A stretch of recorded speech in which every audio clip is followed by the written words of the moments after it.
A sack of potatoes, one bag of potatoes. A sack of potatoes, one bag of potatoes. A sack of potatoes, one bag of potatoes.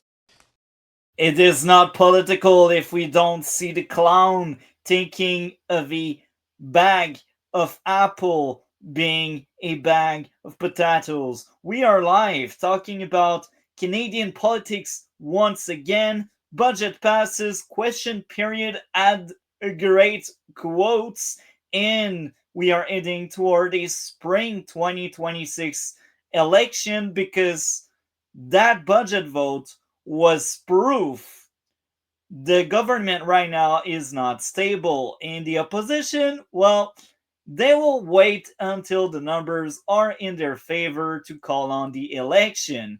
Or the liberal will call on an election because they are really scared of losing the grip of power. So here we are talking about it. How are you, dragon?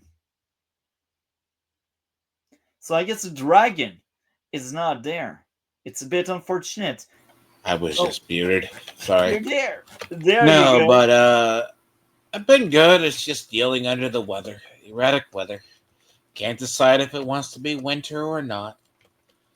And at some point, seriously, just have to get my own priorities straight.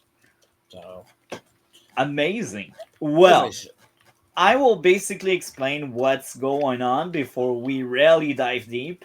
So we got November 3rd, the eve of the budget drop, and we all heard about the person that did some floor crossing, that crossed the floor. We all heard about it. We talked about it last week, and it was very interesting to get into that. We will still talk a bit about it, but the main attraction, the main action will be the budget. What the budget will really do.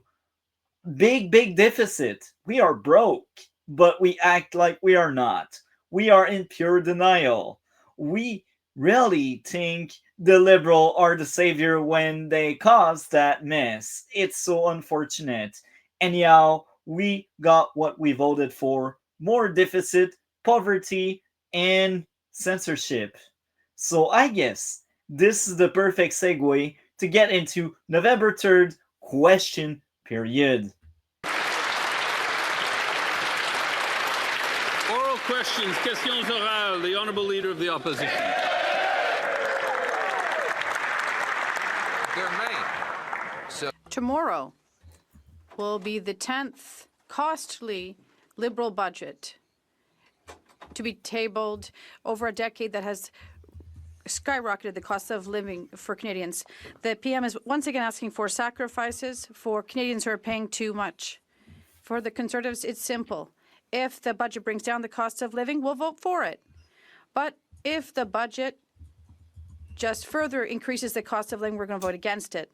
Instead of causing a costly election for a costly budget, why not table an affordable budget for an affordable life?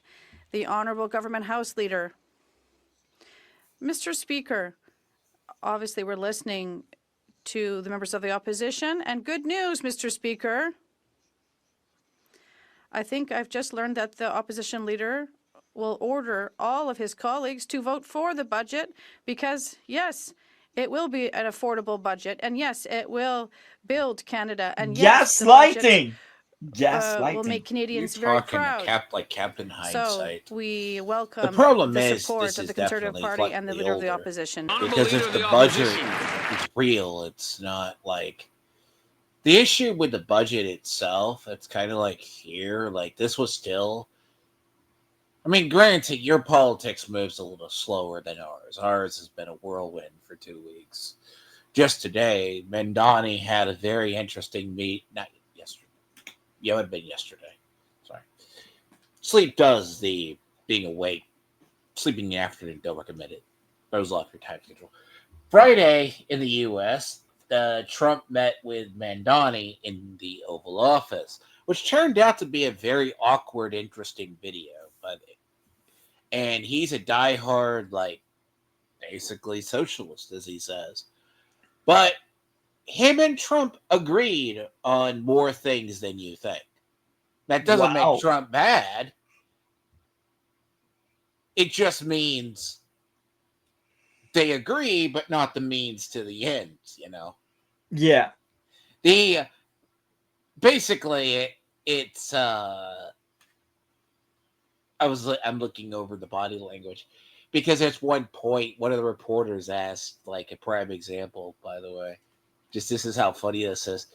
He's trained to go on like a 5 minute like spiel about when he's asking a question. He has Trump next to him, of course. So the reporter asked, "Do you think he's like a terrorist or a dictator or tyrannical? Like basically a fascist kind of thing, but in a way?" And he goes, Trump just goes to Mendani and he goes, taps him on his hand and goes, "You can just say yes." Amazing.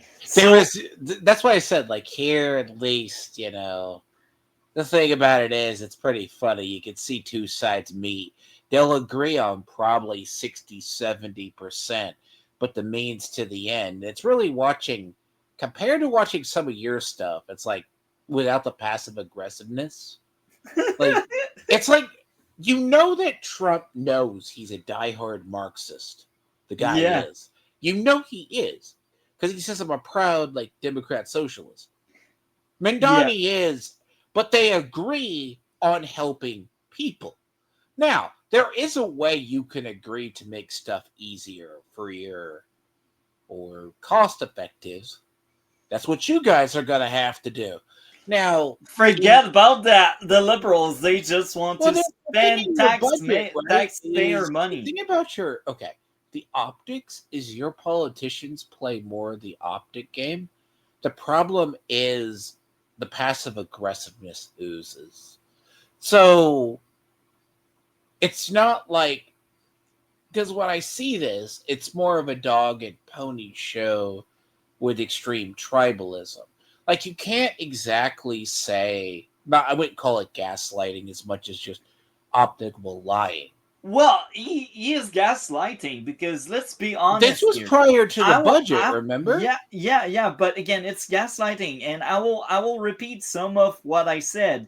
They knew it wasn't affordable, yet they pushed it as being affordable, so people hate the conservative for voting down that budget. So I will No, say gas. your Well, I'm not budget. done. No, I'm not done. your I'm not done. So I will finish that train of thought, but so basically, they made it so bad that the opposition would oppose it. And the game would be, oh, that was an affordable budget that you rejected. Well, it's not. no And they knew it. They didn't even try. They affordable didn't budget. even reach out to the opposition to see what they would include in the budget so the budget passes. They didn't do such thing. Now, yes, the budget passed, but we will explain deeper how it passed because it didn't pass because people voted for it. Well, yes, it did, but there are gimmicks I will explain once we get into the voting sequence of that stream. But long story short, the opposition did oppose, but they didn't oppose enough so the budget would pass. And this is what happened. They opposed it, but they didn't oppose it enough, so it crashes. Because what happens is if the budget doesn't pass, we go through a new election. It's an automatic thing there because it's a minority government right now. And it triggers election. And the opposition, they don't want an election right now because the opposition, as of right now, they have more political power than the government right now because there's more seats in the opposition than there is in government. So if they really team up, if the opposition really want to work together, they can stop anything they want. But that's only if they want to. And if they go through another election, maybe they will hand over the keys to the castle to the liberals. Maybe they will secure a majority. And if it's a majority, it's bad for every party in the opposition because now they will lose any power they gathered with the previous election. So that's why they didn't really want an election. While the liberals, they did want it because the liberals, they have the media on their side. The liberals, they're good at spinning things around. And because the media is on their side, well, bottom line, we have a psyop in Canadian are brainwashed. So now I will let you talk a bit because I know you So have. so the thing is, in hindsight, so did they just cave and vote it in? Because if the You will problem is, see. so here's the thing, that budget came in more expensive. Yeah. Now the thing about it is, on paper, granted, you don't hold politicians to their promise, but when your spending is what, Out of control. higher, nice, like more expensive, We are but like broke. We don't use our resources. We could be the richest country on earth. I'm not joking because we you need got like a the generational. You really need 10 years or half of a generation. Like you really do, we because got rocks, we got fuel, we got everything a rich country yeah, needs. But the thing is, we have really annoying people in charge, and they are green zealot, and they are in the game only for their own it benefits. would take you. It would honestly take you about, if they kind of fast tracked permits and you had a different government in, it would take about a year or two, probably. Yeah, well, I will go back to what we had. So the last time we had a conservative government, that was from 2006 to 2015, and Mhm. before they came in, we had massive debt, massive deficit. It wasn't as bad as right now, but it was really bad for the time. That was one of the worst era because we had like 13 years of the liberals, and we had really shit economy. And when the conservative came in, the first budget they had, it was really messy. They passed it, and they didn't need to do gimmicks like what we had this time around. They passed it because they worked with the opposition. Because the conservative, they really want to build a country, while the liberals, they are just in for the game and for the money. For like they are not there to really change the country because there's the statu quo. And the conservative, they really struggle to get in power. So once they get in power, they really get things done. But the first budget the conservative had in 2006, it was a very high deficit because again, the liberal, they gave them the key of the castle, but it was a burning castle and they needed to fix it, to repair it. But as you said, it took like 2 3 years, and we had the things running again.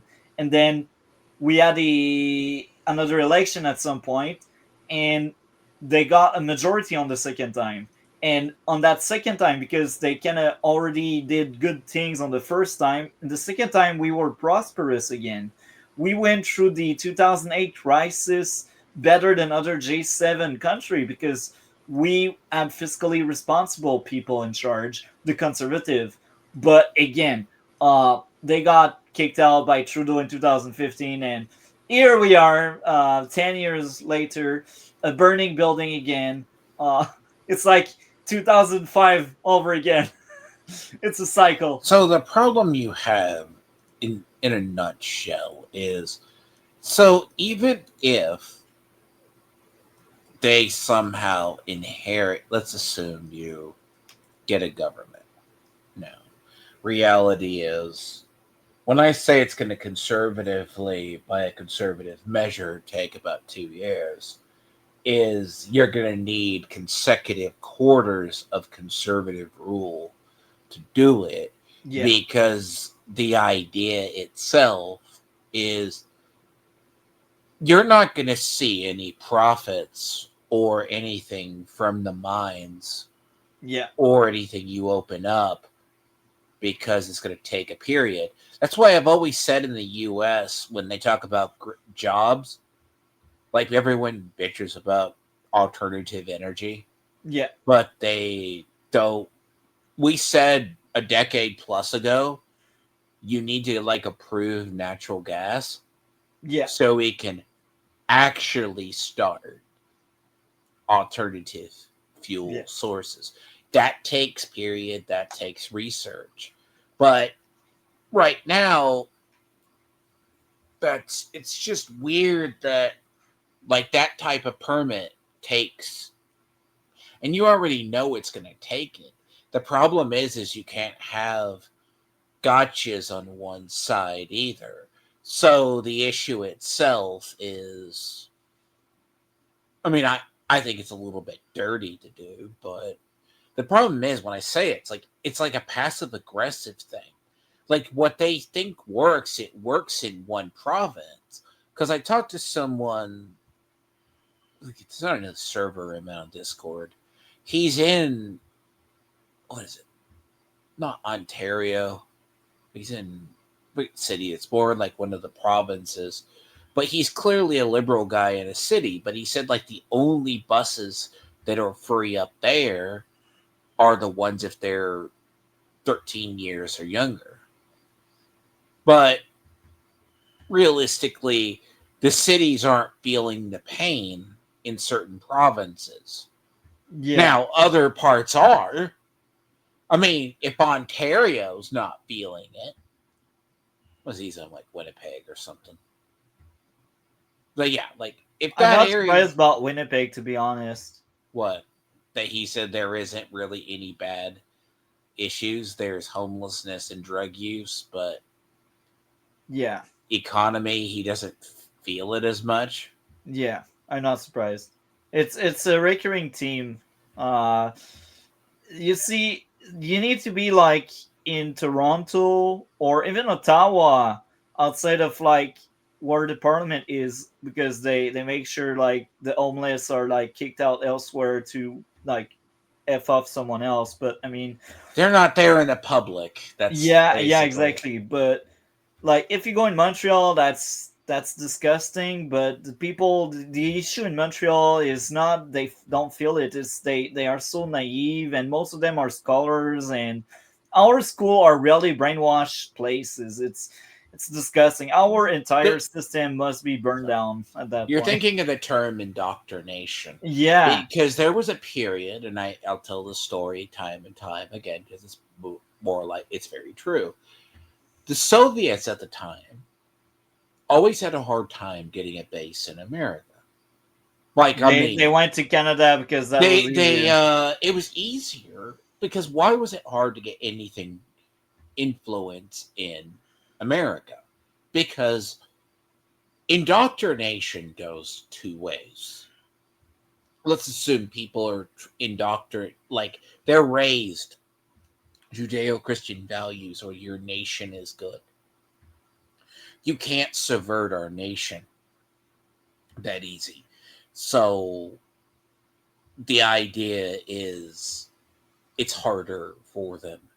Your schools already come with that condition like we have here.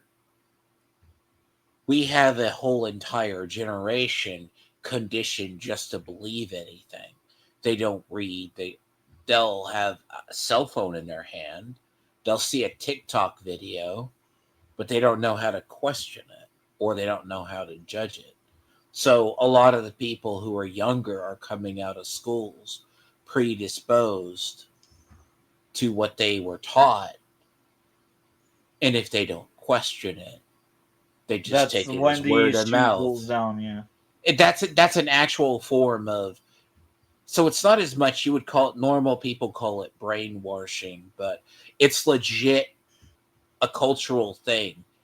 Like the children are taught and indoctrinated through school that a system or a way of living is good. It can go both ways. We used to just in the U.S. Insulate ourselves because it would always, Americas would always come off arrogant everywhere else. That's because the average American at one time was thought our country was good. Yeah. So So let's play more of that now. Mr. Speaker, for 10 years now, the Liberals have been making the same promises. The finance minister was a minister of industry previously, and he gave us the greatest drop in investment in Canada after promising that Nobody it would wants promote to build a investment. pipeline when And what there's many happened, laws it that doubled the stop debt, you from even doubled running making upset money out of these food pipelines. banks, and doubled the cost of housing. So instead of forcing Canadians to make more sacrifices and triggering a costly election on a costly budget. Why not table an affordable budget for an affordable life? The Honourable Government House Leader. Mr. Speaker, it will be an affordable budget for an affordable life, and not Or only lies. that, it will be one that opens the door wide to opportunities for Canadians and young Canadians across our If country. you work in the government. People in the trades, for Canadian softwood and steel and aluminum. We are going to build this beautiful big country affordably and do something, Mr. Speaker, that will be historical by building. Historical in terms of debt. So we will move already to near the end. I mean, near the the NDP issue talk. itself is the issue itself, and this is a warning to you guys if you guys don't get it, and the liberals especially. You want to know the biggest group rebelling against both parties in the U.S.? You know what it is? What? It's the young people. Oh yeah, It's the younger. When you look at the rallies for the conservative, now it's all young people, and it used to be the reverse. Now they really shifted the narrative, and young people are really smart. So the next election will be very interesting. How many new young voters that could not vote the first time will now vote? I can already smell some change in the air, because I'm telling you, like, as much as brainwash is there in the cities, I think the moment you get out of like big cities, I think you have more chance of really knowing what's going on. But yeah, The inherent issue is, and people wonder in the U.S., and this is going to be really interesting for us. Democrats don't get it, and I don't think the Republicans get it either,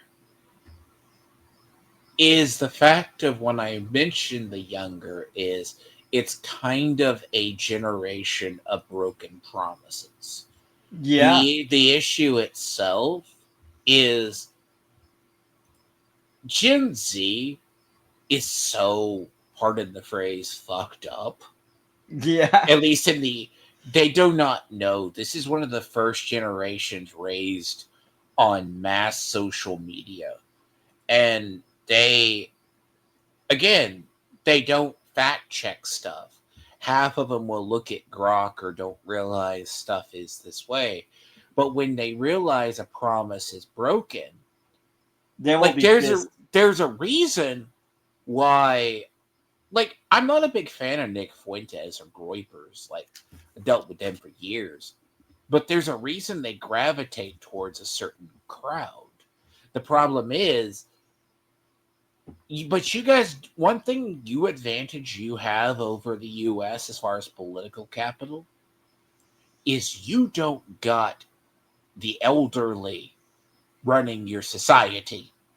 Oh, you could be surprised, man. The Senate is full of old farts, and like our average age group is literally like we are. It's literally Greek, ancient Greece.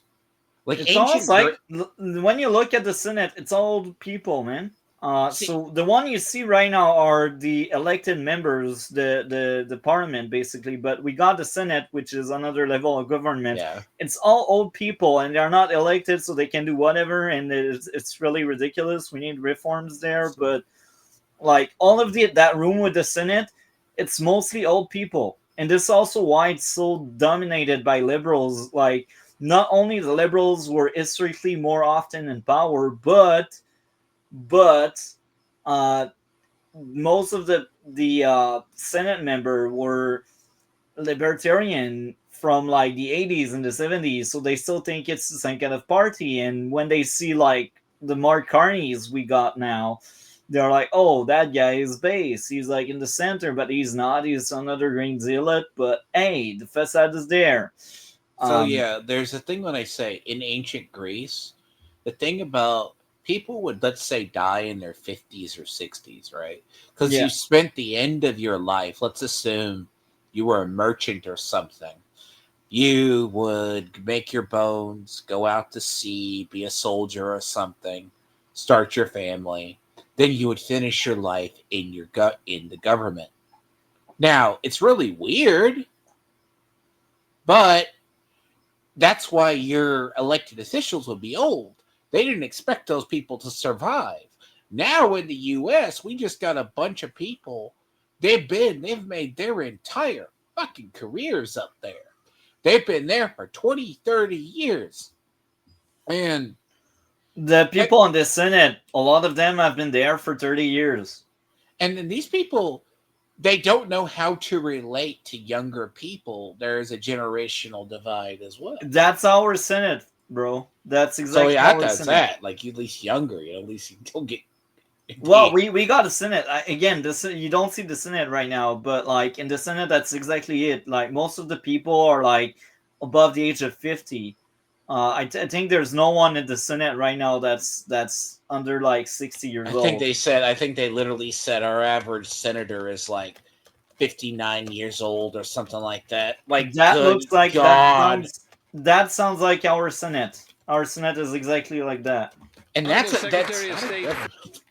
Like the big thing is like usually the one that go to the Senate, usually by law they need to be 35 years old and more, Yeah. but it never happens because usually when they are 35 and they are in politics, they're right now in the House of Commons, like right now.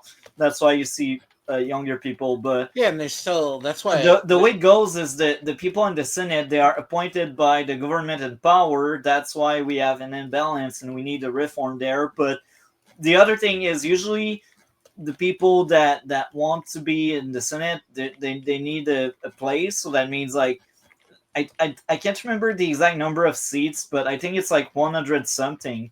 And when someone resign or leaves or dies or whatever, then that seat is opened. And now what happens is everyone right now in the house, they can apply.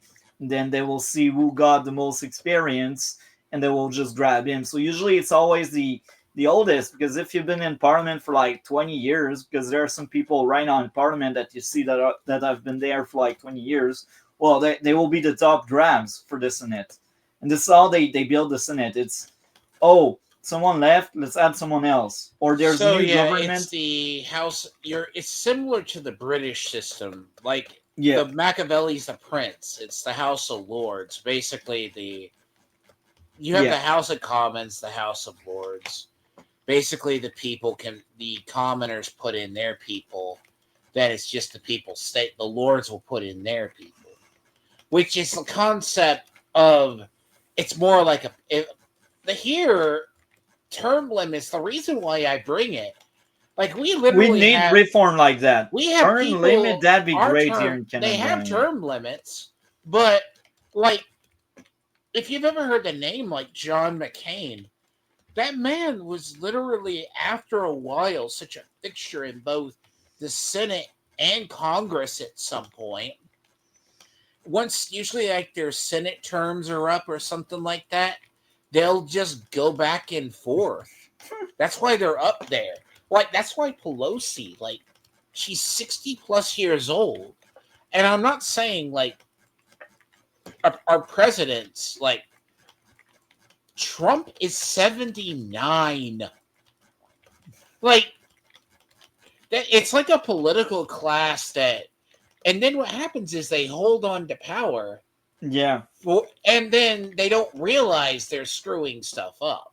Yeah. Like, it's bad. That's why I said the age gap is really big. Yeah. For international development.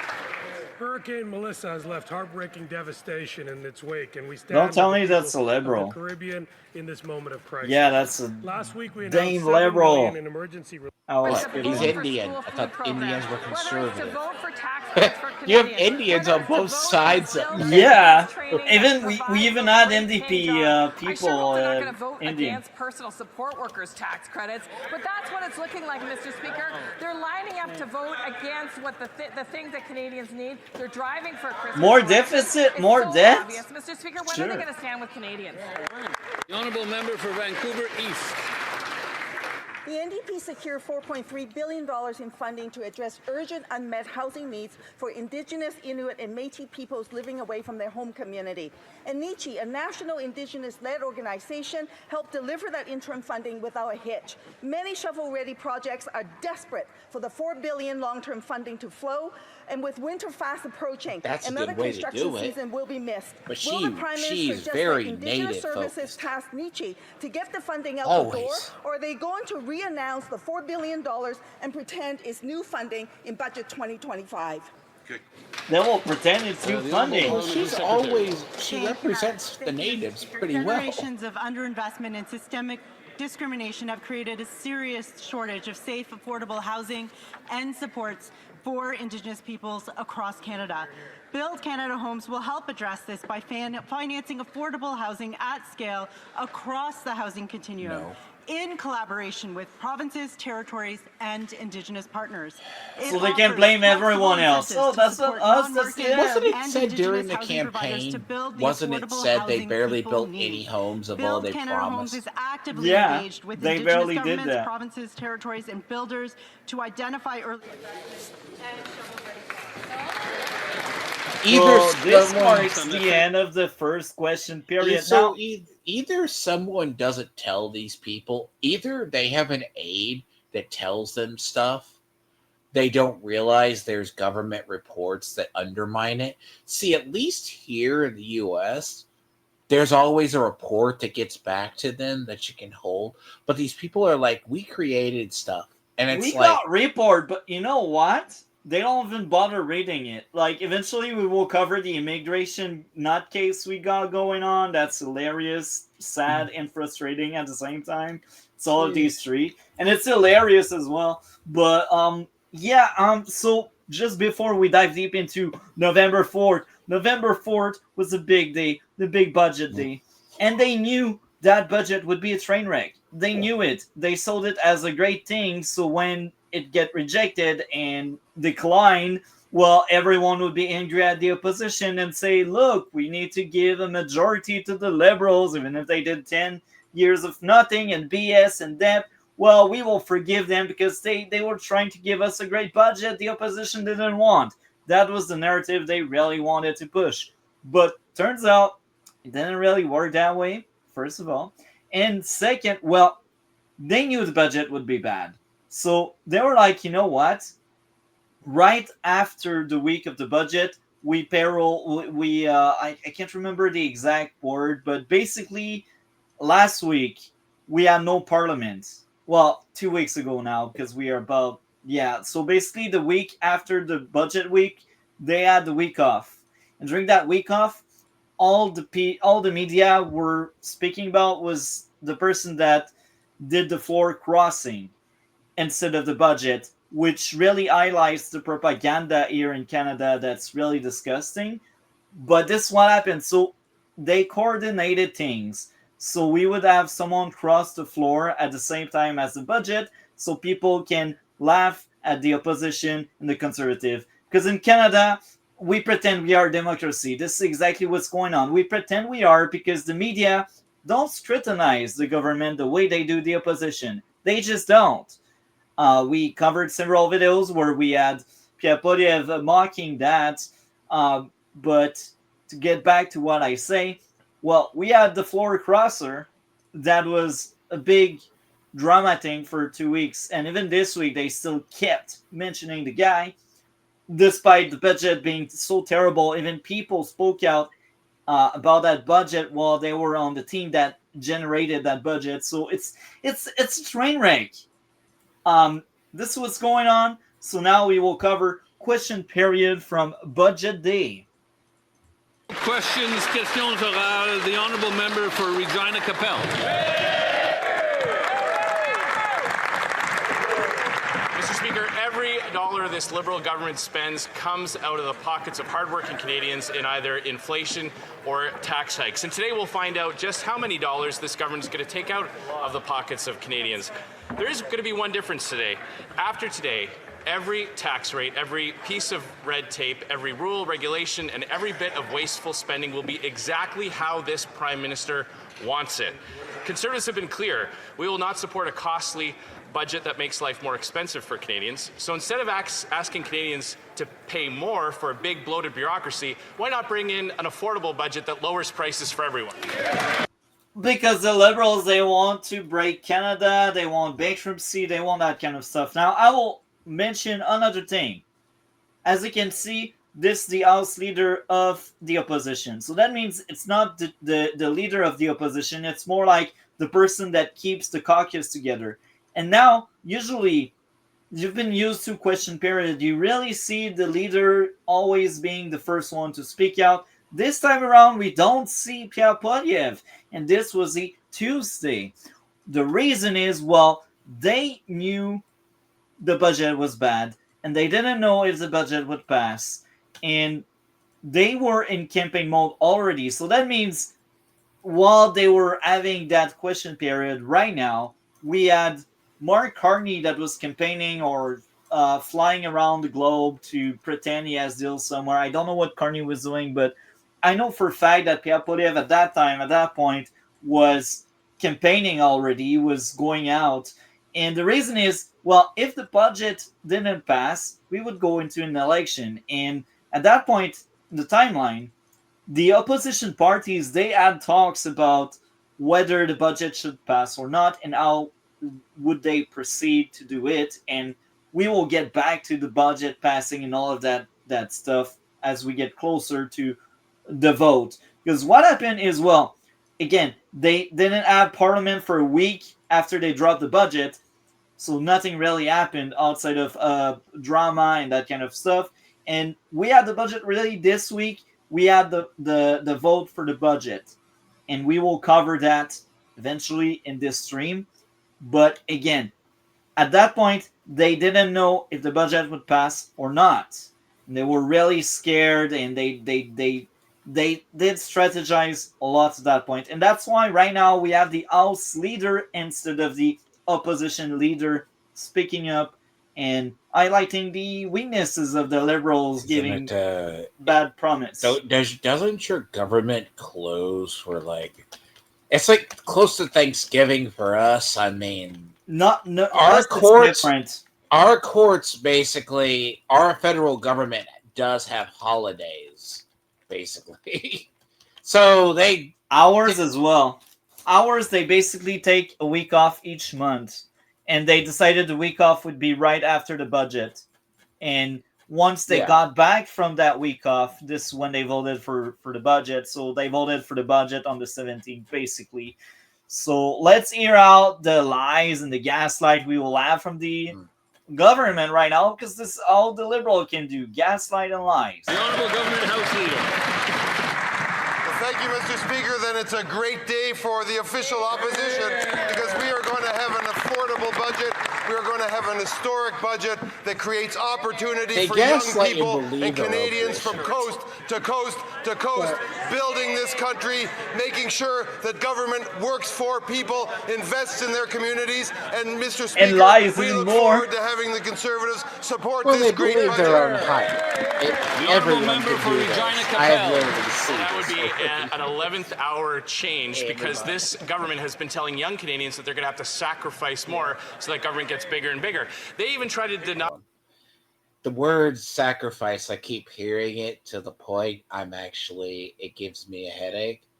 And let me explain this to anybody. I will tell you this. Sacrifice is not the words you want to hear.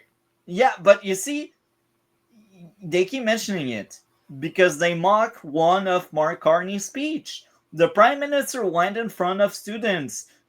Now it's been almost 2 months already, but he went in front of all of these students and he spoke about sacrifice. We will sacrifice stuff. And in the meantime, the guy has money in tax haven, and he's speaking to the first Canadian generation that will never own a home by working hard. And he speaks about sacrifice. Bring this up, but the word here, I've seen the Liberals use it too. They're going to have to not sacrifice stuff as well. The thing is, Conservatives can say it to the Liberals. The time you hear that in the U.S., the thing is, we're hearing that out of our liberals and out of our socialists. When you're telling them to sacrifice, sacrifice is a key term or budget cost. Now, Yeah. there's two ways. That's coded language you need to cut back, or I forget what the term is. There's a term for a budget, not scarcity or tighten your belt, but that something like that. It's a kind of a budget cost cut, and it's not cost cutting is a term either. There's a type of a budget that gets passed. They go, oh, you got to cut back, you got to make sacrifices. You can eventually only do that so much till something consumes you. Reductionary spending, I think it's kind of something like that. Because like in Weimar Germany, they're like, oh, you need to just... Weimar Germany was basically like, their money became worthless very quickly. They said, oh, you just need to cut here, eat less, do this, because government can't do it. But the problem is, there's enough when there's cutting. The issue itself is when you start listening to the politicians and they use language. Yes, conservatives need to point out their sacrifice. They're causing young people to sacrifice. They're convincing young people they need less so they don't expect more. The problem itself is there's been times our own people, politicians in the U.S., have heard you might need to sacrifice something to get ahead. The rich people need to like, that's not a term used lightly. That is a coded term when it's used by certain people. But again, I'm telling you, that's a reference to a really stupid speech Carney had. Well, when you have an entire generation convinced to be minimalist, they're not going to have a house. Like, I think I was listening to a video recently. The average homeowner in the U.S. is 40. Yeah, it's tragic. It wasn't like that. It wasn't like that for even people. Yeah. So, the term, when you hear a certain language, like if liberal people keep use a certain common phrasing, like you might need to, like, we're fiscally sound and whatever else, that type of stuff, like if you listen to it, you might... It's also funny because Carney spoke about freaking sacrifice, and I will hammer this home. He spoke about sacrifice, and guess what? He has money in tax haven. Guess what? He's flying all around the globe on our dime, on the taxpayer money. And the third thing he does that it's not really a sacrifice is, you know what? He decided he'd cut a luxury tax on yacht and private jet for his rich friends. It's kind of hilarious. Why wouldn't he? I mean, we gotta sacrifice, folks, but not my rich friends, not them.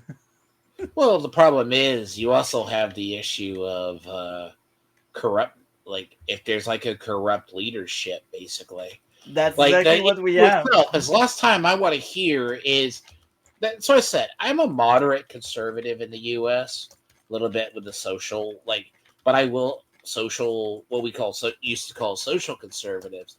I'm one that I will say, a politician tells you you need to continue to keep sacrificing and everything. It's not going to work for me. This isn't a wartime situation. Well, for Carney it is, because like he wants his money. He wants the people money. Well, the thing is, once you become a high enough level, let's say I told this, when you become president or vice president, you're supposed to surrender your holdings. We should do that here, but in companies you still maintain stocks, but you can't do controlling interest in a company. Like, you need to, it confirms, like Trump just passed his businesses off to his children. And I mean, it's sus, but Cheney, when he became vice president, basically signed off his controlling shares in Halliburton. Now that's a Yeah. little different. You don't have family still that runs your businesses.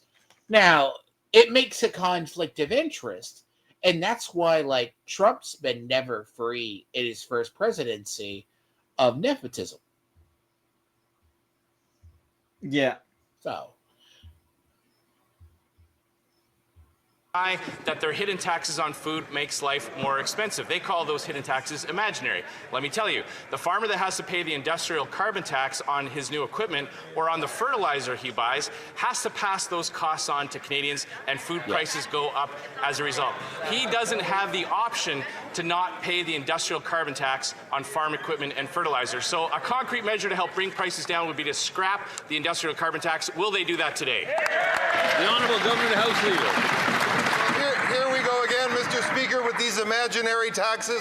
There is no tax on food. There will never be a tax on groceries. And great news for the opposition. Today's budget won't have any of these imaginary taxes in them either. What this budget will have are historic investments in young people, in building this country, in building communities, and in making this country stronger, Mr. Speaker. The Honourable Member for Regina Capel. Farmers can call up CRA and say that the carbon tax on farm equipment and fertilizer is just imaginary, or maybe they can write imaginary checks to pay for them, Mr. Speaker. But it's not just the industrial carbon tax that's driving up food prices, it's also the Liberal fuel standard. When truckers take the food from farms to factories to grocery stores, they can't tell Revenue Canada that those taxes are imaginary. They have to pay that extra 17 cents a litre. So again, to help bring prices down for working Canadians, why not scrap the fuel standards that are driving up food costs? The Honourable Minister of the Environment and Climate Change. Mr. Speaker, this is more about the talk of imaginary taxes coming from the other side. Right. But you know what? If you want to talk about clean fuel regulations, you don't even have to just take my word for it that's not a tax. You can check the Canola Digest, because they point out this provides opportunities for farmers. When we're talking about biofuels, this is an important place. It's an opportunity for canola farmers. I hope that they support it, and I hope they support our budget. It's kind of insulting. They mentioned canola, and China has 100% tariff on canola. It's baffling, and the average Liberal voter doesn't know that. We only speak about Trump, big bad orange man with his tariffs, while China does a psyop to ruin our democracy, and they did interference in elections since 2015 and such. But no, big bad orange Trump something. It's ridiculous. The TDS here in Canada is another big issue. The thing is, in a budget, right, you have to understand. I heard there's a politician recently. There's one that's case. I pulled the story because I was going to go over it.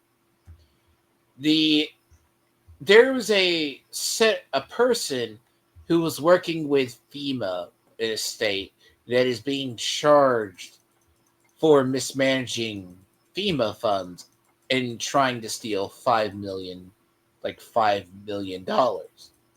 Okay, you've been trying to enrich yourself at the cost of something.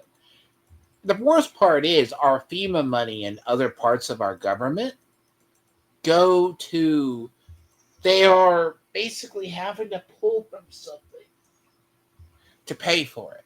Like here, we tax the uber rich, or what they think is the uber rich, which,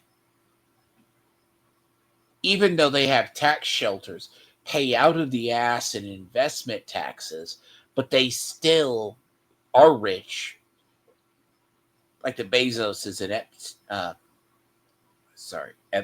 the Musks in the U.S., they're always that way. The problem themselves is the top in the U.S., the top 4 to 5% of people pay a majority of the taxes. Like in New York, the reason why New York City started losing money is they taxed the rich a lot, so they moved out. Yeah. And up there, if you just tax the more wealthy just and trickle it down, it covers some stuff, but another tax or so or changing it.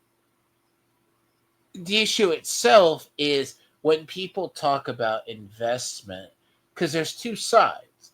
They talk about what wasn't like what's not a tax pay for something versus just moving around money from one pot to another, which realistically your government probably does too. They're moving from one. See, technically we have rules. We just can't create money out of thin air, so to speak. We have to move it. We have to move. You have to move it from one department to another, basically. That sounds based. Let's play more of that question period before we get into a stream. Rivers and lakes from toxic pollution. And Wait. now we just... She is interesting because... Okay, so I'll lower that guy's voice right now. So the next NDP person that we will hear about is a candidate for the leadership of the party, and they are doing a leadership race until March. And finger crossed she gets the job. If she does, she will siphon away the Liberal vote. So let's hear about her question. Mr. Speaker, Canadians do not want coal mines destroying our cherished rock. There's too much ambient noise. The honourable member for Edmonton Strathcona. Mr. Speaker, Canadians do not want coal mines destroying our cherished Rocky Mountains. 4 years ago, the minister promised new coal mine selenium regulations that would protect our rivers and lakes from toxic pollution. And now we discover that instead of providing protection, the Liberals are allowing a dramatic increase in the pollutants going into rivers and lakes. This government is betraying its promise to Canadians. When will this government finally put the health of Canadians and the environment ahead of foreign interests? Never. Minister of the Environment and Climate Change. Mr. Speaker, we have been very clear that we are going to continue to fight for clean air and clean waters for our next generations to come. As we continue to build Canada, we're going to build it well, and we will continue to make sure that we're protecting the environment at the same moment that we are building an economy with good jobs for the future. What's funny is my in the US, job as Minister of Environment is to make sure that we continue to fight for the environment, and I will do it. The honourable member for Courtenay, Alberni.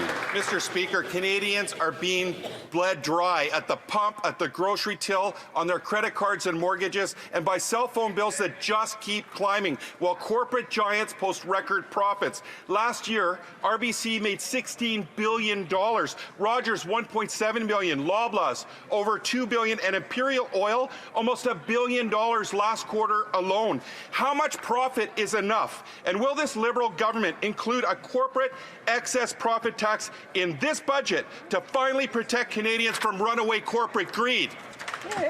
Not really, because lots of their voters Mr. Speaker, I agree with my colleague. We need to make sure that we work together on making the life of Canadians more affordable, and that's why we believe in competition. That's why also we took a bold decision when it comes to telecommunications fees and they want upholding the centralized CRTC power. They want decision to shut make down sure the there's more internet. competition and therefore No, they're lower talking fees about a tax for on the Canadians. uber rich. But we'll do more, Remember I was talking about and that? he just needs to read the Yeah. budget People- regarding what's it's like a going to massive happen wealth when it tax comes to our unless they already competition pay. across the country. Thank you. And this marks the end of this question period. So now we will cover a podcast I really enjoyed. And I really enjoyed that podcast quite a lot. And we won't cover the entire thing. We will only cover a short segment there. And basically, that stream happened right after the budget was revealed, and we learned about someone crossing the floor. So that stream is quite old, and I will be leaving in the description below the link for the channel. But they do very fun content that I enjoy a lot. So let's play some of it and react to it and talk about what they say and what they react to. And they have very interesting debates sometimes. So let's get into it. On a silver platter, like, you know what I mean? If it truly is a difference of opinion, a difference of values and ethics, I can get behind that. I totally can get behind that. But you drop to an independent, you go for a by-election, and you let your community decide. You don't jump over to where you got a cushy seat. Yeah. Like that is I hate it. So, but totally legal within our system. Yep, it's allowed. It can happen. It just when things are so tense as they are, it's tough to see it all go down. I'll say that much. And we got some people hitting the comments hard tonight. I saw one saying he probably just went over to get stock tips from Mark Carney. If you come to the Liberal Party, you'll be offered 2% stock in Brookfield Asset Management Company. Did you currently valued at $10 million, but after I'm done, it'll be valued at 50. Hey yo! Oh, by the way, fun fact: if you ever want to learn, like, I used to have a friend. I still have a friend who does this. Best stock investor in the United States. It was Nancy Pelosi and her family, because her and her husband both. Like during the before the Nvidia chip crash or like period, was gonna make a deal. Like she had bought a whole bunch of Nvidia. It was a company that did that. Yeah, some of the best stock portfolios are some politicians, especially leading politicians. Also, to those who have money or have stocks, I would honestly be investing Brookfield right now. Same. Like, invest. So one of my group chats, they're like, so. Oh, and also as well, Pelosi has a better return on her stocks than the best Wall Street managers, brokerage managers. That should scare the fuck out of people. How this happens. So I am back. You just missed them. They're talking about joking about the stock tips from Carney. I was telling the story of how he was the chair of Brookfield, and just before he took on the leadership role within the Liberal Party, Carney moved Brookfield in the USA, and he taxed him because he didn't want to feel his tax in Canada. And I guess that was also part of maybe a backdoor deal with Trump. We know I don't the know idea. about that. I don't have proof, but there's a thing about like stock investment. What's funny is one of the best stock investors in the United States is Nancy Pelosi and her husband. Like before, there was a period where MSI and the company like that does like microprocessors clear out of nowhere bought a bunch of stock, and she eventually had to rush sell it and took a minor loss. But the funny thing about it is she'll buy like there's a person I knew and he actually made money doing this. You buy the stocks that Pelosi buys because you would make money in returns because her dividend and her stock returns were better than the better investment firms in all of the United States. Yeah. Ask yourself that, and it's a chief politician. Like, do we all just buy Brookfield now? And I'm like, probably. Yes. Yeah. That stock is about to go through the roof, baby. Especially after their deal they did on nuclear in the US. Like, yeah, buy it all up, baby. Yeah. Is that the and it was interesting. Probably. Speaking of nuclear, I had a presentation tonight from the Ecology Action Center. Yeah, sorry. And that was a big point of contention. Because they were talking about energy poverty in Nova Scotia and how over 50% of the population in Nova Scotia has a hard time paying their power bills. And so their solution was we need a $40 million blank check, basically, to folks who can't afford their power bills. Welfare state. Like, why don't that represent well Canada? Why don't we take a step back? Why can those people not afford their power bills? And they're like, oh, because it's poverty and blah blah blah. I was like, I totally hear you. It's poverty. I'm like, why are they impoverished? They were like, taxes because everything's so unaffordable.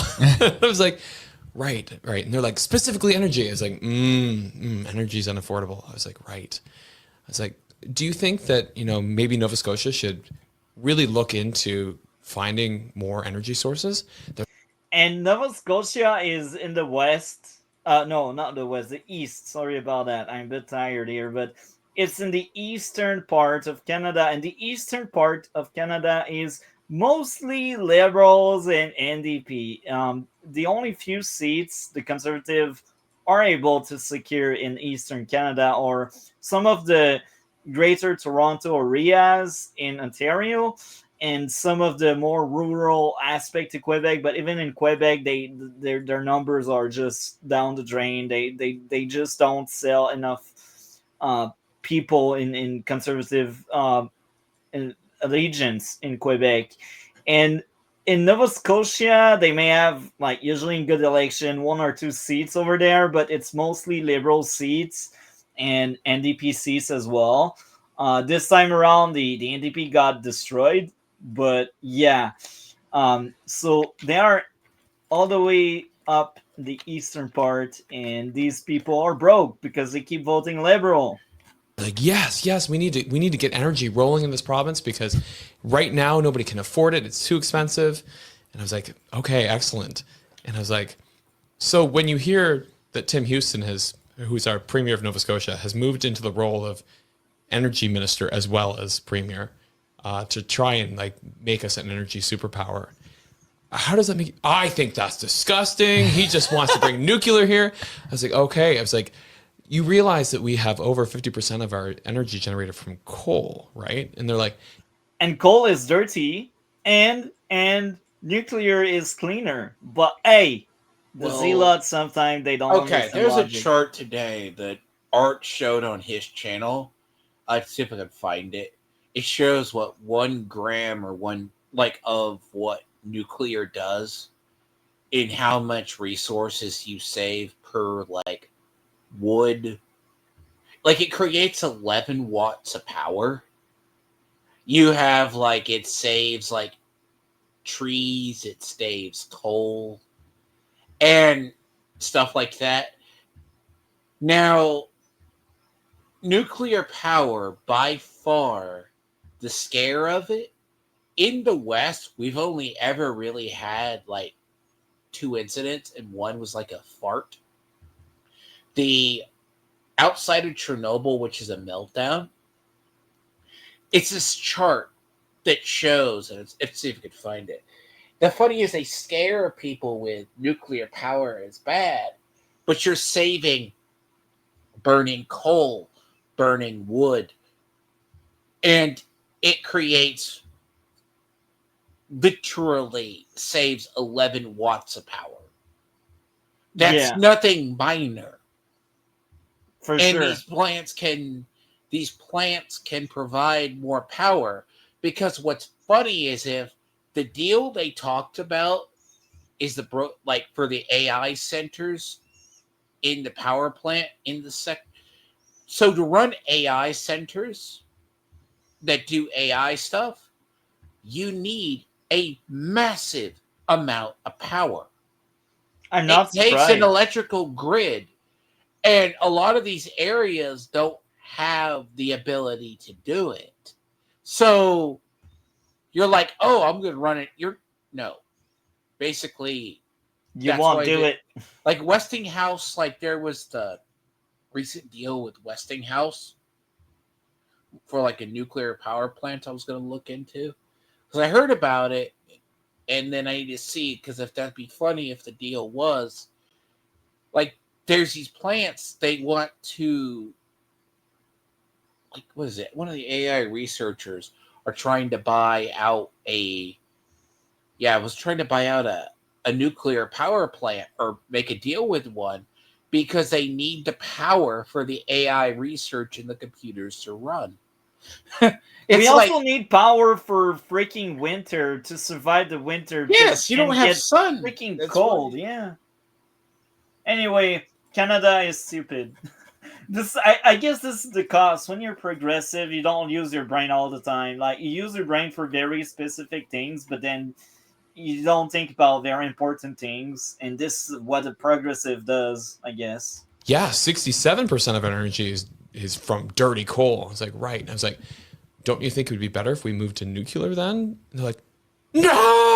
It was just like, you could just see this person melting down. And I was Chernobyl, Chernobyl! And I was like, there's a lot. And they're like, Europe, blah, blah. And I was like, you mean like France that has multiple nuclear facilities? I was like, we wouldn't want to end up like Spain and Germany, who tried to go completely renewable and then had rolling blackouts. And imagine a blackout in Canada minus 40. All of these boomers that voted Liberal, if they don't have a good health, they will die. So I guess that's a good thing.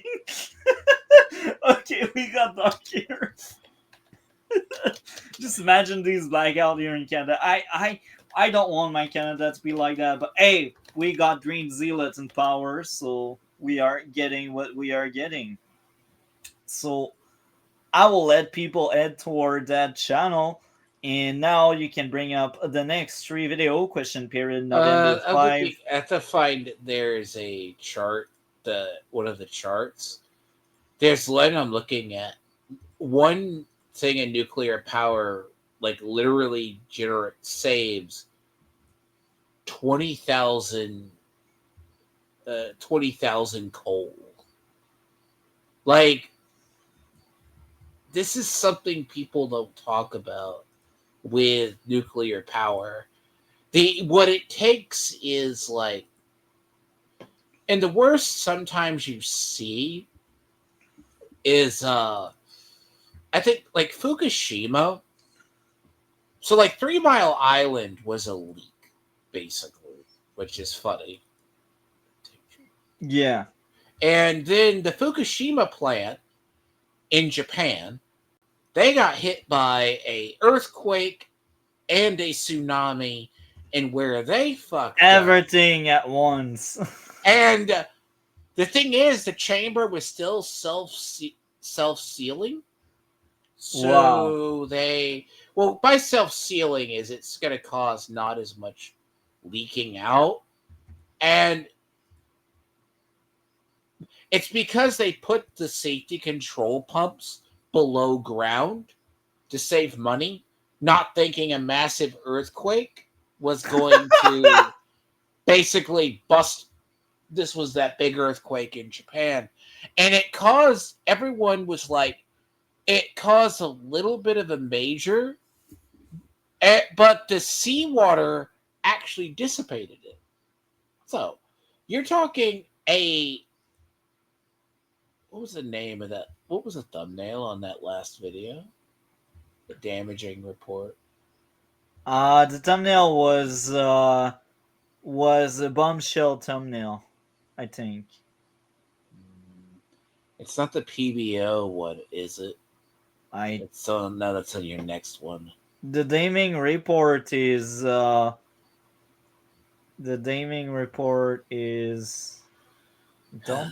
don't think it's that one. So damning report, I will send back damning report. So I downloaded it. It's just my download is the. Let's see. You can play those first 2. I'll find the other one. Just let me know. Okay, so oral questions, questions orales, the honourable leader of the opposition.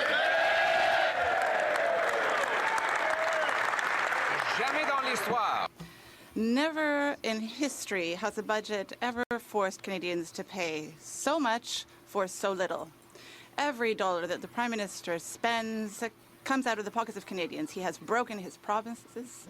He promised to spend less. He's spending $90 billion more net. That's $5,400 per family. He doubled the deficit of the Trudeau government, and he has added more debt than in any other year other than COVID years. Why is he doing this when Canadians cannot pay their bills? He's forcing them to pay even more. The Right Honourable Prime Minister. Mr. Speaker, Canada is in a solid budgetary position. It is the second lowest deficit in the G7. But the G7 doesn't do well. In the G7, and a budget that invests in Canada because we believe in Canada here.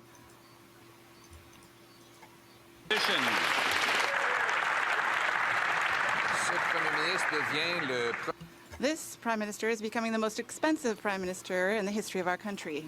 In fact, it is bankers who are profiting, and Canadians will have to pay $55 billion on the interest of the national debt, and that is more than we are spending on health transfers, and it is more than the government gets from the GST.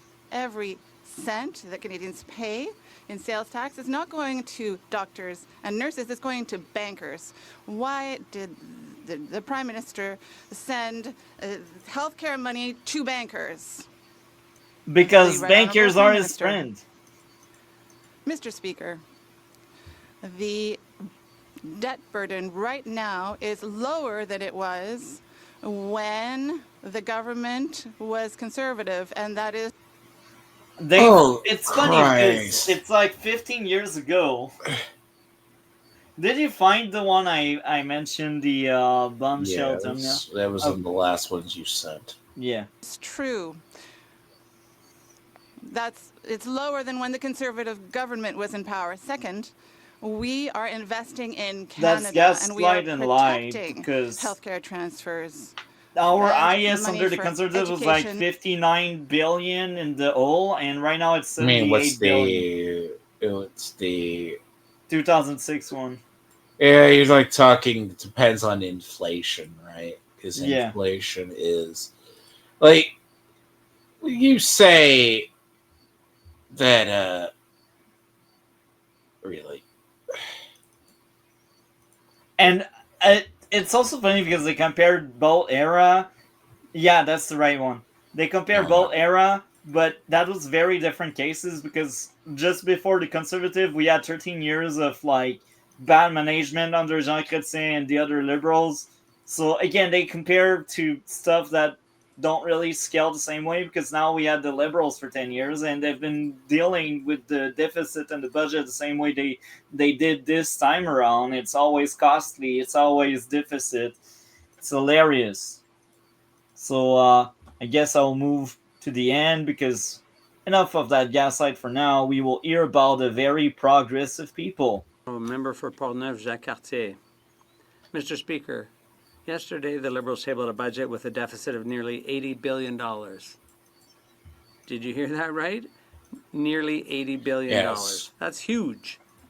And the impact it's higher like 15, 20. It's just the same old thing. The Liberals had the chance to reduce the cost of food by scrapping the industrial carbon tax. But what did they do instead? They increased it. Nearly $80 billion taken out of Canadian pockets, and nothing to counter food inflation. Can this Prime Minister stop breaking his promises and finally control his inflationary spending? The Honourable Minister.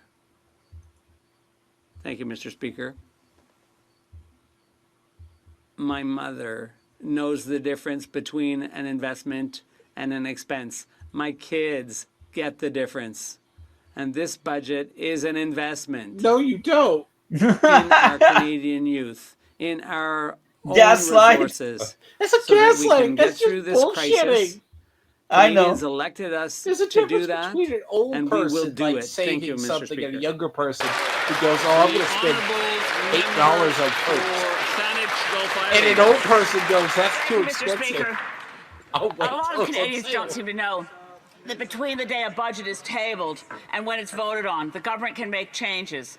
I desperately hope and that the answer will be yes to this question. Is the Prime Minister and Minister of Finance prepared to be flexible, work in a spirit for the national interest, and be prepared to make changes in this budget before it comes to a vote? Good question. They were not prepared for that. The Honourable Government House Leader. Mr. Speaker, of course, we are always listening to Canadians. Gaslight the lies, they didn't do it. Is that this is a budget that invests historically. in climate competitiveness in this May, country, whoever that in getting was. Canada to net zero by It did 2050, happen. and making sure that Canada remains a leader in the worldwide fight against climate change. I would invite her to compare us to any country around the world, especially our neighbors to the south. Put this in perspective and understand, and as I know she will, They call that on this is an these historic PBS effort on an people, historic issue, in and it's an Canada historic budget. for mostly Quebec. Et cela met fin à la période. So that was question period right after the discussing budget. So let's hear another question period. The honourable member for Thornhill. 6 months ago, the Prime Minister promised Canadians that he'd get the deficit under control, that he'd lower our debt and lower inflation. Instead, he's blown an $80 billion hole in the budget. The debt is climbing, inflation is climbing, and he's added $90 billion in new spending. That's over $5,000 for every family. Every dollar that the Prime Minister spends costs Canadians in higher taxes, higher inflation, and more expensive debt. With this budget, Canadians are paying champagne prices for tap water results. So why is he asking them to pay more? The Right Honourable Prime Minister. Mr. Speaker, I'll refer to the previous comments of the honourable member from Winnipeg North. This budget is about building this great country. And you know, it's funny because I just realized Carney now shows up in question period. That's like 2 question periods in a row. It's kind of shocking to see him there. I think he hates it, and he came there because he knew Pierre Poilievre wouldn't be there. He would be campaigning. So that's why Carney decided to show up. That's hilarious. I like it. what this budget shows is that with the $1 trillion of investment that we are going to catalyze, we are going to put more than $3,000 in the pocket of every Canadian by the end of this decade. Oh, and by the way, catalyze is one of his favorite catchphrase. And it's kind of hilarious because now I started reading his book Values. I'd recommend you, if you really want to read Marxist propaganda. It's his book. What's his word? Catalyze? What? Yeah, that's catalyze. But the title of the book is Values. So like you can get it on eBay. I recommend reading it. Catalyze is a weird, interesting phrase. Yeah, he wants. That's a weird political phrase to use. I know. Catalyze, but I would say, cause change. I think if I again, remember. I'm telling you, Dragon. I'd recommend you buying the book Values. I started reading it. I'm 12 pages into it, and he promotes a surveillance state. And he also complains how people no longer trust the elites. What else was outrageous? I remember another thing that was outrageous. Oh yeah, he doesn't believe in free market. What a surprise from a Marxist.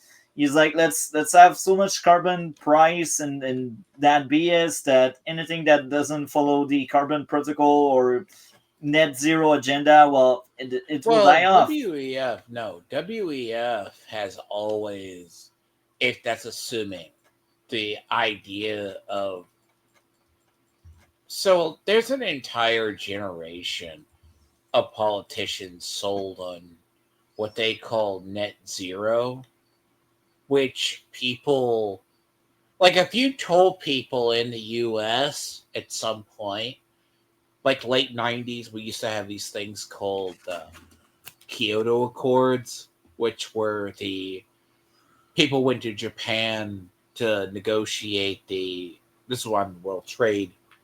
We made new NAFTA trade deals as well. Kyoto Accords and other stuff like that, they reaffirmed them. It was basically this idea that the bigger countries would cut certain emissions. This led to weirder taxes and changes in terminology or fuel efficiency of cars. Like they were going to have to take entire lines of vehicles off the road eventually because they wouldn't meet fuel standards, or new cars had to meet fuel standards, stuff like that. So net zero is also something like terms like that come from when people followed it. What's interesting about this is a large amount of the pollution doesn't come from our people. It comes from China and India, which do, and I have to reiterate that. And they have coal mines as well. I basically have to say this. They did the Industrial Revolution in 30 to 40 years. They flash run. So between the time of, which was about the late 50s to about after Nixon went to China, they decided to do basically, the Chinese themselves, as an example, sped run the Industrial Revolution, but without all the safety protocols or gradual damages or changes over time that we mitigated in our Industrial Revolution. Basically, whenever you're taught in school, it changes. Some areas were deforested. That's why, like, parts of China and India have some of the worst chemical runoff and industrial pollution in the world. Like, people are I'm not freaking out, surprised. but it's the idea that do you think to do this, they follow net zero? They don't give a crap. No, That's why they flourish right now. Here's a combination. They cut corners and did the Industrial Revolution as a whole. Now, the interesting part about it is when you go and you look. So back in the Beijing Olympics, you could still find the story for this. Our athletes went over there. Air quality was so bad in the city, the people trying to perform for the Olympics and train for it had to wear masks and other items. Why am I not surprised? Because the air quality was so bad. Wow. You're talking about, and we have people over here who talk about, emissions or need to be cut. It's so hypocrite. It's hilarious. It's frustrating at the Sounds same weird. time. This is actual real story. This is relatively recent history. Mercury and chemical poisoning is all through the countryside in China and India. It's all through there. You don't see. The thing is, they cut corners to get progress, but at the same time, they're not doing net zero. So when you look at these terms of making, now what we did is we made power plants more efficient. That was the goal. But we did it with safety standards, not stuff that could just blow up at the wrong thing of a switch. So all these politicians who talk about green energy and doing net zero, you have to get that power from somewhere. And this is what I was talking about with the AI research. That takes massive amounts of power. I'm not surprised. Yeah. Data centers take a lot of power. Be shocked. Honourable member for Thornhill. Speaker, they're not investing in the next generation. They're borrowing from it. This Prime Minister is on track to be the most expensive in Canada's history. The only ones cashing in on it are bankers. Interest payments on the national debt will cost Canadians $55 billion this year. That's more than this government spends on healthcare and more than it collects in GST. Every dollar that Canadians pay in GST doesn't go to doctors or nurses or hospitals. It goes to bankers. So why is the Prime Minister so determined to make sure that bankers get better care than patients? The Right Honourable Prime These Minister. are his friends. Mr. Speaker, this budget preserves the health transfer to the provinces over $29 billion. This budget puts $5 billion into health infrastructure. Mr. Speaker, this budget has the lowest net debt to GDP in the G7. It has the lowest deficit projected, and the You're right cost of behind interest the for it is US. lower than when the We were Conservatives were 120. You're 110%. I know. It's fascinating. It's fascinating. Liberals, they try really hard to pretend there's something going on there. No, the problem itself is I think if the average person doesn't think about it, like you're just to service your debt, it's killing your economy. Yeah. Exactly. You're damn right on that. It's so tragic. It's disgusting at the same time. So I guess we will play the end of that question period.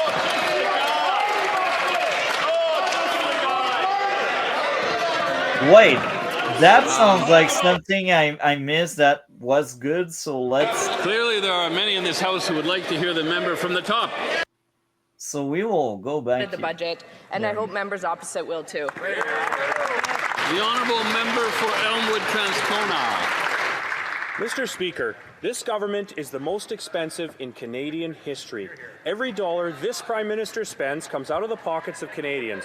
The more they spend, the more things cost. Nearly $80 billion in deficit spending.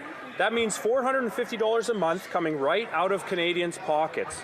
This will make it even harder for Canadians to buy groceries and pay their bills. Instead, we get a bloated bureaucracy and high-priced consultants. Why does this Prime Minister believe he can spend hardworking Canadians' money better than they can? The Honourable Minister for Northern and Arctic Because that's Affairs. the banker.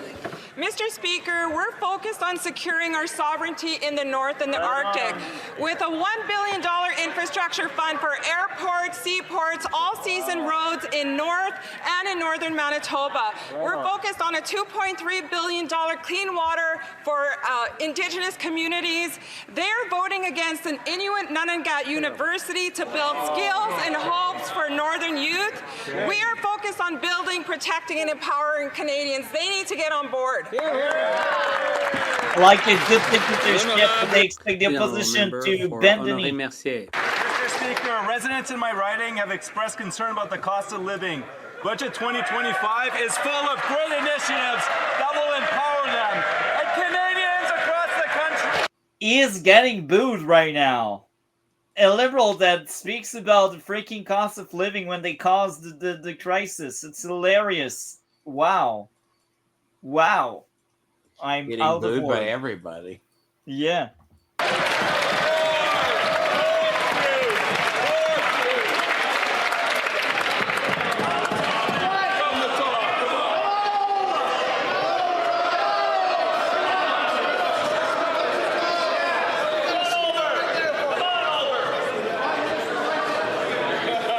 Clearly there are many in this House who would like to hear the member from the top.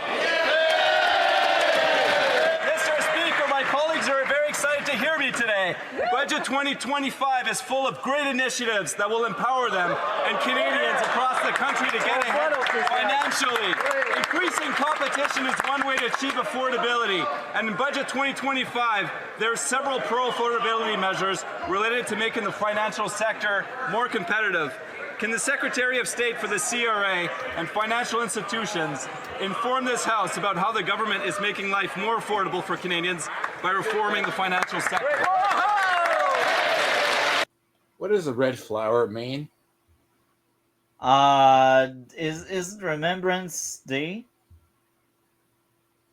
Yeah, I think it's like Remembrance something, or the month of the Like a we red have a special... poppy.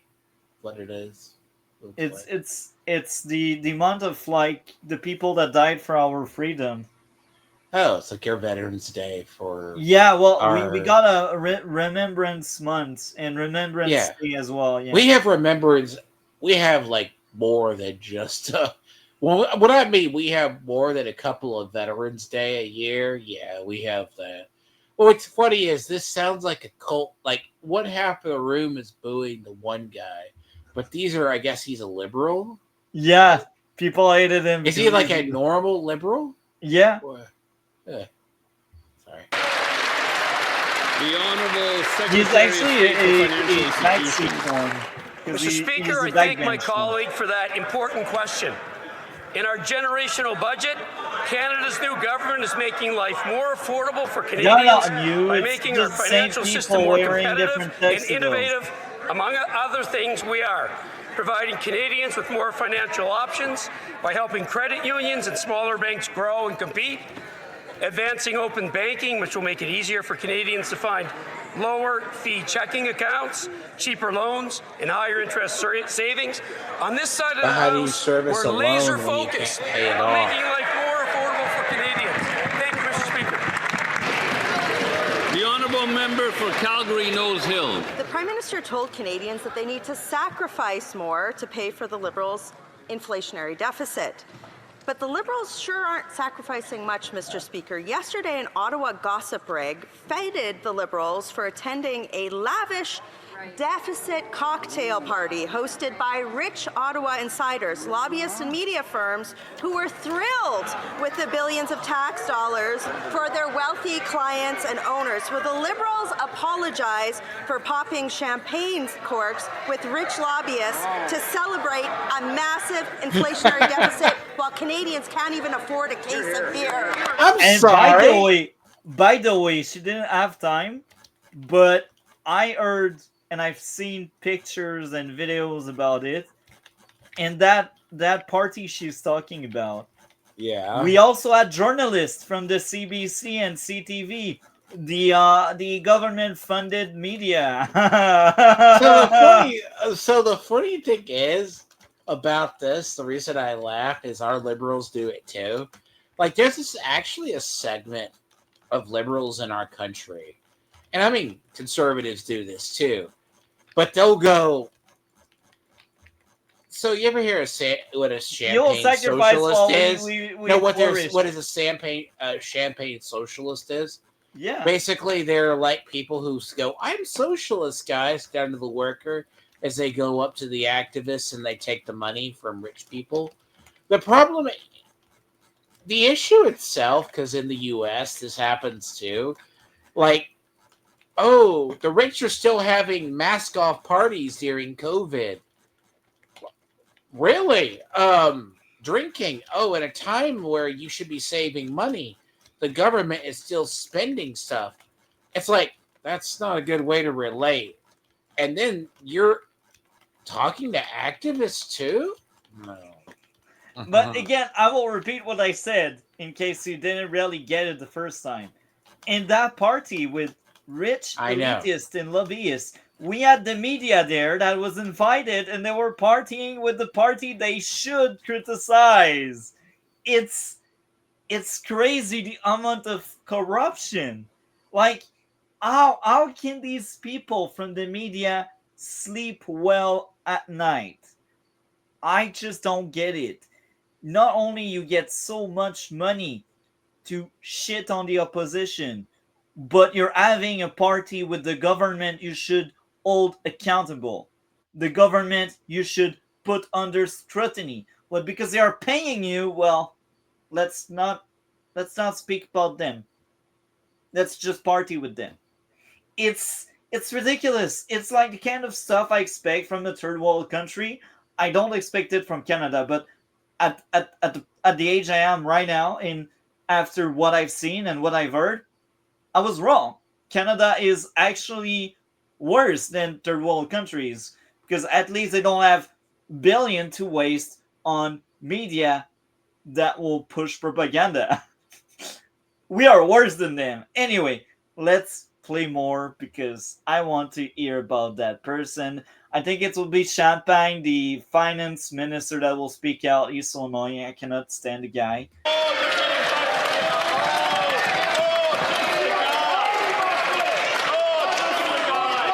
And they're getting booed again. That's the second time the same question period. The Honourable Secretary of State for Rural Development. Oh, that's not Champagne. Okay, that's disappointing. Thank you very much, Mr. Speaker. Canada wants the investment that this budget affords. Oh, by the way, I forgot to tell you, so you may not know. It's called the Poppy of Remembrance, and it's worn at the end of the last of October. Yeah. But us, it's in November. We do it in November, us. All Canada needs, and we're going to stand in support of rural Canada, Mr. Speaker. And in Saskatchewan, I'm going to tell our MPs, the Conservative MPs, Saskatchewan is watching. And all we're asking you guys to do was what you've been doing for the last 10 years on the budget vote. Sit this one out so that Saskatchewan can finally get help from the province to reach its full potential. Come on board.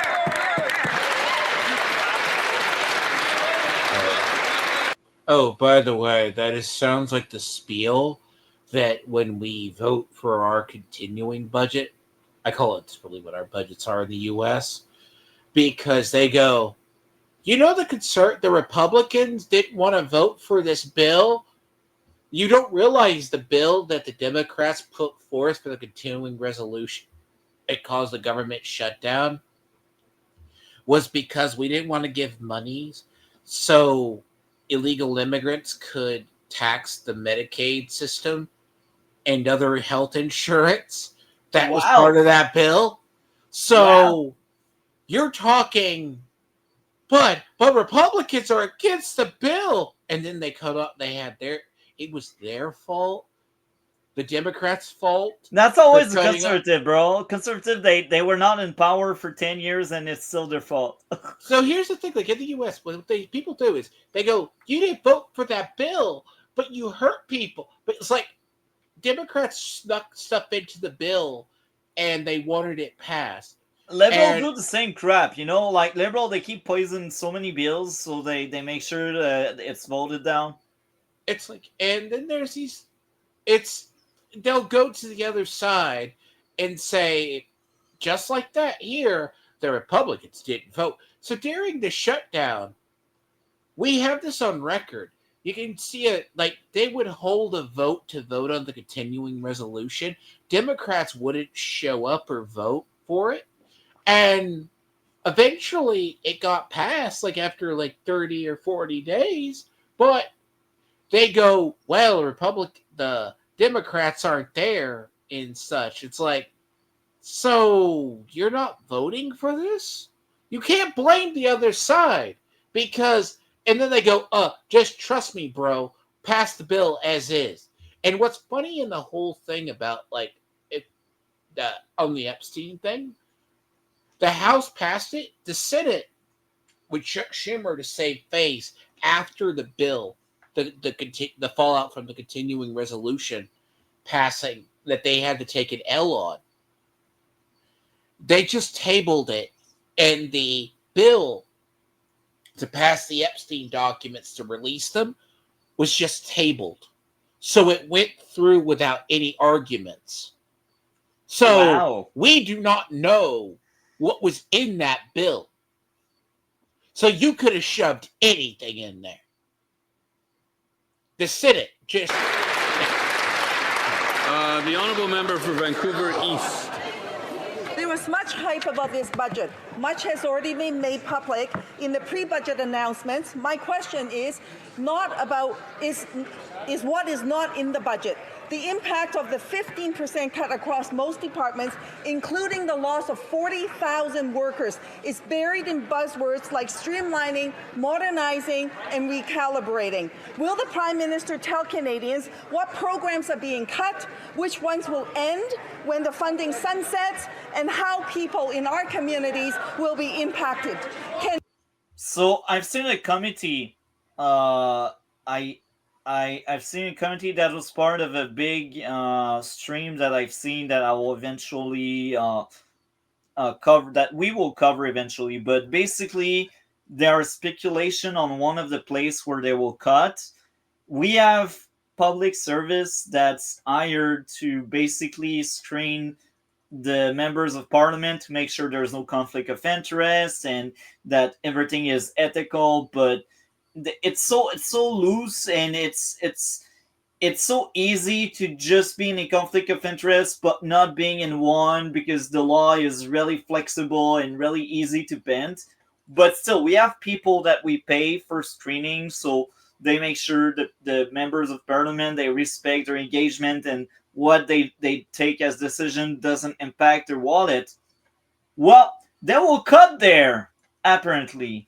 And they cannot admit it by accident, that thing. So the chief of that public servant area that screened the politician, it was questioned on many different things. And eventually, like, one of the conservative asked, so we had budget cuts announced in the budget. Is your department the one affected?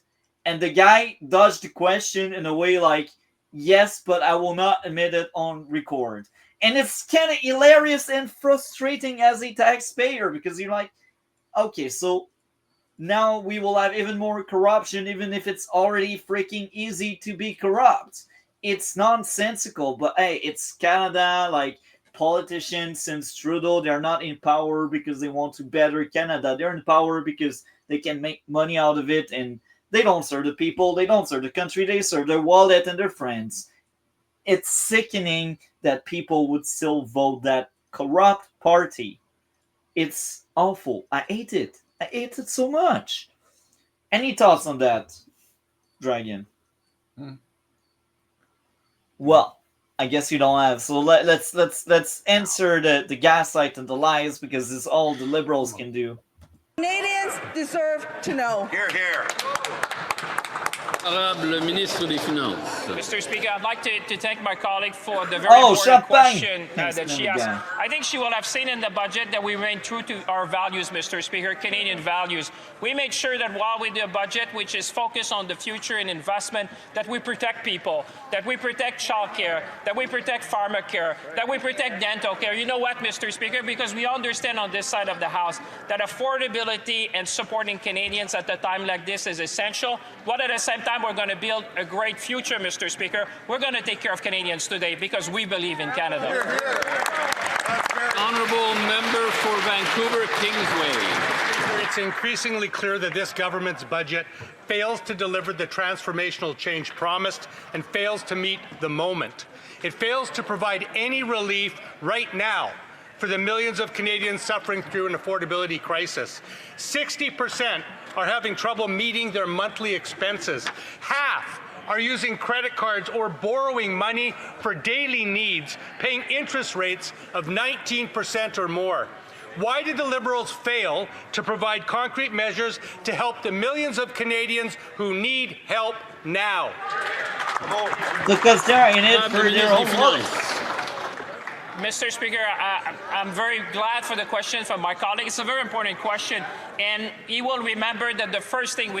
Well, the more I see of this guy, I quickly learn you guys are stuck with this man. This man is what you call a good party line person. Like, yeah, he is one of the seats in Quebec. Like, he is literally...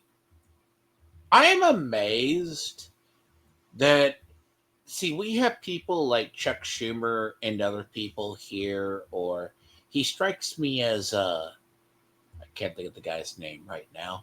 There's one particular, a true believer in the cause. Like, he could, it's not that I would say he lies, but he may not know he's lying. Because he actually knows. You know, it's funny because we paused on him. After the budget, he was like really disappointed because he really wanted the election and the budget passed. So he was disappointed. Is that why? Because he always seems like he's the main power broker right now. He seems like he could be the prime minister, not Carney. Oh, he's not liked enough. I'm telling you. Like, yes, he's elected, but I don't think any of the members right now can take over. Like, if we take out Carney, I think the party is done. But like how much power does he have? Because he seems to sway the room. He's been there for quite some time. I will admit that he's been there for quite some time. He was elected a lot. I will actually look into it. Jean-Philippe Champagne. Jean-Philippe Champagne. I know he's been here for like quite some time. That's Is he one thing. basically your establishment or deep state? Because he speaks a lot like they defer to him. He's been there since Trudeau got elected, so he's been there for 10 years now. So he never lost his seat. That's one good thing. But again, I don't think he's liked enough. And you ask most people like outside of the liberal hardcore that keep vote them he's not liked enough. Like he won't get the conservative on his side because they hate him. He looks like he slithered. He looks like he slithers on his belly. No offense, Yeah. but you can tell that he gives me the Chuck Schumer vibes. Yeah, or and it's the guy he can move between the crowd and sell a good show. I will admit that. I will agree with you. And again, he's been there for 10 years. Like among all of the MPs you see, he's the most constant one. I think he's the only one that's been there since really the start of Trudeau. Like most of the other people you see, they arrived later on Trudeau, like in 2017 or like in the second mandate of Trudeau in 2019. But that guy has been there since Trudeau has been there. So that's one thing I will give him credit. Like he knows how to get elected in his constitution, in his county, in his area. He gets elected quite easily, and I will. That's all I can give him. I don't see him being prime minister, and even when he goes in interview, he kind of suck a lot of time. Again, I will repeat what I said. The day after the budget passed, the guy looked defeated. It didn't look like he was proud his budget passed because he's basically the guy that was in charge of making the budget. But again, he made the budget under Carney's instruction, like you need to do this and that, and like Jean-Philippe Champagne was just the guy that really brought the numbers. But Carney had the plan, and Champagne was the one that needed to bring the numbers. But still, again, I don't think he's prime minister material at all. He doesn't have the charisma the other had. Like I will admit, Trudeau had charisma. It was terrible. What about the other tall, like really asshole guy that's in these all the time? Oh, McKinnon. Give me a sec. I will look into it. I think McKinnon. He always sounds like he has a stick up his ass. McKinnon. I will admit that guy has a lot more chance than Jean-Philippe Champagne, but I will actually look when he came to office, but I wouldn't be surprised. He may not have the charisma, but he has the commanding presence. That's the difference. Yeah. He does, I will give him that. That's the thing. These are people that no matter what, I see them as commanding people. I can see why they're leaders. I'm shocked. I'm actually shocked. So Stephen McKinnon, the guy you see often a lot. That always looks like a tall, terse bodyguard. Yeah, he is. He has also been there since 2015. Wait. No, he's brand new. The guy is brand new. Yeah, he just arrived. And that's how he got like the cabinet position and such too. Yeah, I'm surprised. So the big guy you mentioned, that's there more often. I'm shocked. He is brand new, so I'm shocked. I'm surprised. That's surprising. And then the whole thing of it's like half the problem is if you're trying to win a PR battle is let's assume you're trying to win a PR battle versus these people. They'll just charisma vacuum you out of the room. So because it's the kind of the thing about with our politicians and our liberal types they know how to set a stage to do something. A lot of them, they hold the scrutiny up because either they believe it or they created the situation themselves. Like the Chapin guy here, he doesn't look like he's lying.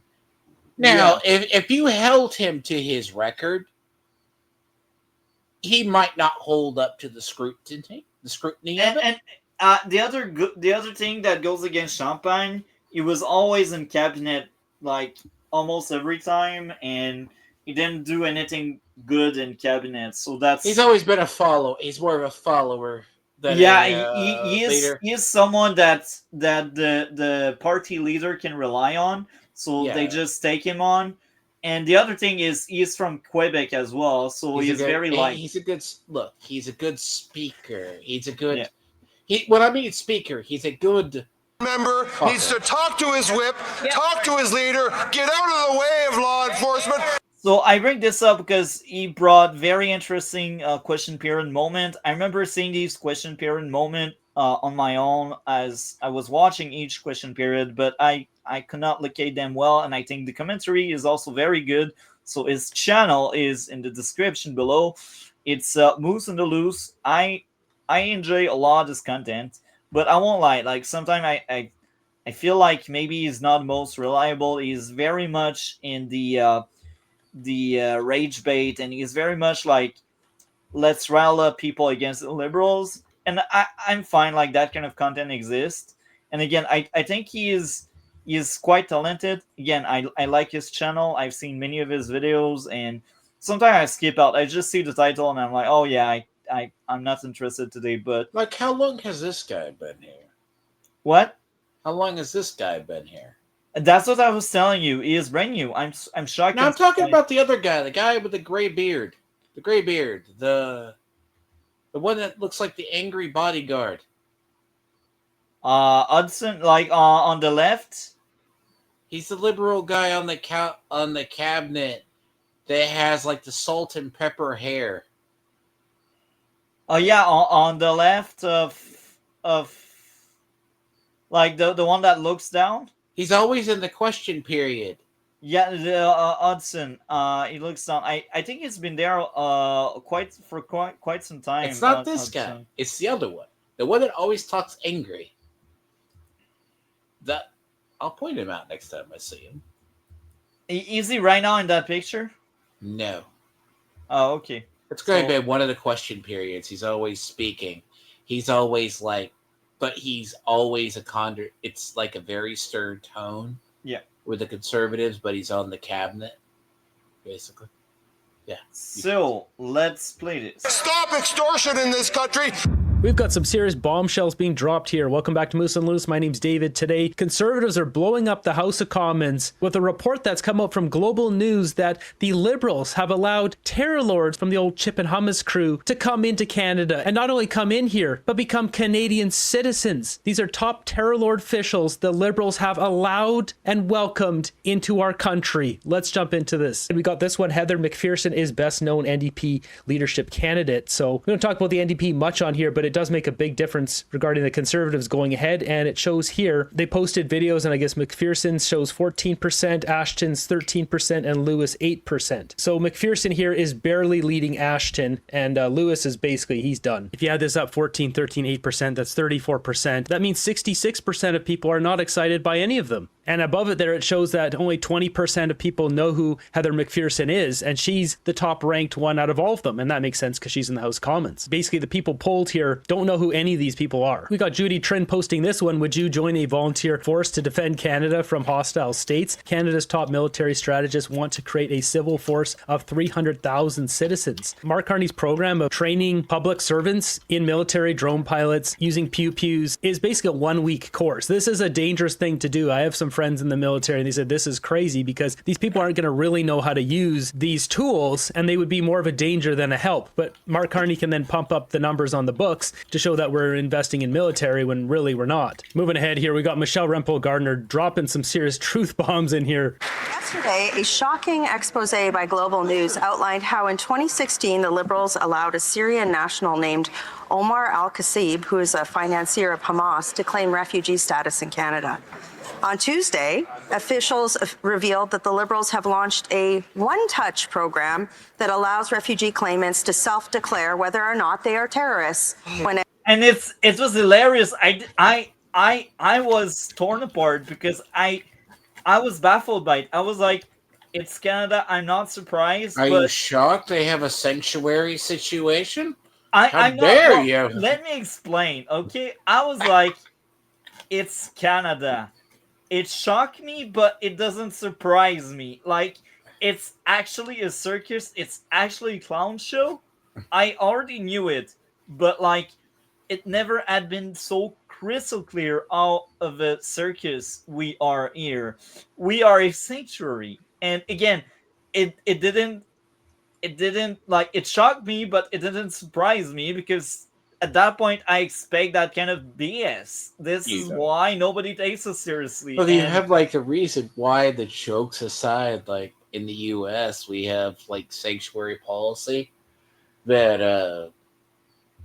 and I gotta share something else. Like, it's hilarious, it's sad, it's frustrating again. Canada just gives that mix of emotion. I think I'm born on the wrong country and the wrong era, for real. That's what I truly no, believe. it's a tolerance, because it's so like here we just had a massive investigation just wrap up, and it's gotten to Elon Omar as well, up in what is it? Yeah, Dearborn, Michigan.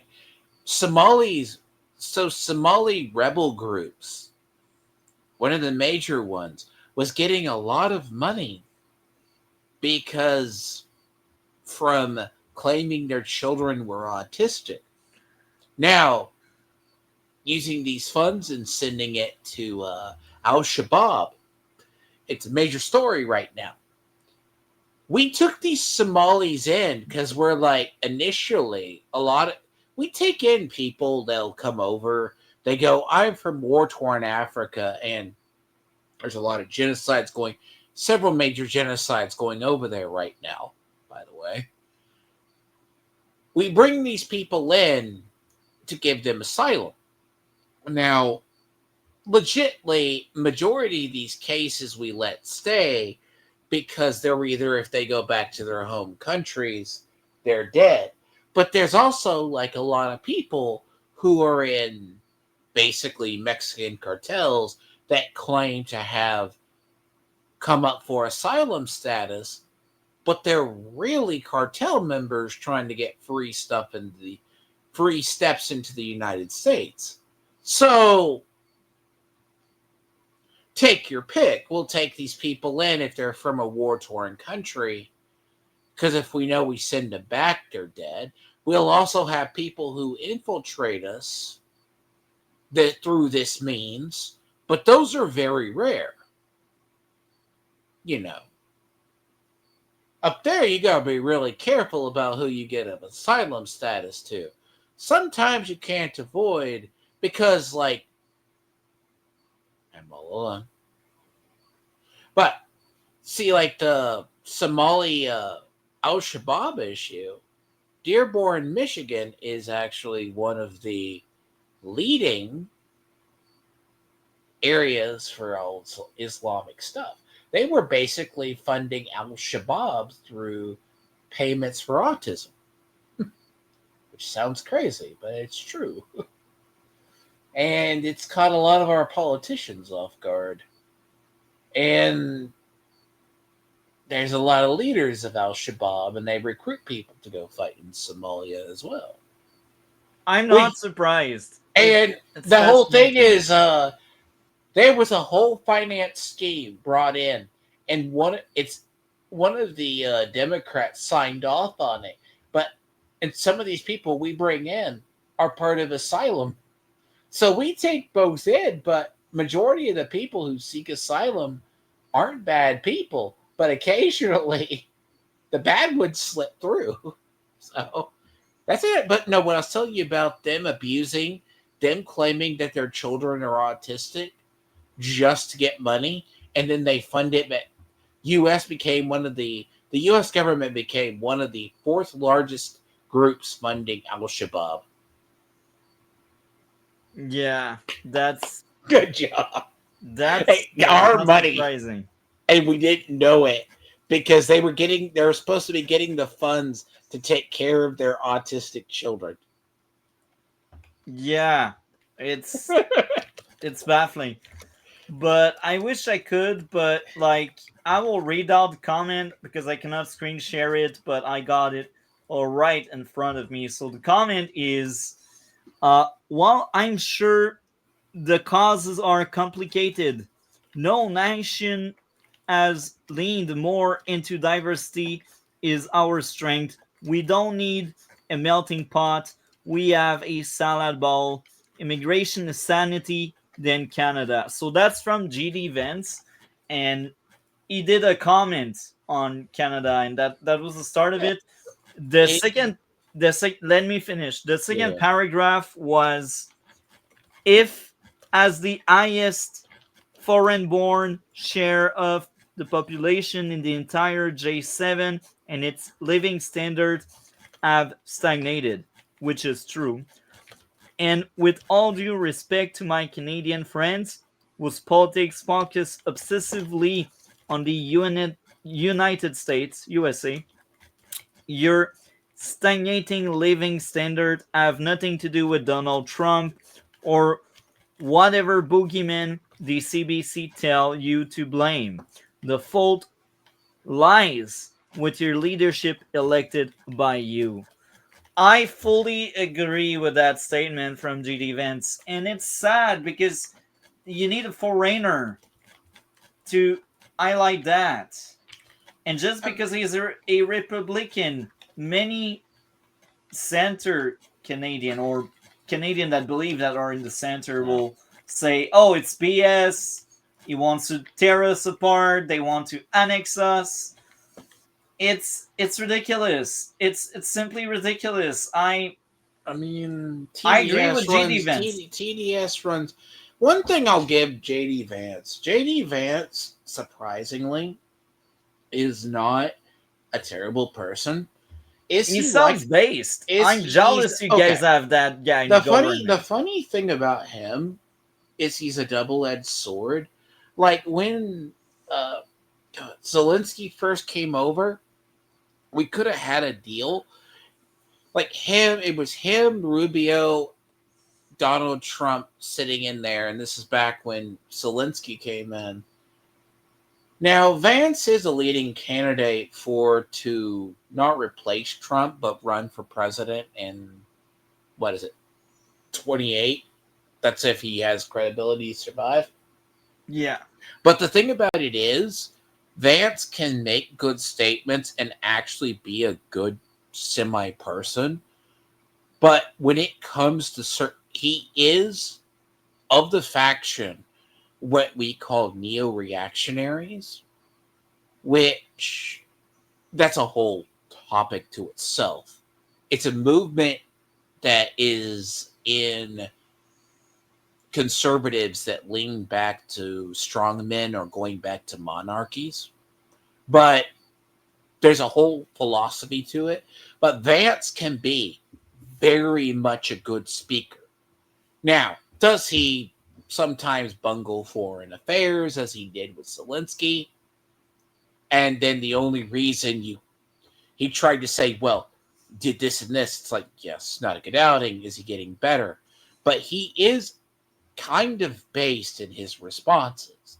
But there's also the side to it is he was speaking truth.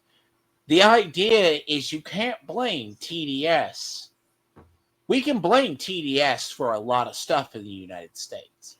And he's your president. He's not ours. He's making decision for your country, not ours. Well, the thing is, if you say because he's our president, he causes you issues, literally, like, there was people in the U.S., like, Trump ran on naming, I live in Texas, in South, and we have mostly conservatives and then other people. They're like, I'm going to name Gulf of Mexico, Gulf of America. We go, Checkle, how cute. I like it. Why? Because you know why we did it? We Checkle. Because it sounds like bullshit.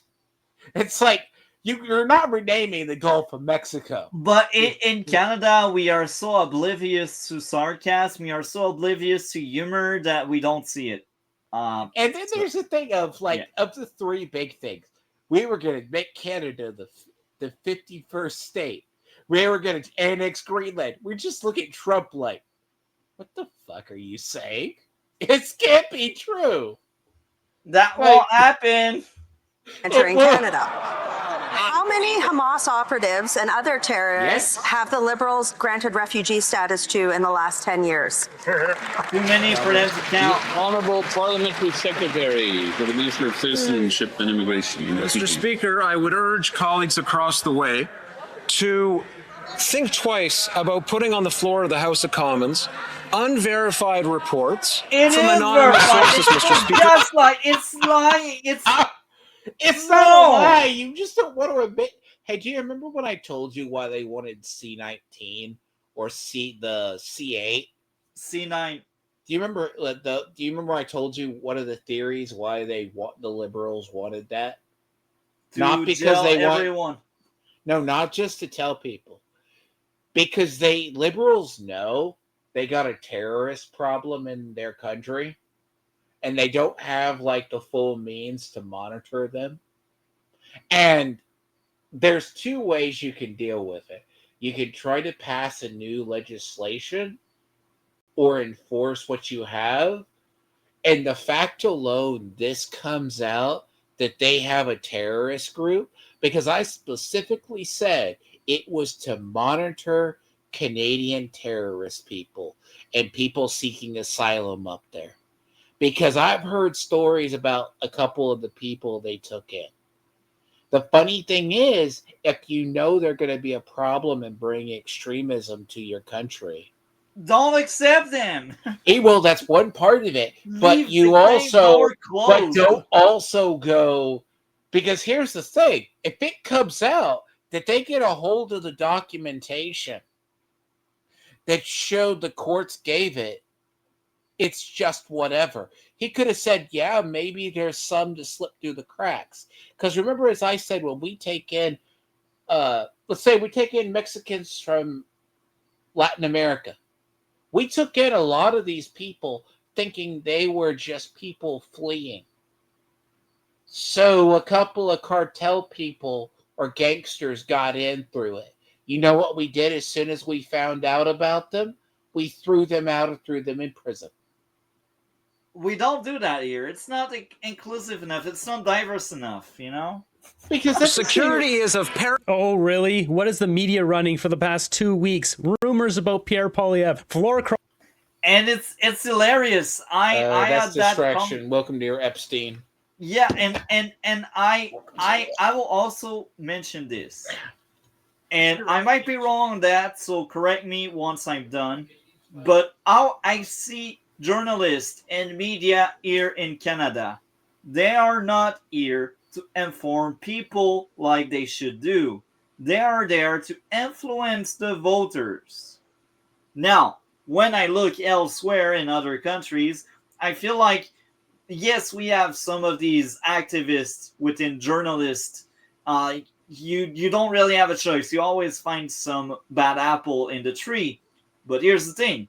I think overall, when you go overseas, whether it's Australia, UK, or you guys in the USA, I think most of the media elsewhere than in Canada, their goal is to inform people.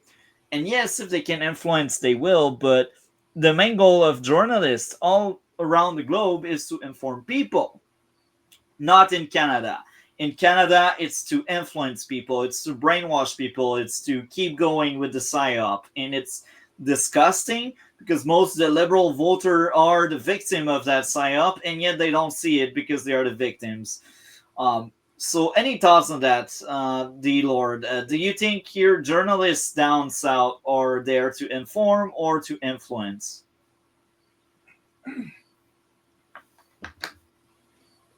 Dragon?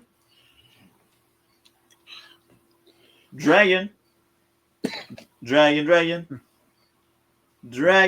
Yes, I am back. Yes. Okay, so I will repeat what I said. Yes. And correct me if I'm wrong. So what I said is here in Canada, our journalists, they don't inform, they influence. That's their main goal. And it's a bit unfortunate because a journalist's job should be to inform. And if you influence, then that's fine. That's a secondary objective. And I feel like if you go overseas, whether it's Australia, the USA, like America, you guys, or the UK, like the United Kingdom, I feel like if you go anywhere else except Canada, we get actual journalists. Now, of course, we got these influencers or these people that want to influence and they don't want to inform, but I think despite the bad apples in the tree, I think overall most people overseas are actual journalists, while here in Canada it's a circus. They just influence, and it's sad because our voter, they fall for it. They are just contrary, I think a lot of media literacy is an interesting thing.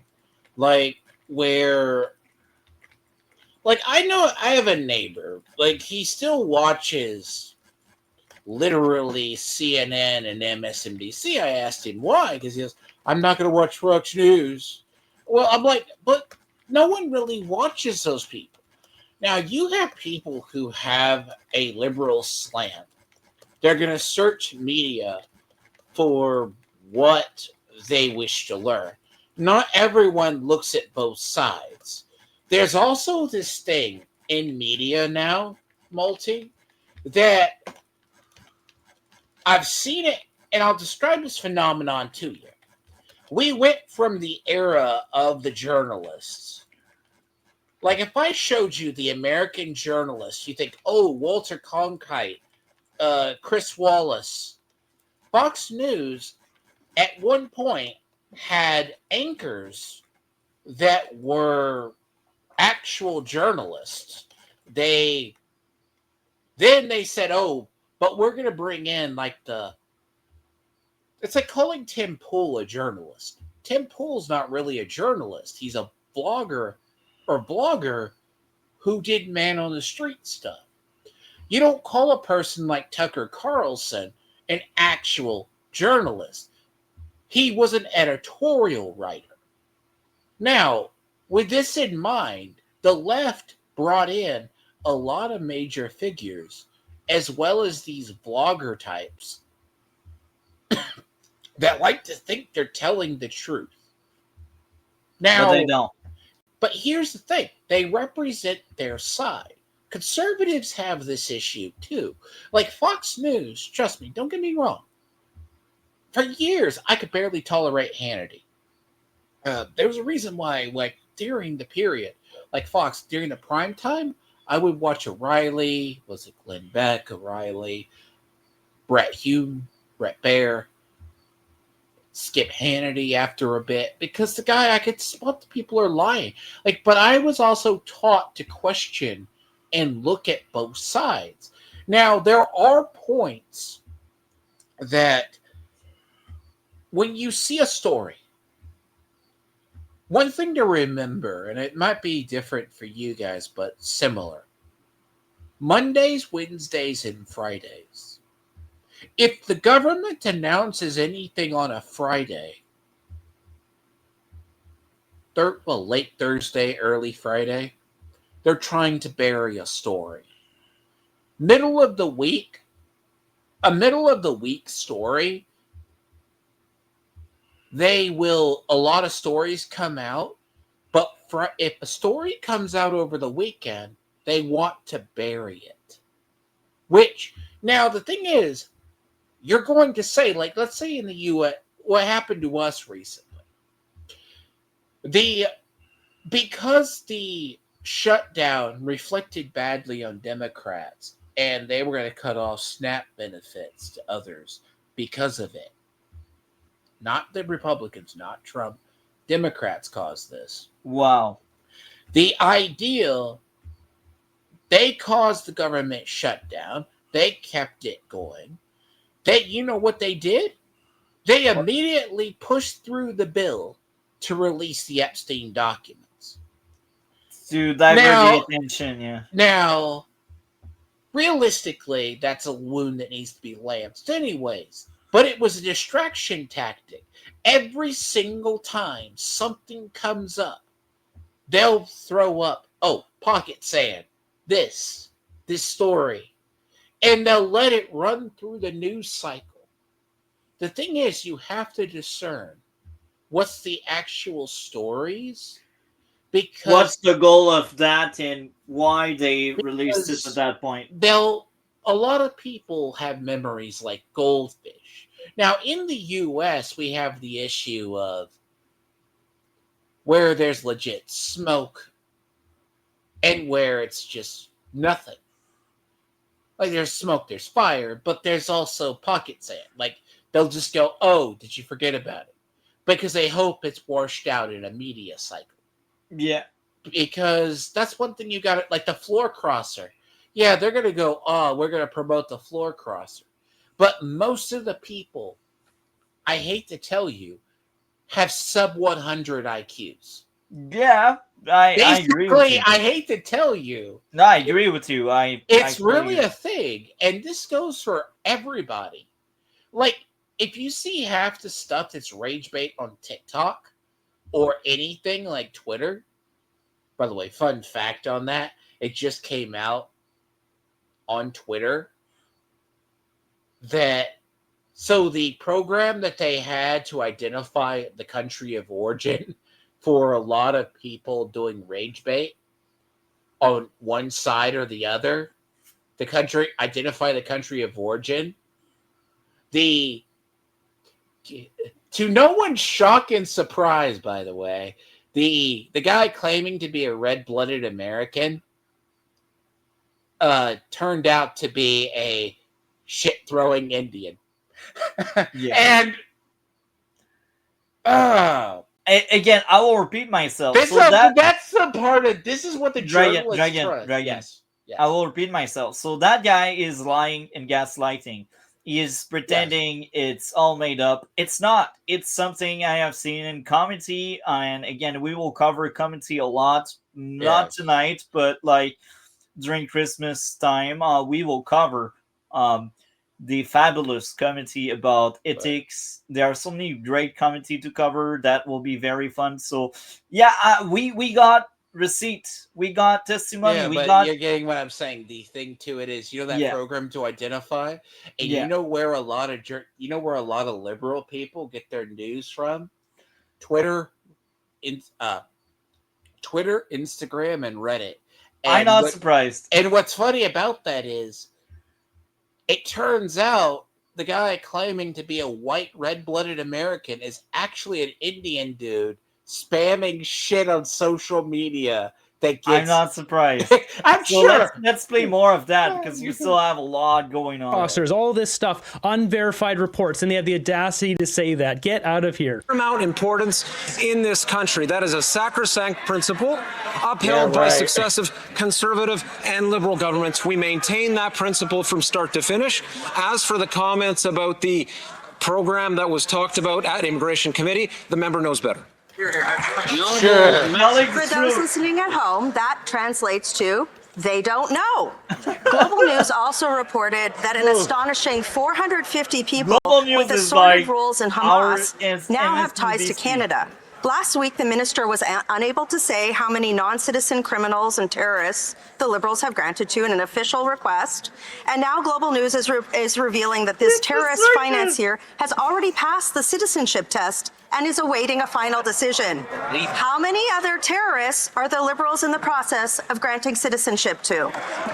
Wow. They're openly and willingly allowing terror lords to come into our country. Why are Liberal voters okay with this? The answer is they don't know. They don't watch this stuff. They don't pay attention. They catch a couple of clips on CTV or CBC where they're pumping Carney's tires and that's it. Continue to cite anonymous sources on the floor of the House of Commons, Mr. Speaker. It's not anonymous. The reality is, Mr. Speaker, The reality is that security remains always a fundamental responsibility that we take seriously. When security agencies become aware of potential threats to this country, they act accordingly, and we trust them to do that. We don't have As eyes, for by the the point way. that was raised So no. before, relating to what was discussed this week at Immigration Committee, I say the member knows better because she knows very well that our security system is not upheld by an app. That checks, criminality checks, national security checks, all of these checks are carried out before anyone is allowed in this country, Mr. Speaker. Hold on. The funny thing about when you talk about migrants getting in, okay, let's say this again. We had in the U.S., so when the dam broke in Syria a long time ago under Obama, ISIS and everybody else, Syria, and all the people flowed into Europe, they were like, why don't you take in these really random Muslims and Islamic people? U.S. were like, you just see bigots because you don't take them in. So I have it on record with people. We were like, we don't know who these people are. We're just not going to take them in. So they would go through Turkey, dump their documents off into the sea or area, claim they're refugees, and then try to get into Europe that way. So you didn't know who you were taking in. My friend that I've done streams with, he's currently having health issues with a family member. He told me a story. When they try to get into Greece, they would dump their documents in the water. So then they'll claim, oh, I don't have any documents. Wow. And act like they're just fresh baby faces off the boats getting in. So you do not know who you're taking in at the times. And you know what the funny thing is? You don't need ICE. And they're like, apps and other people are going to show how you catch these people. If their only proof of documents is them, when they transfer from one place to place, out at a certain point, they dump their passports and prior checks into the ocean. This is a problem the UK is having. They just dump it off and then they arrive by boat or something, then claim they have no documentation or a past. And you have to trust me, bro. This is how a lot of them got into Germany. And yeah, this is real shit. We have and they're like, we can't vet. Like, just admit there's a hole in your vetting process. Oh, and to answer your question, why do liberals not believe in borders? There is a belief amongst liberal and progressive liberals, especially, that borders and you need to be tolerant to the migrant. I agree as a conservative, you need to be charitable to them if they're real. But to say you can't vet them and you just need to let them in under trust me, bro, and then let in their entire 50-member family. Now, the leading deportations in the U.S. are coming from self-deportations. Basically, for the migrants we catch, it's majority because of ICE, it's causing self-deportations. That's why entire areas in the U.S., like in my area, DoorDash drivers used to be very, very, very wet-looking Mexicans who spoke no English. Now they've gone to a little bit of tan or brown Indian people. I'm not surprised. The funny thing is, these people get in here, and the problem is they've gotten in here by having an open border policy because they've been growing up and saying, if you discriminate against the migrant as a culture, you have to tolerate them. Now, the thing is, the responsible thing to have an immigration policy, you cannot take in all of the illegals in the world. It's going to destabilize the area you're in. Yeah. And there's not enough jobs. And then you're eventually going to drive down the wages. The little teenager that wants to get the job at McDonald's is not going to be hired before the Mexican guy. Yeah. For sure. I'm sorry. That's a reality. Let's play more of that now. That is not true. And Gary Anisandri, the guy who's in charge of public safety, helped and facilitated terror lords coming into our country. You can't make this stuff up. These guys are all liars. They don't even care. They're disengaged here. I mean, look at them. They don't even give a rat's. The article in question here is the Canadians in Chips and Hummus, the operative leader and financier. This is quite a lengthy article. It says Usama Ali is an alleged Chips and Hummus operative leader and financier. He's also Canadian, and so are others in the Palestinian terror lord group that ended 1,200 and took more than 200 hostages on October 7th, 2023. About 450 people with assorted roles in Chips and Hummus have ties to Canada, according to a source familiar with the intelligence on the matter. It goes on to say there's also citizens like Ali, an alleged member. Hold on, I'm going to say this. This dude just literally walked up to you guys and asked for asylum. And we said yes. And he got it. And he got the process started. Chips and Hummus executive team who runs the Terror Lord's financial office. Goes on to talk about how many assets, like $500 million, the real estate. These guys like to move between countries. Having passports, such as a place like Canada, allows easy access to move around. Says here, holding foreign citizenship offers advantages to groups like Chips and Hummus, such as easier movement across borders and consular protection, he says. Goes on to say the most senior Canadian in the Chips and Hummus crew is a 63-year-old with a trim gray beard who also holds Lebanese citizenship and goes by the names Usama Ali, Radwan, and Rizwan, among others. As I mentioned, this is a very long article, quite a bit of detail in here. If the Liberals are going to use sources, unnamed sources, well, so can Global News. In this case, though, it mentions that the source didn't want to be identified, said the list was compromised of residents as well as those of family and associates in Canada. Probably doesn't want to get popped. Mr. Speaker, the Prime Minister has said that the biggest threat to the security of Canada is Beijing's foreign interference. Parliament passed a law to create a registry to combat this interference. Hold on. Here's the funny thing about this. The Liberals are in bed with him. Here's the thing. So there's a story, and it had a hard time being vetted in the U.S. for a little while. And this goes back about 15, 20 years, sometimes the Obama era. So the Chinese learned from the Russians that you have people who infiltrate. So it was hard, let's assume you had to get a defector back. There were stories, and you can still find them, about CCP secret police stations. We have the same thing in going on America where we had agents brought in. So let's say you were Chinese, you moved to the U.S., you speak out against the CCP. Somebody's going to come and pick you up and take you back in a shipping container back to China. Yeah. And it's these infiltrators that got in and set this stuff up. Now, this sounds like conspiracy theory, but this is real. This is real, and I'll also tell this. It's hilarious. All you guys in the USA, you have the Democrat and the Republican, they are so different from each other, yet they all agree China is kind of dangerous, and they are not so friendly, even if they are not doing a all-in war that everyone sees. They are sneaky. They're being assholes. You. Yeah, they backstab you. Biden did ignore the spy balloons that they thought were just weather balloons, not spy balloons, to see how far they get in. But to get back to my point, you guys, you're Democrat, you're Republican. They are ends of the spectrum, but they agree on that. They say, yeah, China, not so friendly. Even if they don't shoot down our people in the street like that, if they bring people in their house, bye-bye.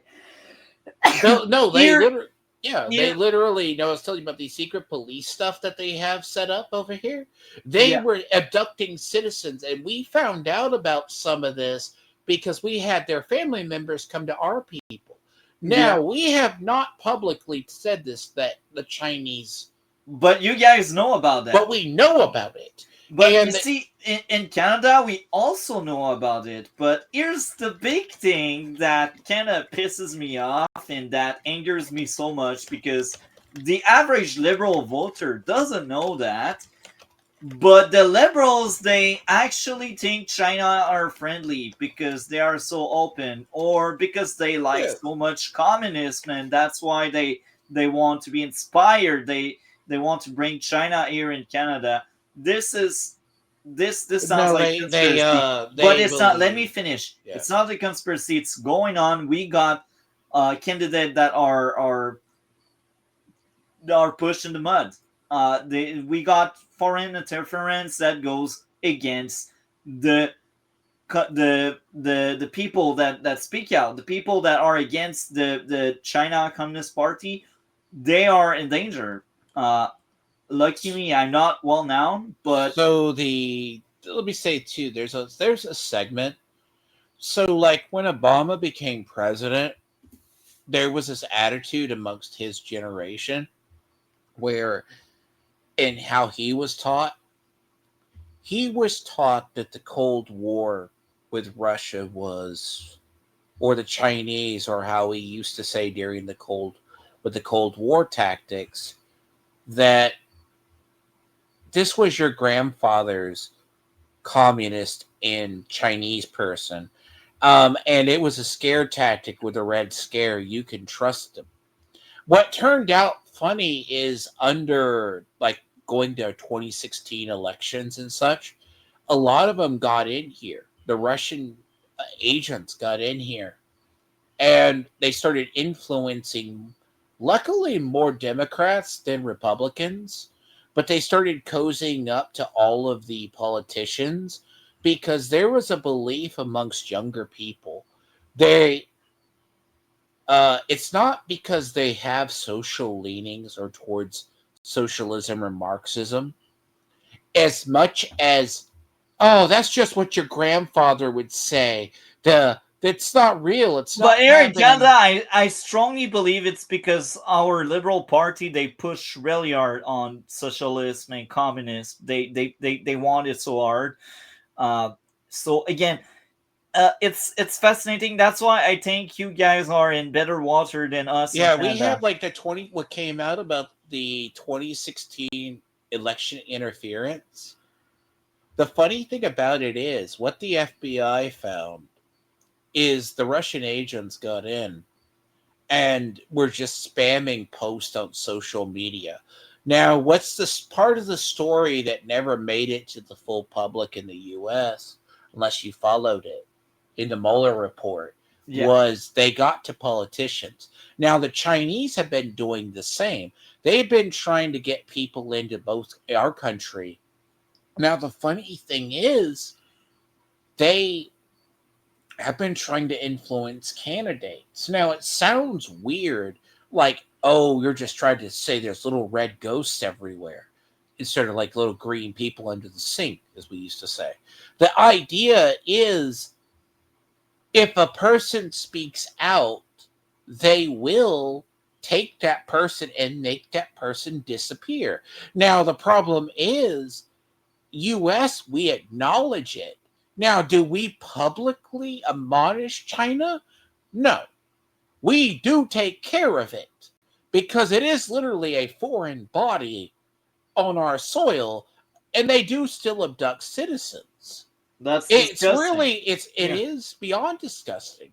But the problem is, even our own Democrats, within not as much under Biden, it was like some you saw it a little bit, but they weren't as honest, but afterwards saw China as an enemy and for what they were. Yeah, a friend doesn't sneak up behind you and stab you and then say, "Oh, sorry."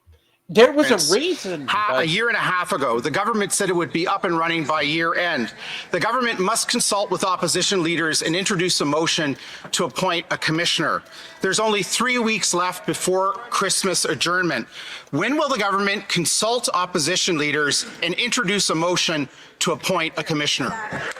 No, the Honourable Minister. Somehow I don't think it's going to happen ever.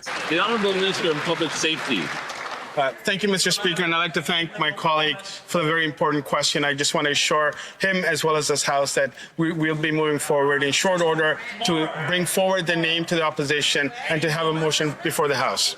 How are we supposed to take this guy serious here when he's got a Jurassic Park tooth around his neck? Did he get that from his Terror Lord friends? Mr. Speaker, last election, some candidates were vetoed for foreign interference and others were targeted. And CSIS Director Dan Rogers said just last week that China and Russia continue the second one at the speed that this government operates. So where is the sense and urgency in getting this registry up and running? Oh, by the way, fun fact before I forget, there was a recent story out of the UK that the Navy ships, so if you didn't know, along the along the waters of the Arctic, near where they have internet cables and such, because last year we have Chinese ships that operate in foreign waters. They'll go out to foreign waters, like someone tried to see if they could cut an internet cable or spot or cut into a cable and find it. Now, the funny thing about this is the UK Royal Navy just warned Russia publicly. Yeah. See, I have to get more of this story, but I've heard similar Where stories. are the speeds not seen in generations? No. Where are say this. This is how bad it's gotten. The UK. Yeah, I know it's bad. We know it's bad. The ships. China is literally sending tankers and ships designed as fishing vessels to spy. Literally, this has been happening. And if you don't think this is happening, this is what's. Think about the people getting it. I know.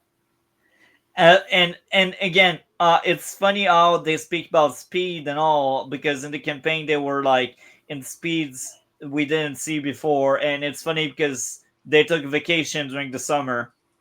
Just saying. So let's play more of that. the consultations with opposition leaders, and where is the motion? No, I don't know. We can ask Brookfield. Maybe they have some answers. Mark Carney's too busy doing business deals with anyone and everyone that Brookfield's doing business with. So the Conservatives are really starting to put this stuff in the House of Commons finally. Talking about Brookfield, listen to David Bexty here. Brookfield, air miles, I don't know. Mr. Speaker, every time the Prime Minister's wheels up, Canadian bank accounts go down. The Prime Minister has taken 28 trips traveling far enough to circle the earth almost 4 times. And what do Canadians have to show for it? Nothing. No new trade deals, no concrete wins, just photo ops, fancy meetings, hollow letters of intent that never turn real results. He met with China, higher tariffs on canola. They visited India, tariffs on yellow peas. Meetings in Washington, higher tariffs on softwood. Meetings in the UK, crickets. Get the next tree ready. So I ask, is he even trying to get tariffs removed, or just rack up more air miles? I like it. That was a question, wasn't it? I mean, okay. The Honourable Minister of International Trade. Canadians know that 2/3 of our economy is powered by trade. We're opening doors for Canadian products to reach new markets. We've signed new trade deals with... Yeah, so passionate. Opening up new markets, not doing anything. The Conservatives need to keep hammering down that this is the Brookfield Party of Canada, because then Canadians will get it. Why are we enriching one company and Mark Carney's shares versus getting what's beneficial to all of us? Hammer down on this, because that is what's going on. In other news, we've got a tractor pushing through Palestinian protests.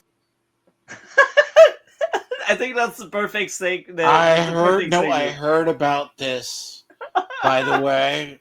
Welcome to Canada. So I will let people go see that video. I heard about that down here. I was like, So let's move on to the next 3, being question period 7, PBO, and question period 17. The funny thing about a lot of stuff, it's like I talk about the spycraft of the spycrafting that's been going on for a while. Like, people think this is doesn't think this is real.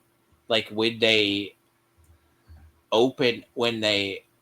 open these things, and it's so like when Biden shut down the Keystone Pipeline. I sound like a broken record when I say this, China came for your oil because we weren't getting it. Where do you think it was going to go? There we go. Oral questions, questions orales. The honourable member for Oxford.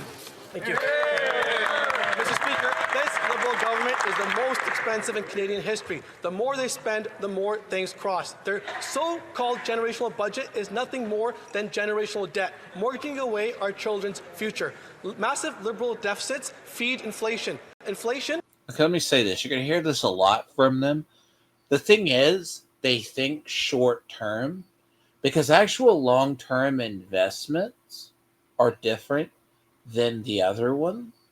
Because short-term investments, even in the U.S., so legit when they talk about mortgaging the youth's future. Now, it sounds weird. Weaponizing children and futures. The thing is, if you do it, actual investments, you want long-term. That's the thing that FDR did, despite being a major progressive. Or during the thing, governments would create jobs. Let's say you need to build a dam or something. You hire people. It's like we have entire projects. But short-term gains has been a thing in U.S. and other liberal policies. It does hurt an economy and it hurts a youth. Basically, that money has to come from somewhere. Because, as I said, there is no such thing as a free lunch. Fuels unaffordability. Our seniors can barely buy groceries. Our families are stretched thin, and our workers are falling behind. Yet this Prime Minister, he still wants them to make more sacrifices. Can the Prime Minister tell us what more is left for Canadians to sacrifice? The Honourable Government House Leader. Mr. Speaker, this morning brings outstanding news of tens of thousands, in fact 69,000 new jobs in Canada. 69,000 new jobs. But we lost 100,000. You're losing jobs faster than you're gaining because I don't know if you... So the thing is, a lot of younger people necessarily aren't going to get this. The idea is when they mortgage a future, if you want actual long-term investment, figure that and take forth. Let's assume you're going to create jobs. Look into proper mining procedures and how you open it. It might take a year or two, but it can get done. That's long-term. And then don't, when another administration come in, cock block that mine development. That's how you create economy. Your economy, it's not hard to create jobs. It's hard to create the climate that you don't jinx it later on because some person, you can do ethical mining. For God's sakes, you probably already have the same, if not worse, restrictions. When you close a mine, you have to refill it. So nature heals itself. You know? So. Employment growth in this country. What's happening, as the Minister of Natural Resources informed us yesterday, is investors are piling into Canada. Lies and gaslight. Confidence in our country. The entrepreneurs, the tech sector, young people are getting energized about this positive economic momentum. We're going to keep it going with this budget.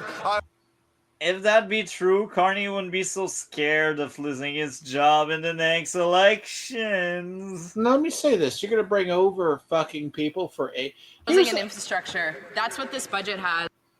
H-1B visas, every time they talk about tech companies bringing people in, like I've heard this interestingly.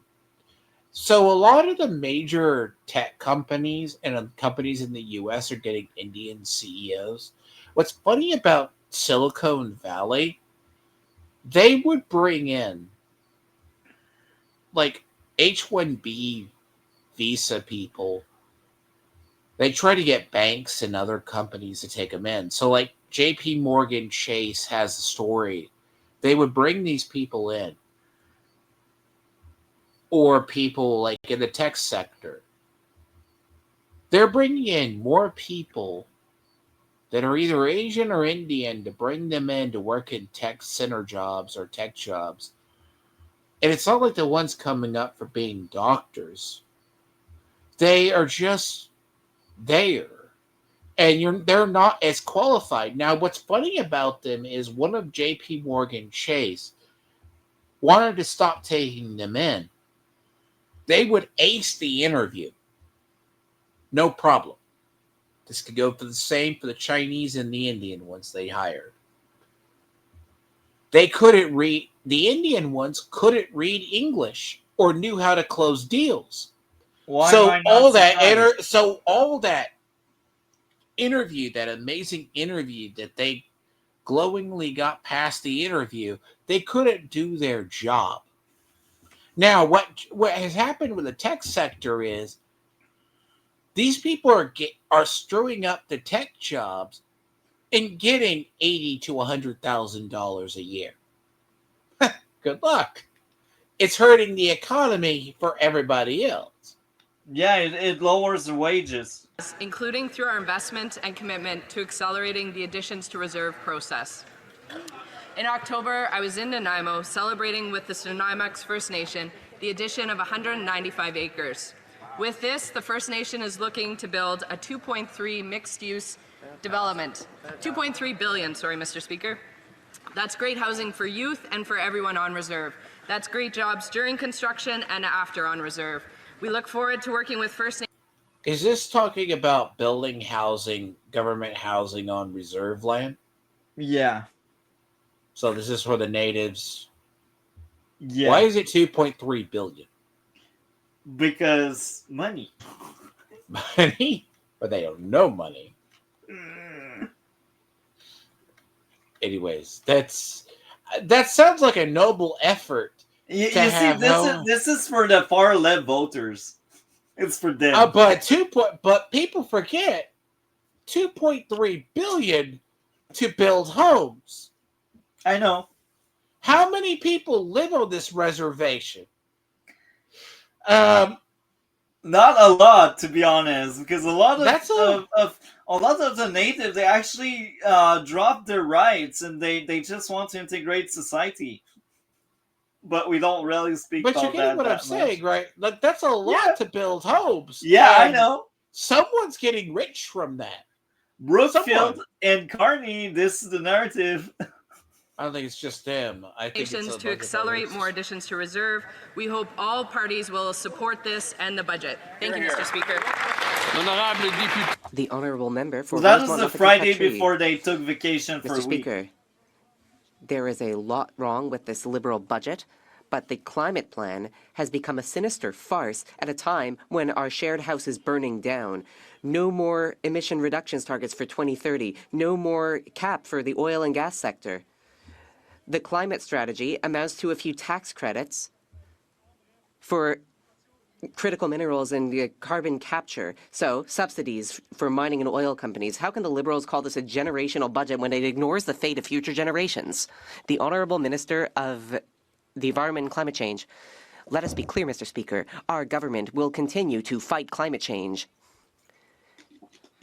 We will do this through by flying our jets all around the world to fake signing papers and pretending we are doing our job, having more trading partners. An effort. In our budget, we strengthen the industrial carbon pricing and methane regulations. We will put in place clean fuel regulations. And if the member wants to talk about tax credits, yes, we will offer tax credits for clean electricity because that is good for all Canadians, including Quebecers. Alberni. Mr. Speaker, friendship centres are lifelines for Indigenous people in urban communities, providing food, housing, safety, culture, and belonging. The urban Indigenous population is growing rapidly, and friendship centres are already stretched past the breaking point. Their core funding runs out in March. Budget 2025 offered nothing. Without stable, permanent funding, programs will be cut and doors will close. This is not reconciliation. It is abandonment. Let me tell you the saga of USAID. USAID was a department. Now, if you can go back as far as when Obama was president, he thought to foster journalism, you need to have government funded journalists. This is what kept sites like Kotaku and a lot of gaming websites afloat.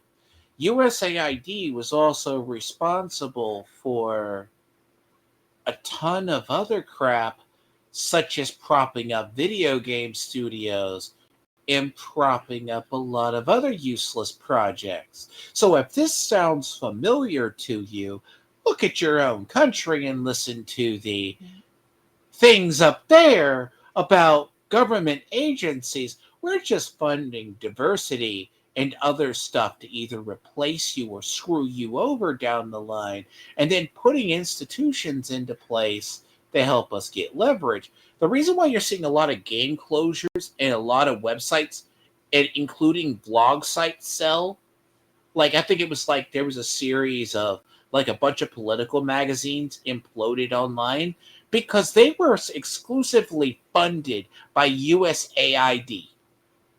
So again, you guys are just downstream from us. Yeah. When will this government commit to renewing this critical funding to support Indigenous peoples with long-term, secure, This is a good talking funding? point for liberal people. The Honourable Parliamentary Protect Secretary the to little, the Minister of Indigenous the Affairs. minority, the that's minority. NDP that want to put get back Indigenous the children, support. families, and essential services Really? first. This new government is innovating to better serve Canadians by improving efficiencies and coordinating across all departments. But the federal government has a distinct duty to Indigenous people and a key opportunity to strengthen a renewed, respectful relationship.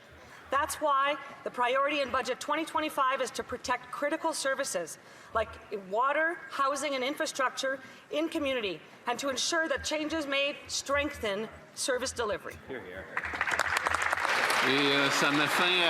So now, before we go into the next segment, is this the same? Can I ask you, out of curiosity, how much do they still trumpet up the fact that the Indigenous population was culled by the Catholic Church and buried and misused for years? Like, how much of a native population did they? And it turned out they built, like they said, they built schools and mistreated the natives, and it turned out to be bullshit. Do you know the story I'm talking about? Yeah, I know what you're talking about. I heard about it, but I don't know enough to have how much? Okay, maybe the other part is how many actual natives do you have left? Like there were 3 fiscal anchors at the. Not a lot, to be honest. So like the Eskimos that live out in basically igloos and other. Mainly the territories, to be honest, but the territories like they live are in the small. But they like that. Okay. It's a very small portion. So now let's get into the next segue. So we got the PBO. The PBO is the Parliamentary Budget Officer. And our system is so corrupt and broken that that person's job is non-partisan. But here's the catch. Their job is to criticize the government and their spending. And the catch in that is who gets to choose the PBO? The government. Instead of saying, you know what, the opposition get to choose him, it's the prime minister that get to choose him. And because it's a non-partisan guy, well, we got a great PBO right now. And that PBO is so good at his job that the prime minister wants to replace him. And because the guy didn't do the job for 6 months, because you need at least 6 months to then be voted in, well, the prime minister wants to take him out because he spoke loudly about how bad liberal spending are. Now, of course, the opposition really want to defend that guy position, and if they can get that win, that'd be amazing. But I could see the guy coming back eventually. But basically what happened, the Prime Minister wanted to take the guy out because the guy was basically telling everyone, if we keep going that way, it's unsustainable. We cannot keep up. We don't generate enough money to support all of the system, and we will be off a cliff. We may end up losing our AAA credit. And of course, the Liberal, they didn't like it. Someone too honest there. And they created a posting saying we need to find a new PBO that has tax and a lot of BS to pretend it's because the guy right now doesn't do the job well. And it's kind of funny because right now we will be covering a committee speaking about the PBO job and speaking out, you know what, we are having interview and the opposition pushed enough, so now they are making interview to question every candidate for the PBO job. So even if the Liberal created that new posting and may fire the good guy, maybe we will keep that good guy. It depends how that committee goes, and that committee point is really to highlight what's wrong with the PBO and all of that kind of stuff. And again, the PBO, the Parliamentary Budget Officer, is very important. It's about transparency. It's about saying what the politician won't tell you. And that's why it's so important. So that committee here, we won't cover the entire thing, but we will cover a big chunk of it or a small chunk. We will see how it goes. But let's get into it. Again, the guy said it's unsustainable. We are off a cliff if we keep going that way, that speed. The motion that I put on notice. It is my birthday, and I hope that if I move a motion to adjourn, that we could today. At this point, she's a Liberal. I just realized. No, it just sounds weird. Mr. Chair, I do move to adjourn this meeting. No. And? No. Okay. Of course, the opposition is like, no. Stay here, do your job, girl. House of Commons Senate Committee on Government Operations and Estimates, known of course as the Mighty Ogo. And of course, we want to wish a very happy birthday to our Vice Chair, Miss Khalid, whose birthday is today. We will not subject our witnesses to our singing, but perhaps after. So pursuant to Standing Order 1083C, the committee is holding a briefing session with the Parliamentary Budget Officer on his analysis of Budget 2025. Our 6 minutes rounds with Mr. Lawrence. Mr. Lawrence, welcome back to OGO. Thank you. It's a pleasure to be here. And thank you, Mr. Jakes, for being here. And thank you for your courage and nonpartisan nature and willingness to speak truth to power. Canadian people truly owe you a debt of gratitude. So thank you very much for that. Now, I want to take you back, Mr. Jakes, to the election where Prime Minister Carney had two primary commitments or promises to the Canadian people. He promised, one, that the operational budget would be balanced, and secondly, that the deficit to GDP ratio would be declining.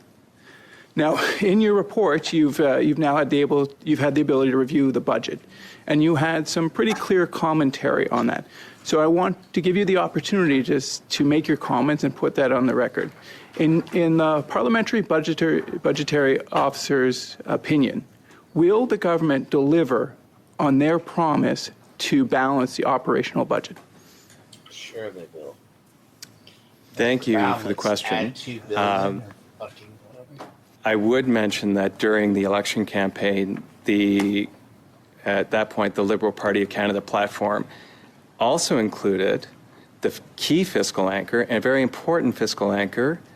And I'll also add this. This guy has been in government for 17 years, so he's worked with every administration, even the Conservative. And that guy, in again the unsustainable aspect of it, he was like, I've never seen a deficit that high. And the guy's been there for almost 20 years. Look, I could have said, remember I told you about what our Liberal people do? They add see, technically we increase government spending every budget or every year. But at least you guys make money. We don't. Well, the thing about it is, your debt to GDP can go up in a way if it's not terrible. Now, the problem itself comes when you do it outside of a growth parameter, and that's what Biden did. Yeah. Now, you can have fun. Standing fiscal anchor existing for the government of Canada for about the past 30 years of a declining debt to GDP ratio. Turning to your question with respect to the operational budget and the probability of the government achieving its new fiscal anchors, based upon the analysis we've conducted, there is a low probability of respecting the fiscal anchors the government has set out for itself. Yeah, I believe you put the chance at less than 50%, if that's not incorrect in your report. And in that, despite, or in addition to the fact that, and you've had considerable commentary on this, as moving items that would be traditionally, or at least in the UK system, classified as operational, pushed over to the capital to make this, to enable a greater chance at achieving this balance. But I'll move on, and I agree with you that they have cast aside the fiscal anchor of debt to GDP, and that seems to just have been forgotten from just 6 months, 8 months ago. But if we go to their metrics and we just play on their field, as it were, and we go to the deficit to GDP ratio, they have also committed to the fact that they would have a declining balance, which is a much easier mark to hit, in my opinion, than the debt to GDP. What do you believe the chances are they'll deliver on this second fiscal anchor? Christina, did you want to respond to that one? Sure. For the deficit to GDP, we've estimated it to be around 7.5% that they will achieve this target. It is in our assessment of the sustainability of this anchor specifically. The condition is that the deficits will be declining every single year over the projection horizon. So to be clear, there were actually, as you point out, Mr. Jakes, correctly, there were 3 fiscal anchors that the Prime Minister Carney promised to deliver to Canadians. One was debt to GDP, the other was deficit to GDP, and the other was balancing the operational budget. And it's very unlikely that he will achieve any, if all of them. Is that correct? That's correct. And I only raised the debt to GDP anchor because, as part of the premise to your question, you mentioned the election campaign, you mentioned the fiscal anchors that the Liberal Party of Canada campaigned on. And I know that potentially for some, there's a bit of lack of clarity regarding the changes that have occurred to those fiscal anchors. And it's funny because the way the Conservative try to frame it is the Liberal, you cannot trust them. They broke their promises. So there's the interesting part about this is they said they're going to take this increase of like 20 something billion more or more to do, but they said, trust me guys, by 2030 we'll get this bill, that we'll get the deficit down below from where we started it. No, the thing is right now. No, the thing about for real is the budget, that was their promise. And if your own budget office is actually contradicting you, because they know it's like, so you're saying that you need that 20 extra billion and you're going to use that money and it's going to pay back full. Okay, if you had a sound plan, maybe. But when your own financial people don't think you're going to do it whilst controlling your actual budget, and this is outside the debt to GDP ratio and borrowing, because I hate to make the reference to the Weimar Republic with you guys. At one point, the poor, it took eventually, they started printing their way out of debt because it came in wake of Germany being blamed entirely for World War I. And eventually it took a wheelbarrow full of coins to buy bread. kind of stuff. Prices change daily. And you're talking about you're going to throw this out in a fiscal policy. It's only a matter of time before your entire government would collapse underneath that. Now, when it comes to actual being fiscally responsible, yeah, That was a big promise. That's why we elected the banker. But here's the thing. This is a real guy. See, now you're a little bit in my wheelhouse when I look at these hearings. He's talking about with the budget, they can't meet their marks. Like a 7% is nothing. You're going to have to say, okay, every one of these growth initiatives might be slow, but it's going to pay off. But since the election campaign, and in particular leading up. What does he want to say? Because what he is basically saying is what they promise, they have a hard time doing with the current trajectories of the economy, the continual downslide. It's going to be hard because if they ask for this, what stops them from the next budget asking for either more? Because it's still going to go up intercriminatory, whatever. There's a word. But it's going to go up incrementally. Yeah, it can only go higher. Which the thing is, if it just goes up a big chunk, then go up in increments, it's manageable. But it's not. But with those, by that 2030 deadline budget or 2029 budget, they're not going to have that down in 4 years. It'll be only higher. To the Prime Minister's comments in the House of Commons in the third week of September, where he indicated that the debt to GDP anchor was still one of the fiscal anchors for the Government of Canada. But of course, as we and others learned with Budget 2025, the government decided to cut that anchor. Thank you. You know what? Numbers are important, but sometimes I'm a little bit of a math guy myself. Why do you pause, Dragon? Oh, not as much as you, Mr. Jake. So that what he said about he cut that as an anchor point for the debt to GDP ratio, that is him signaling that the debt to GDP ratio is probably going to blow up.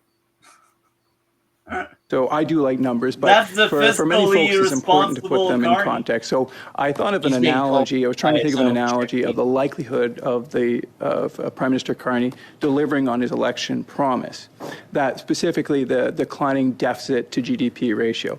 So I looked up the odds of the Toronto Maple Leafs winning the Stanley Cup. 7% is actually the bottom-dwelling Maple Leafs, or cellar-dwelling Maple Leafs, have a 7%. Over the next 2 years, it's 12%, which means that the Toronto Maple Leafs have a much greater likelihood of winning the Stanley Cup than Mark Carney does on delivering his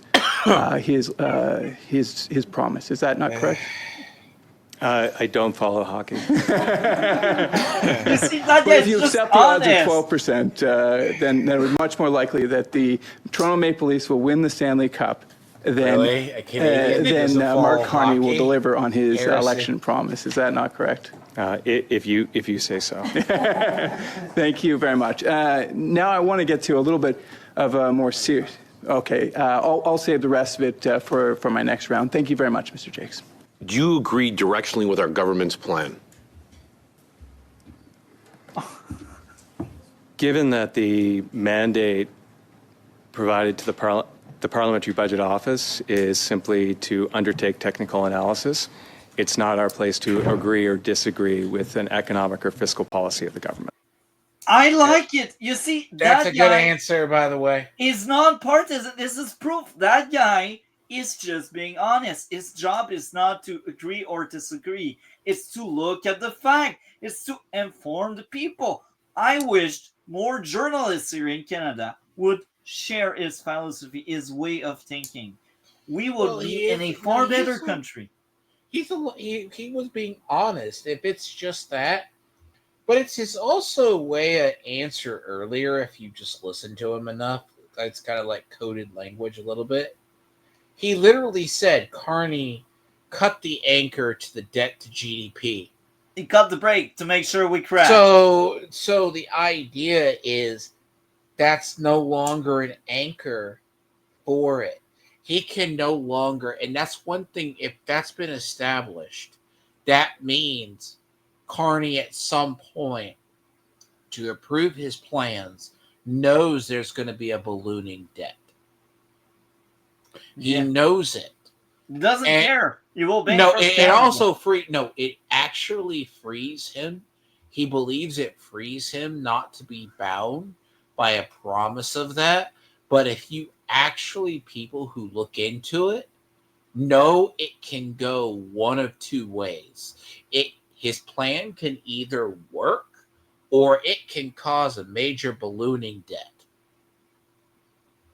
So, take that as great assault. Okay. Well, I'm glad you said that because maybe we can drill down a little bit. In the report you tabled, you said, and I quote, "Given the proximity of the baseline federal debt to GDP ratio in 2055-56 to its initial level in 2024-25, our framework would suggest that there is a modest negative fiscal gap. That is, based on Finance Canada projections, current fiscal policy in budget 2025 would be deemed sustainable over the long term." So we're investing more in infrastructure. Again, the Liberal only tell the good parts of his story, pretending there's no bad part. No, but that has it's saying about productivity infrastructure, benefits though, over the long term for our that economy. is potentially long term. You've provided testimony here before Essentially. that suggests our government's plan to invest in infrastructure and long-term productive assets that help alleviate some of the concerns that currently exist within the economy. Do you believe that that focus on capital spending, on investing in hard assets that generate revenue and increase productivity is where the government should be focused on? And should the government be focused more broadly on that capital spending? Again, it's not our place to offer recommendations to the government with respect to their fiscal and economic policy. Alex says it. I would repeat what I said at previous committees, which is, I think broadly speaking, most mainstream economists would recommend investments in the economy to increase its overall productive capacity and in turn increase the growth potential of the Canadian economy, which in turn increases the potential for improvements in the quality of life for the population. And that is not to say whether I endorse the government's fiscal and economic policy or not. That's in the, it's a more of a theoretical, geeky response to a very specific question about a specific document. So now, the next video we are covering is this Monday, the question period that happened just before the budget vote. So we will dive deeper into the budget vote right after covering this question period, but this is just before they voted that budget. So let's get into it. I cannot wait to share this with all of you. Questions orales, the Honourable Leader of the Opposition.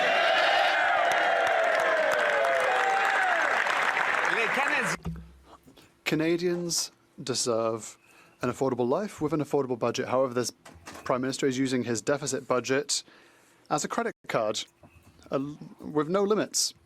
He's being honest. There are therefore surges in housing, groceries, and taxes. The Parliamentary Budget Officer stated that the Prime Minister has doubled Justin Trudeau's Get the next tree ready soon. That were already record deficits. a $16 billion deficit, higher than what he promised. Why is the Prime Minister using his budget as a limitless credit card by forcing Canadians to make sacrifices? The Right Honourable Prime Minister. Mr. Speaker, the 2025 budget is an investment budget, a generational investment budget. It will grow our economy. That's what Trudeau has been saying for 10 years before that. It didn't grow. According to the PBO, this policy is sustainable in the long term. The Honourable Leader of the Opposition. It's multi-generational debt, Mr. Speaker. Canadians deserve affordable groceries. The Prime Minister promised that he would be judged by the cost of groceries today.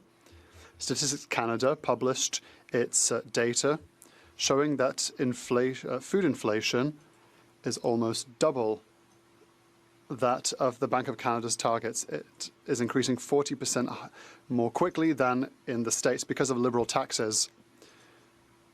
It costs more because we have a carbon Does he expect tax. Canadians I to don't think it's just the pay carbon. their groceries It's just with the same growth, magical card? The other stuff. The Right Honourable Prime Minister. Mr. Speaker, I have great news. We're creating jobs and inflation is going down. Inflation has slowed down. Because it's so big, And it has for no choice but to almost 2 slow years in a down. row, It's inflation is within the Bank of Canada's estimates. We will be reducing inflation we will grow the economy and we will build the future of Canada. The Honourable Leader of the Opposition. So let's hear out the tail end of that question period. Mr. Speaker, Canadians deserve straight answers about how their money is being spent. Public accounts list more than $173,000 in expenses over just 9 days by the Liberal member for London West during her brief time as a government House Leader. And Parliament was not even sitting. That is $19,000 a day, even though her publicly documented activities were routine ceremonial stops or partisan events in London, not House Leader work in Ottawa. So will the Liberals table a full breakdown for these charges to allow Canadians to understand how is this even possible? Good job. Because these are Liberals. The Honourable Government House Leader. Mr. Speaker, sometimes I wonder if the Conservatives don't just sit on Twitter all day and try and figure out what they're going to say. That's exactly what the Liberals are doing. Instead of the opposite, Mr. Speaker. These are absolutely groundless. These are absolutely baseless. There are no More gaslight and lies. the member just said. There is no payola in politics, ever. There is no greasy There was wheel. nothing out of the ordinary. No new employees were hired. I love his Salary answer, expenses though. for employees were normal. It's very Vacation good expenses for for employees were cleaning the reported. floor. As is always the case, case closed, Mr. Speaker. There's no proof this is happening. If there's no proof, why would we have exact numbers like that? Mr. Speaker, people across Quebec are suffering from the housing crisis. Rents have gone up by 16% in 3 years, and homelessness is at an all-time high in our streets, and people are forced to remain in substandard housing because they can't afford to move. And yet the Liberals are prepared to plan new spending that is 6 times higher for the military than affordable housing. Are the Liberals prepared to commit to investing specific and significant amounts of money in cooperative, social, and community housing? The Honourable Minister of Finance. Mr. Speaker, I'd like to thank my colleague. We worked in cooperation with my colleagues from the NDP, and what we obtained, obviously, is maintaining the programs that are close to Canadians' hearts. We're talking about childcare programs, nutrition programs for young people, and pharmacare. And most importantly, we're making a generational investment in affordable housing. By the way, just remember what I said last week about daycare. That daycare system, it can take you like 5 years to have someone registered. So when you're like, oh, I will have babies and I want to use the daycare system, I need to register right now when my wife is not pregnant yet. I mean, that's why I asked. Like that's why I said a lot of these people. I don't fault all of these but some guys make really, really good statements. It's crazy how good at times they are, but it's like you can't do social spending if, and I say if, you're in debt. So you have to figure out, because what's been happening actually with Canada specifically is, and I would love to see the actual breakdown, how much of a dollar you're paying for social services. I heard about it. I don't have it on top of my head, but that's a crazy number. But It has to be really high, and then you're now wondering. now you can bring up the budget vote. The thing is, like, there's a tipping point for it, and in a tipping point, that's what gets people. So before we dive deep into the budget vote, so here's what's going on. The budget is what we call a vote of confidence or non-confidence. So a vote of confidence would mean we have more yes than no. And if we have more yes than no, then the budget passes and everything goes well. The House still entrusts the government. Now, what is a yes? What is a no? Well, you will see how it goes. We got the speaker, and the speaker, by the way, cannot vote because he's the speaker. And what's going on? He will say to everyone that says yes, please stand up. And now they name the circumscription. They name they name the people and from which county they are in, and they say you vote yes, you vote yes. And once they've calculated every single yes, they ask, okay, now who says no to the budget? Please stand up. So now the same process happens for all of the people that said no. Now, if more yes than no happen, budget passes, the House still has trust in the government. If there's more no than yes on the budget vote, that means new election. The House no longer trusts the government. Now, there's a third option. You can abstain for several reasons. Oh, you were not in the House, but you had like internet issues, like your cell phone, your computer. It didn't work, so you could not make it to the vote. So it's called abstain. And if you abstain, it's not a yes, it's not a no. You're not counted. It's like your seat doesn't exist. So now what's going on? The opposition, they all had a talk before the vote, and that talk they were like, what are we doing? Are we going into an election? And this is one of the few cases where every opposition parties, they need to speak up, because if you don't want the budget to pass, you need to make sure every single vote matter so you can overthrow it. And if you want the budget to pass, you need to make sure you say to some of your people, accept the budget or abstain some of your people. Because if, for example, we got 343 people in parliament, we got the speaker, so that goes to 372. So that means we need 172 yes for 170 no, and the budget pass. Now, here's how it's mapped out. The Liberal have 169 voices, while the opposition has 173 voices. So if the opposition all say, you know what, we say no to your budget, your government fall because your government doesn't have enough seat to compete with the no. Now, usually in normal case, a good government that really takes their power seriously and that takes the voters seriously, they will try to make sure the budget passes without shenanigans, and they would try to make amends. They would try to ask every other party, what do you want in the budget so I can add it so you can accept it. They make deals like that. In this case, they didn't do any deal, except for, you will see, but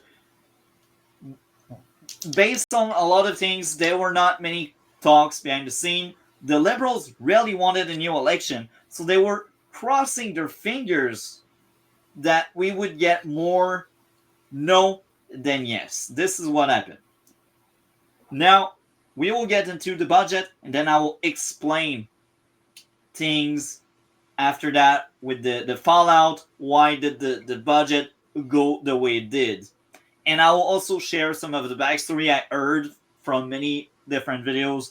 So let's get into it. And I remember the timestamp is around 10 minutes, I believe. I might be wrong on that. Right now is that this thing passes. Okay. Vanish. Madam. That's Seconded by earlier. Mr. Carney. Against it, it's really can come down to who in the NDP, 1, 2, 3 people abstaining, having random Wi-Fi issues. Will the block that happen to the block? We'll see. We'll see what because you can vote online. They have an app, so if they are not in the house, they can vote. But yeah, let's get into it. Should be able to. The vote has counted down. We're waiting for it now to take place. We'll see how this goes. We will see how this all goes. All right, let's make sure nothing's frozen on this end. Oh, we're sitting down. We're sitting down. All right. Parl Views just decided not to work tonight. So let's get this party started. Get the volume up. Right, which is something to look for. But again, we go back to the virtual voting, right? It is possible they are not in their seat because they are voting on an app. One wonders. And it's also possible they abstain, or it's also possible they have surgery and they are not able to make it up. So there are several reasons why maybe not everyone show up. And if a government really wants something to be passed, they will make sure they have everyone who showed up. And even in this case where the Liberal really wanted an election, they still needed to show up, because if they didn't show up, the opposition could weaponize it and use it and say, you know what, even your Liberals didn't believe in your budget, so therefore you should be in government, because even your people cannot bother showing up for your own budget. So it's a very complex matter, so let's get into it. Especially for the government, you would think all butts in seats as best they can. I know, Rosie, you said there. So, all right, let's go. Step on up. Same with the Conservatives. Who isn't there, right? And then we're going to wait and see. Okay. All right, we can get rid of the CBC. We're going to do the Parl View here. So much better.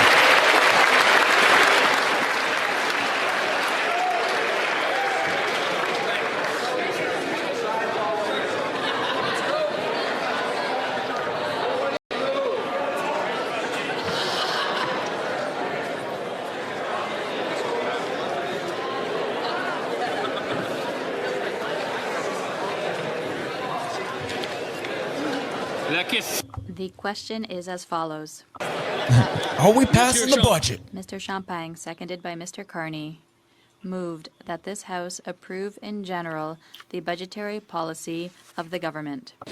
The 10-minute period for members voting electronically has started, and the House will now proceed to the vote for members participating. By the way, the speaker right now, the one that speaks, is a Liberal member. So that means even if they have 170 seats right now in Parliament, because the speaker is a Liberal, they have actually 169 votes they can do.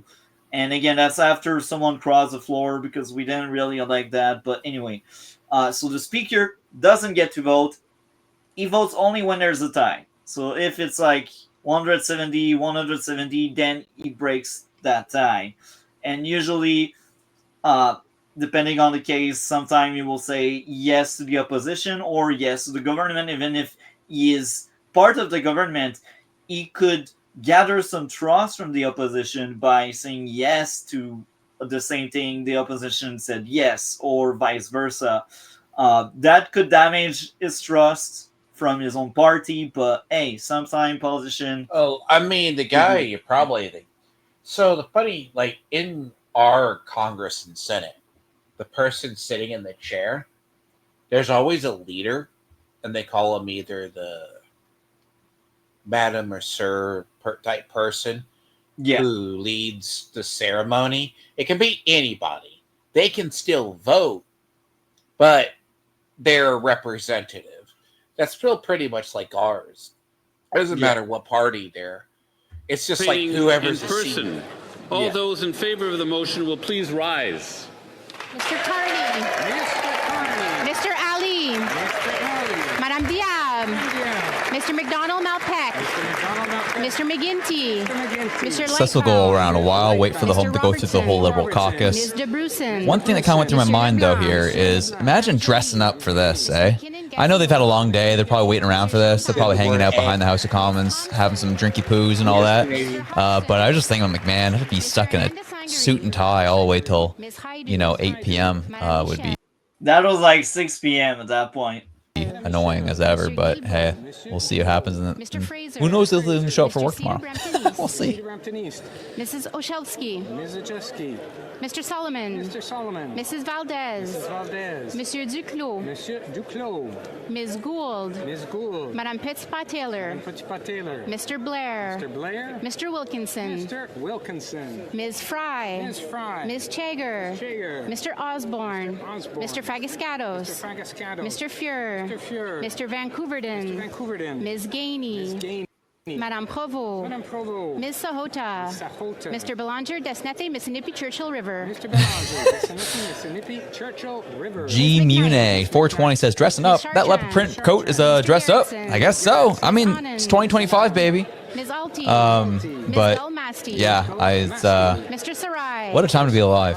We'll see how this all goes. Let's get through this. We're gonna get through the Liberals saying yay. Then you're gonna get the Conservatives saying no. Then we're gonna shift to the Bloc. Then we'll shift to the NDP. That's where it gets fun. And seeing if there's any games played during that time. That will be what was particularly very, very interesting. And of course, you're gonna freeze on the impartial view. This is why you're behind. Ms. Scrow. Mr. Duguid. Mr. Erskine Smith. Mr. Fisher. Mr. Dhaliwal. Madame Chatel. Mrs. Romanato. By the way, also there's another thing. The day after that vote, they made public who voted what. That's on the website of the Parliament, and it's really easy to see what happened, who abstained, who said yes, who said no. So let's play more of that. Mr. Lewis Kitchener-Conestoga. Vanish says, if this bill passes, start betting on housing market not recovering. Did some research. Canada's situation is about to get close to as bad, if not worse, than the Big Short mortgage crash in the U.S. I could definitely see it. I could see it. It's we're already seeing a lot of situations in major markets. We're seeing it here in Halifax. We're seeing a retreat of prices, and it's only going to get worse because people don't have money. And they're not going to be able to cover a lot of this stuff. And so we'll see what ends up happening in terms of being able to cover their mortgages. The interest rate coming down, semi-helpful in trying to soften that blow, but I could see things getting fairly bad in the housing market with us not reining and spending. So, yes. Especially when they're trying to, maybe build 6,000 homes. They're claiming they're going to build 100,000 or more, something like that. But I have a hard time believing they're actually delivering on that. So, here we are. Me too. I think it's all promises, and the Liberals, they have no clue, or they don't want to, or maybe both. They don't want to, and they don't know how to. Baptiste. Oui. Mr. Clausen. Madame Lavac. Monsieur Ramsey. Ms. Church. Mr. McKinnon, Coquitlam, Port Coquitlam. Mr. Morrissey. Monsieur Schiffke. Why did they name him? That's interesting. Ms. Cedar Brampton South. Ms. Vandenbeld. Mrs. Zaid. Ms. Yip. Mr. Baker. Mr. D'Entremont. Madame Lalonde. The traitor. Mr. Pulowski. Mr. Weiler. Mr. Zuberi. Mr. Eolfson. I know there's a lot of people going kind of like a binary decision on how, if this passes tonight, this is the end of Canada. If this doesn't pass, then, we'll go to an election. Here's the thing. The best scenario, I think, for everyone right now is that this thing passes and we go to an election in 6 to 8 months. This budget is not sustainable, of course, if we go 3-4 years and they continue trying to run that deficit up. But if we can get to an election 6-8 months from now, which has always been my prediction, I imagine things will get very interesting. So let's take up a bit the timeline. 6 months from now, that leads us to around May. And May, that's almost 2 months after the NDP would have done their leadership race. So that means they would get their own leader. Now, I think it might be a bit earlier, because I think the moment the Liberal will realize they are dropping in the polls, they will call a snap election, because they will be very afraid. But then they will lose seats anyway, because if they do that, the NDP can weaponize it and say, we let you have your Mark Carney last year, and we let you have him on as leader before triggering a new election, but you didn't return the elevator. So yeah, that's dirty. And again, I really think around April, May, we will have a new election, and whether it's the opposition or the government that will try to hold on to what's left of the power they got, we will have an election. The question is, who will trigger it and on what? Because Carney will have had the time for things to really start building up on his name and his record, and people are going to start getting very irritated. The issue I have seen, though, is Carney could call an election, say, in 6 months' time, and citing the issues like, well, we haven't got a deal with Donald Trump. Nothing's going well with the U.S. administration right now, so what do I need? It's just because it's been a minority parliament. That's why we need to go to an election to get a majority so we can actually deal with Donald Trump. That's likely what the reasoning is going to be, and he's going to come up with that reasoning probably in about 6 to 8 months' time, I imagine, especially if he's polling well. If he's not polling well, this will 100% be the Conservatives plus a couple other votes will take this government down, and that will make for also a very interesting election. They're obviously cheering on Elizabeth May for being a shill for Mark Carney. So basically what happened, the only Green member of parliament decided to side with the government, so she had a deal, and that was a really cheap deal. Respect the Paris Accord, and I vote for your budget. Like, she didn't ask much, that's all she asked. And she actually voted for the budget, so that means they have 170 yes. Now, if the rest of the opposition says no, that means we got 172 no, and then the budget would fail. So let's click, let's see who will stand up for no. And yeah. Claiming he's terrible and all these plans are terrible. But he did something amazing today. I have hope. I have hope. To the motion. All those opposed to the motion will please rise. Mr. Poilievre. Mr. Poilievre. Mr. Doherty. Mr. Schmale. Mr. Brock.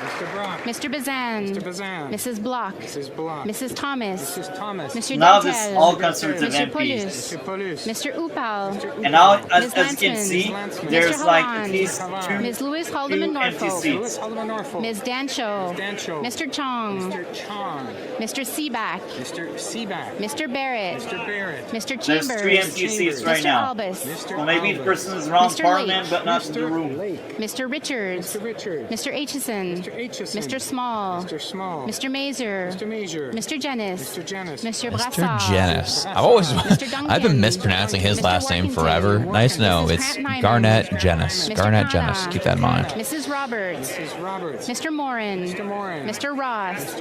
Madame You see Vien. more empty seats? Mr. Godin. So there's Mr. a lot of Martel. conservatives that Ms. didn't come up, Rumpel-Garner. or they are still in Mr. the Parliament, Cooper. but Mr. they are not by Lloyd. their seat. Mr. Lawrence. Yeah, I'm curious what Michelle's listening to right now. She's the only one with AirPods in. Mr. Généreux. I'm curious if she's listening to her favorite audiobook. Mr. Viss. Or maybe she's listening to a pump-up song right now. She's probably listening to Beastie Finley. Boys. That's 100% what she's listening to right now. Mr. Lobb. She's fired up. Mr. Baldinelli. Mr. Davidson. Mr. Malillo. Mr. Calkins. Mr. Redekop. Mr. Muse. Mr. Muse. Mr. Waugh. Mr. Waugh. Ms. Rood. Ms. Rood. Mr. Ho. Mr. Ho. Mrs. Falk, Battleford, Lloydminster, Meadow Lake. Mrs. Falk, Battleford, Lloydminster, Meadow Lake. Ms. Gladue. Ms. Gladue. Mr. Majumdar. Mr. Majumdar. Mrs. Goodridge. Mrs. Goodridge. Mr. Shipley. Mr. Shipley. Mr. Bragdon. Mr. Bragdon. Mr. Tolmie. Mr. Tolmie. Monsieur Lefebvre. Mr. Lefebvre. Mr. Arnold. Mr. Arnold. Mrs. Gallant. Mrs. Gallant. Mr. Allison. Mr. Allison. Mr. Vierson. Mr. Vierson. Mr. Epp. Mr. Epp. Mr. Williamson. Mr. Williamson. Mr. Falk Provencher. Mr. Falk Provencher. Mr. Diot. Mr. Diot. Mr. McCulley. Mr. McCauley. Mr. Menegakis. Mr. Menegakis. Mrs. Wagenthal. Mrs. Wagenthal. Mrs. Jensen. Mrs. Jensen. Mr. Abultaif. Mr. Abultaif. Mr. Motts. Mr. Motts. Mr. Dalton. Mr. Dalton. Mr. Dowdle. Mr. Dowdle. Mr. Cram. Mr. Cram. Mr. Morrison. Mr. Morrison. Mr. Patzer. Mr. Patzer. Mr. Leslie. Mr. Leslie. Mr. Giovanni. Mr. Giovanni. Mr. Anderson. Mr. Anderson. Mrs. Mr. Anstey. Anderson. Mr. Ow. Mr. Owl. Here we go. Mr. Babber. Mr. Babber. Mr. Bailey. Mr. Bailey. Mr. Bélanger, Sudbury S, Manitoulin, Nickelbelt. Mr. Bélanger, Sudbury S, Manitoulin, Nickelbelt. Mr. Bexty. Mr. Bexty. Mr. Bonk. Mr. Bonk. Mrs. Borelli. Mrs. Borelli. Ms. Cobania. Ms. Cobania. Mrs. Cody. Mrs. Cody. Mr. Davies, Vancouver South.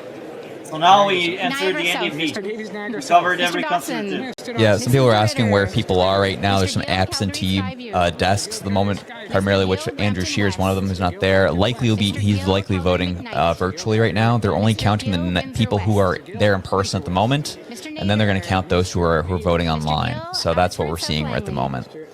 Abbotsford, South Langley. Mr. Groslo. Mr. Groslo. Mr. Guglielmin. Right now we go Mr. through the Gunn. block. Mr. Gunn. Mr. Aldi. Mr. Ardi. Mr. Holman. Mr. Holman. Mr. Jackson. Mr. Jackson. Mr. Kibble. Mr. Kibble. Ms. Kirkland. Mr. Kirkland. Mrs. Conans. Oh, actually, these are Ms. conservative. Cronus. They mixed up some NDP with Mr. with Couric. some conservative. Mr. Lawton. Oh, I see. Lawton. Mr. Ma. Mr. Yeah, Ma. these are Mr. conservative. Mahal. Mr. Mahal. Mr. Mantle. Mr. Mantle. Mr. McKenzie. Mr. McKenzie. Mr. Reynolds. Mr. Reynolds. Mr. Stevenson. Mr. Stevenson. Mr. Strauss. Mr. Strauss. Let's go, Mr. Strauss. Mr. Blanchet. All right, here we go. Block. Mr. Let's. Garon. Mr. Garon. The Madame entire Normandin. block stand up right Mr. now. Brunel Duceppe. Everyone should up. Monsieur Simard. Monsieur Simard. Monsieur Fortin. Monsieur Fortin. Monsieur Thériault. Monsieur Thériault. Monsieur Champoux. Monsieur Champoux. Monsieur Perron. Monsieur Perron. Monsieur Bonin. Monsieur Bonin. Monsieur Savard-Tremblay. Monsieur Savard-Tremblay. Monsieur Sainte-Marie. Monsieur Sainte-Marie. Madame Larouche. Madame Larouche. Madame de Bellefeuille. Madame de Bellefeuille. Madame Gaudreau. Madame Gaudreau. Monsieur Beaulieu. Monsieur Beaulieu. Monsieur Blanchette-Jonca. Monsieur Blanchette-Jonca. Monsieur Lemire. Monsieur Lemire. Monsieur Whoa. Davies, Vancouver Kingsway. Mr. Davies. Whoa. Monsieur Boulris. Monsieur Boulris. Miss McPherson. These are NDPs. They need Miss one more. Kwan. They need one. They need one more.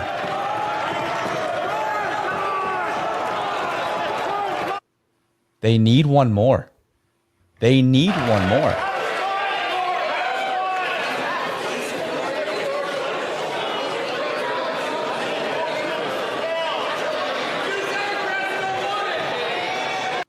So there's a bit of mayhem in the back.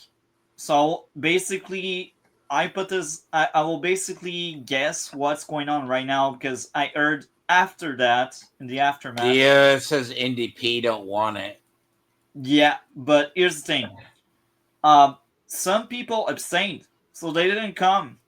This is what happened. And the other gimmick behind the scene that happened, Andrew Scheer was one of the last few ones in the conservative bench that said no, and he waited that long to make sure it wouldn't pass. But let's keep playing to really see how it all ends. The electronic voting period has ended, and the House will now await the end of the broadcasting of the votes for members voting electronically before resuming its proceedings. Once the proceedings resume, I will invite members who encountered technical difficulties to identify themselves. Yeah, I'm sure there's a lot of technical difficulties right now, right? This is so dramatic on so many levels. This is absolutely ridiculous. So I'm stunned right now. As I said, seeing the NDP vote against it, I was like, huh, What is happening? That's 4 NDP that voted against it, right? I think that was right? 4. They need one more vote. They need one more vote for this thing to pass. There's 3 other NDP who I'm guessing are coming in online who may have technical difficulties who are trying to vote yes in support. And honestly, it could very much be the NDP wanted to just make a scene of this. Like, yeah, we're going to send 4 we're going to vote against, and we'll throw someone in there that either will abstain or vote in favor of the budget.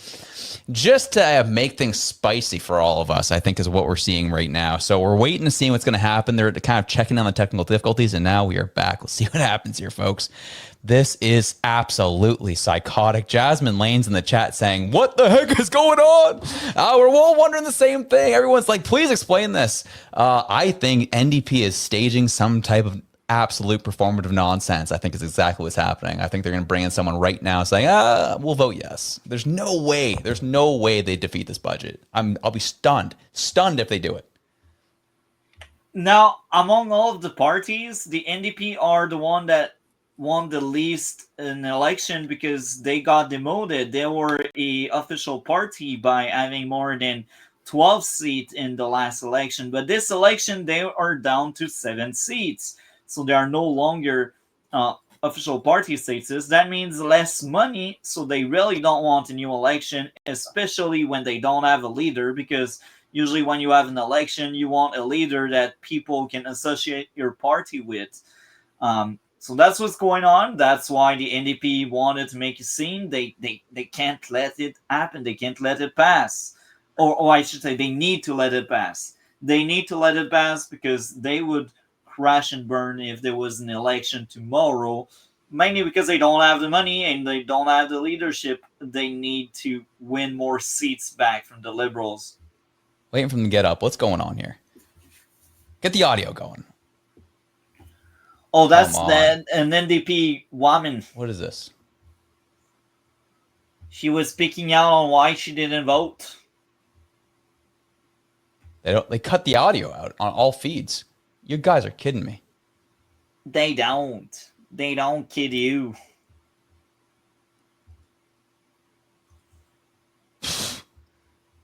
No way this is happening right now. There's Andrew Scheer.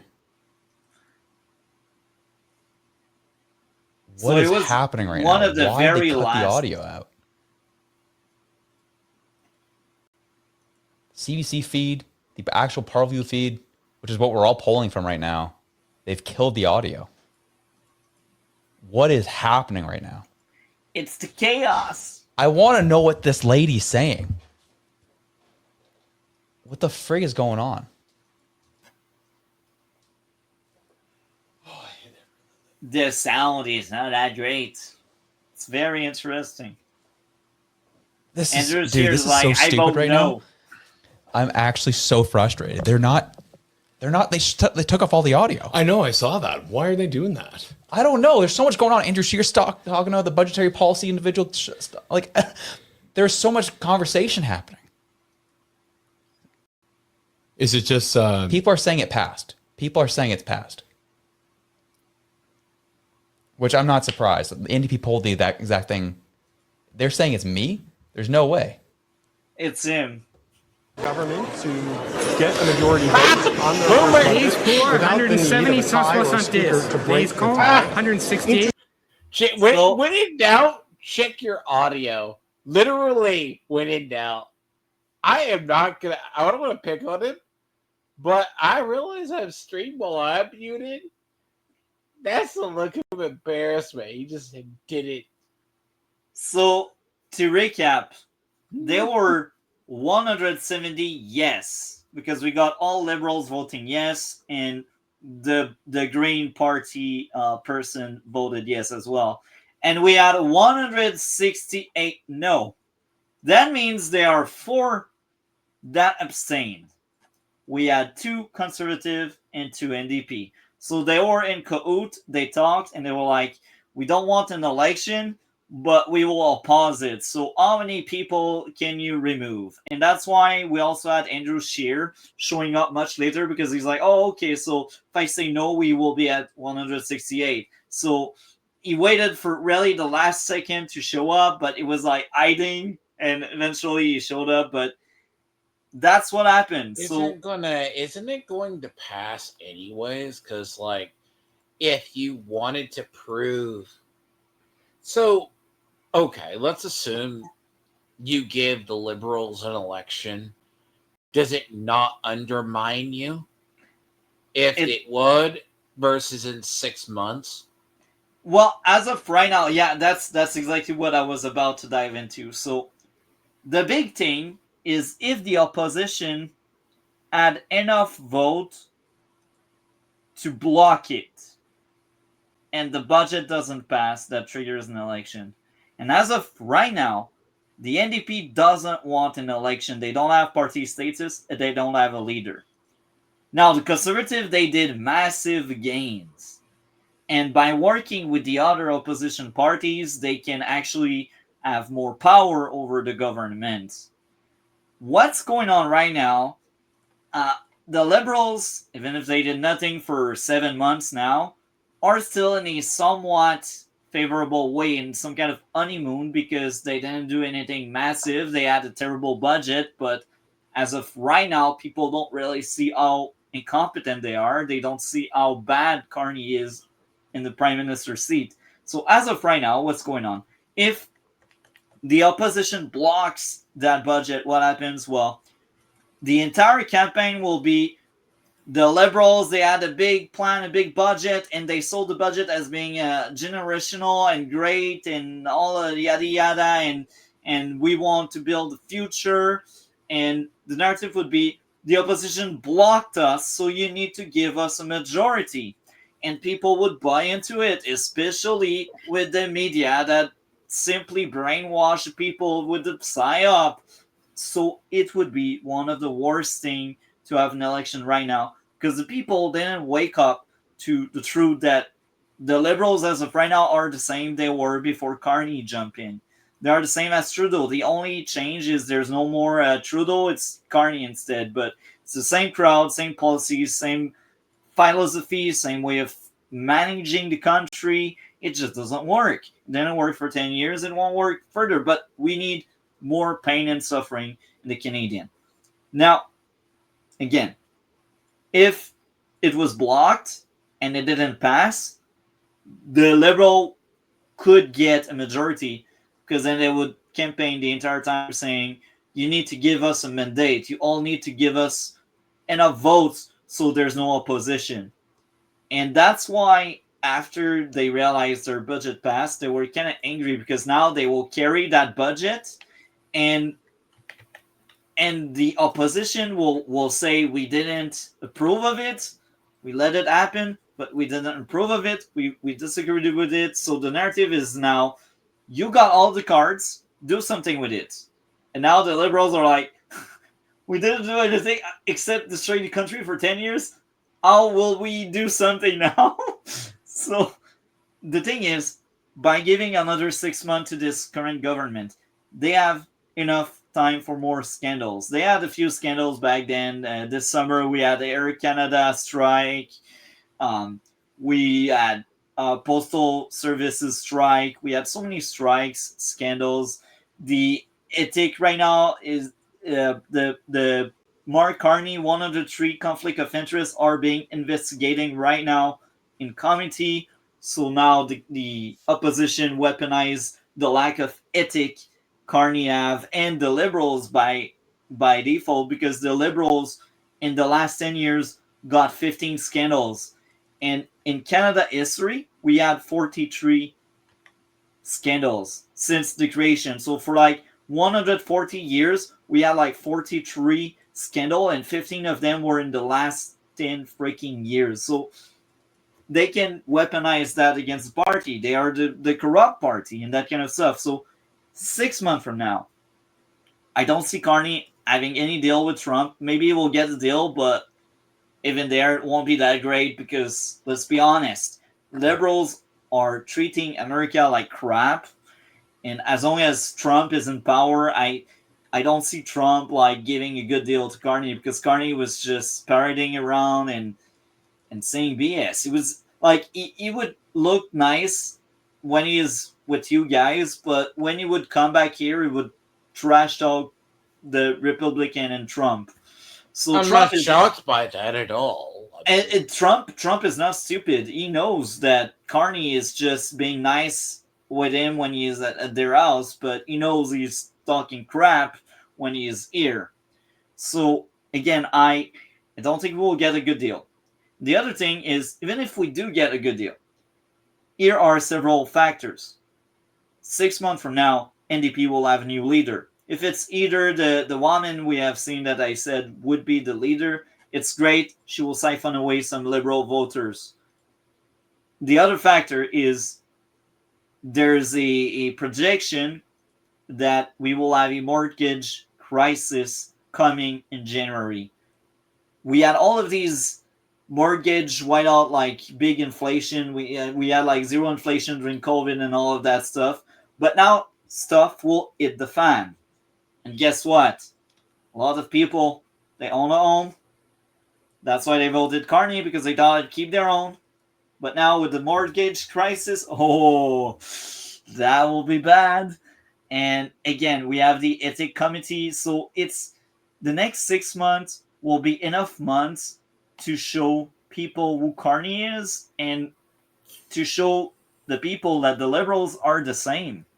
So this is what's going on. Seeing that some Conservatives stood up I declare the motion carried. No way. Was it the 3 NDP? So, yeah, again, we had 2 NDP that abstained, 2 Conservatives that abstained. They didn't want it to pass, and for a very valid reason. They saved the country because a Liberal majority is awful. We don't want that.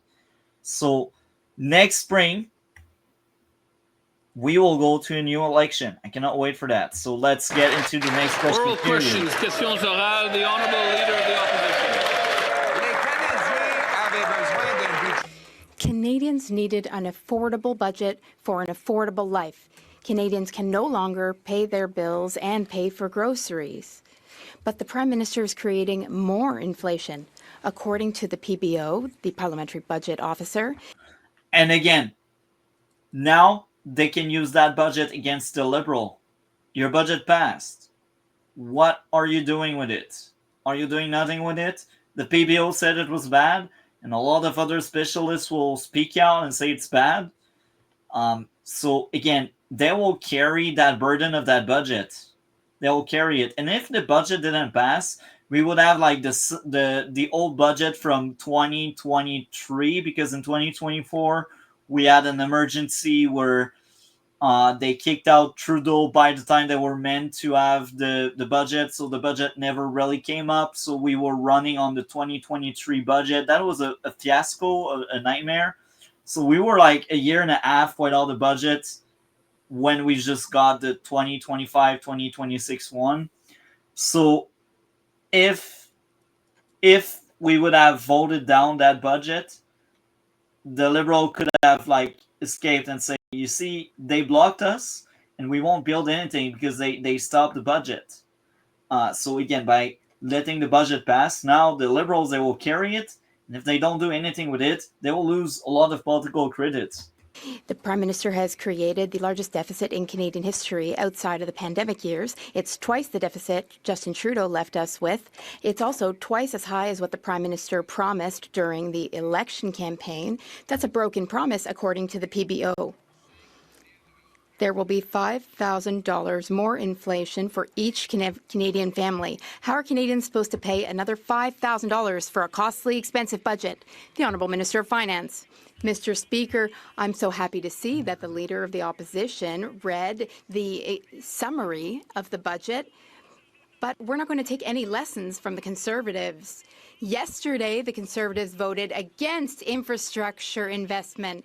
They voted against investing in housing. The Conservatives voted against innovation and productivity in Canada. And the Conservatives also voted against investing in defense. On this side of the House, Mr. Speaker, we will always fight for a strong Canada. We will build a strong Canada together, Mr. Speaker.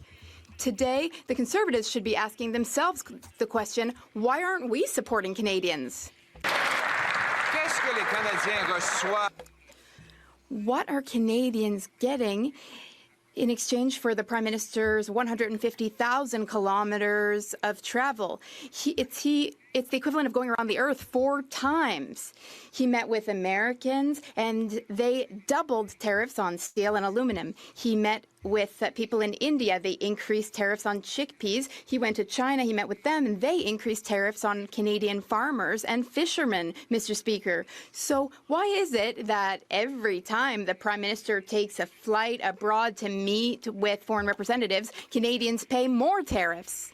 The Honourable Minister of Finance. Mr. Speaker, that's the question Canadians are asking themselves. They're wondering, how did the Conservatives dare to vote against Canada yesterday, Mr. Speaker? Because in our budget, Mr. Speaker, we address strengthening Canada's sovereignty. We invest in our military capacity. We are investing in our military.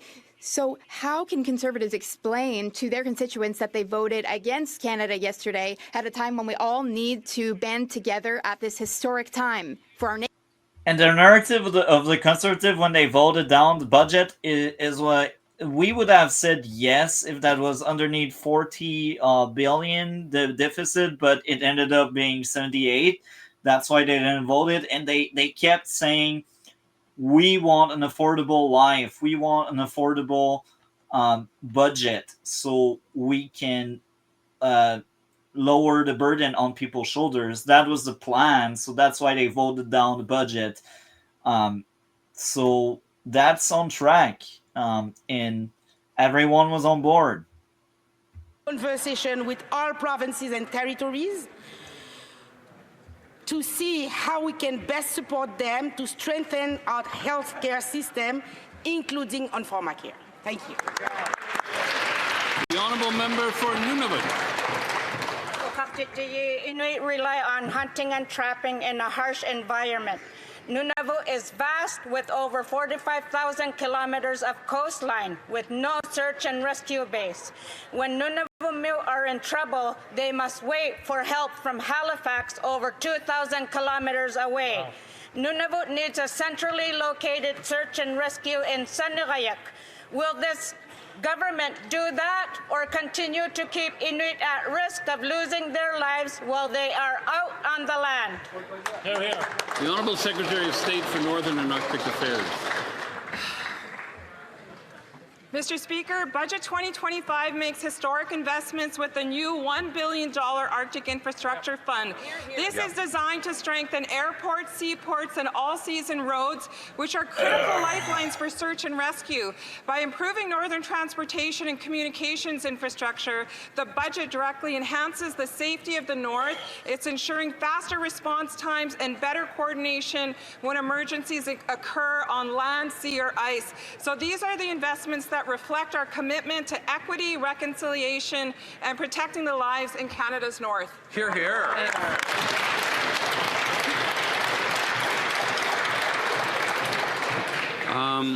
Before we proceed, I would just like to mention that it is not permitted to take pictures in the House. I didn't see any of that going on today, but yesterday. So let's move on to the next question. Questions, questions orales, the Honourable Leader of the Opposition.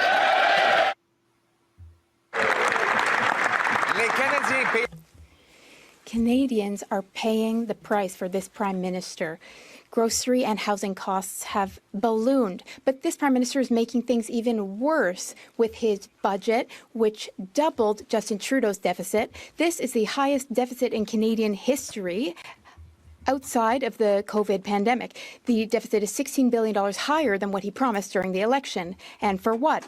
To finance a bureaucracy that grew by 80% since the Liberals took office 10 years ago. Now, the government House leader says that this will have minimal impact on democracy. Why do Canadians have to pay for all this? The Honourable Minister of Industry. Thank you, Mr. Speaker. Clearly, the Leader of the Opposition did not read the budget. Had he read the budget, he would see that currently we are bringing down operating costs, government operating costs. If he hasn't read the budget, that would explain why he voted against it. Or maybe he's just operating in bad faith. He's against jobs we're trying to create from coast to coast to coast. We're trying to invest in defense. He's against it. He's against us investing more in health. He's against investments all throughout the country in mining projects, electricity projects, energy projects. So basically, what it comes down to is that he's against growth, Mr. Speaker. The Prime Minister is once again playing his games. He is going on yet another trip. We want some results for his 20 international trips. He has covered 150,000 kilometers in his travels. That's the equivalent of circling the globe 4 times. What have all these meetings led to? American tariffs have increased. Indian tariffs have increased on our peas. China has increased tariffs on our farmers and fish harvesters. It would be better for our economy if the Prime Minister were to hide under a rock rather than to continue his meetings. Can the Minister tell us one tariff the Prime Minister has managed to have reduced?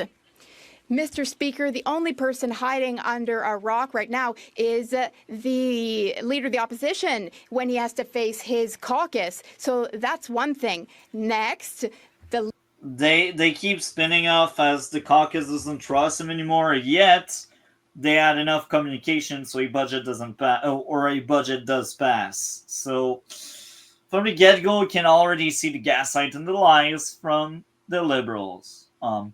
If the caucus was that hectic, we could have gotten actually the budget stroke down, and that would have given the freaking Liberal a full 4 years, a majority government basically. So yeah. Leader of the Opposition, what he wants is for the Canadian economy to remain dependent on the American economy. I think that's his strategy. He might not be saying that out loud to Canadians, but here on this side of the House, our strategy is to diversify our markets. We are trying to create jobs. So that's why the Prime Minister is traveling to countries like Europe, Asia, the UAE, the Gulf states, and I will add this. As much as he flies around, I think that plays into Carney egos. He doesn't come back with actual really good trade. And I will also add this. It's much easier, it's much faster, and it costs a lot less despite the tariff. It costs a lot less to just ship our stuff in the USA despite the tariff. And you know why? Because if we go to Asia, it takes like 24 hours just to get the package from Canada to there. It doesn't count like the manpower to load in the shipment. It doesn't count the manpower to load out the shipment. So as much as we have so many cool across the globe deals, will people really use these deals? I don't think so. It just costs less to deal with the USA. It's not for nothing we have such a intertwined story with them, with you guys. It's because you're neighbors. We are neighbors. So again, it costs less despite the tariff going down south than globe trotting. Well, like, the thing is the tariffs. What's funny is I also have a story. It just came out. It's from last month. We've actually had more of we've actually had the growth in from the tariffs. Everyone's like it's the end of the world, but it's also in the same vein as our trade deficit went down. Yeah. So the idea is, I mean, granted, like $500 million doesn't seem like a ton, but we're still down to China and a bunch of others. What you call tariffs have always been in place for ages. It's just trade. It's like a trade war. That's how China was making a trade war comparisons. Now, the thing is, it's not hard to make a deal because the idea is Trump wanted to have bring back some manufacturing jobs. Now, the thing is, Canadians think that is just betrayal. So Yeah, but again, it costs way less to deal with the USA than the rest of the world. So even if we get all of these cool deals, nobody will use them. I'm sorry, but it's not happening. People don't have the money or the time. Like maybe Europe, because it's just 6 hours instead of 24. But even there, Europe is also kind of very close off. They already have the European Union, which is not the USA. They're not as powerful. Like let's not be stupid there, but they already have their own deals there. So again, why would the UE would be like, yeah, let's trade more with Canada? Like, no, it's not happening. I'm sorry. So we are near the end of that one as well. Well, thank you very much, Mr. Speaker. Canadians and the great people of Scarborough-Woburn voted for a government to build more homes, and they're looking to their new federal government to lead with real solutions. Could the Minister of Housing and Infrastructure update this House? Lie to people. Reportedly only had 22 firearms turned in. Now, the police chief, The gun buyback failed, folks. who is the brother-in-law of the Liberal member, is suddenly retiring. Will the Liberals finally admit the program is a waste of taxpayers' money, it's failed, and scrap it? That's a conservative victory there. Mr. Speaker, apart from partisan politics, They're the ones that are partisan. province of Newfoundland and Labrador Who voted bought against a pipeline? budget Not the that invests in conservatives, the Canada and freaking invests free in green. our province. She voted against families who receive 46,000 families who will see an increase in the Canada benefit. Families who rely on the food. Excuse me. There is way too much loud heckling coming from that area. And we can't hear the minister, and sometimes we can't even hear members of the colleagues' own party. So would the Minister of Fisheries like to start from the top, please? Mr. Speaker, instead of playing partisan politics, let's focus on Canadians. The member opposite from Newfoundland and Labrador voted against a budget that invests in Canada, invests in our province, in rural communities, roads, bridges, schools, hospitals, invests in families, the school nutrition program, $800 savings a year for a family with 2 children.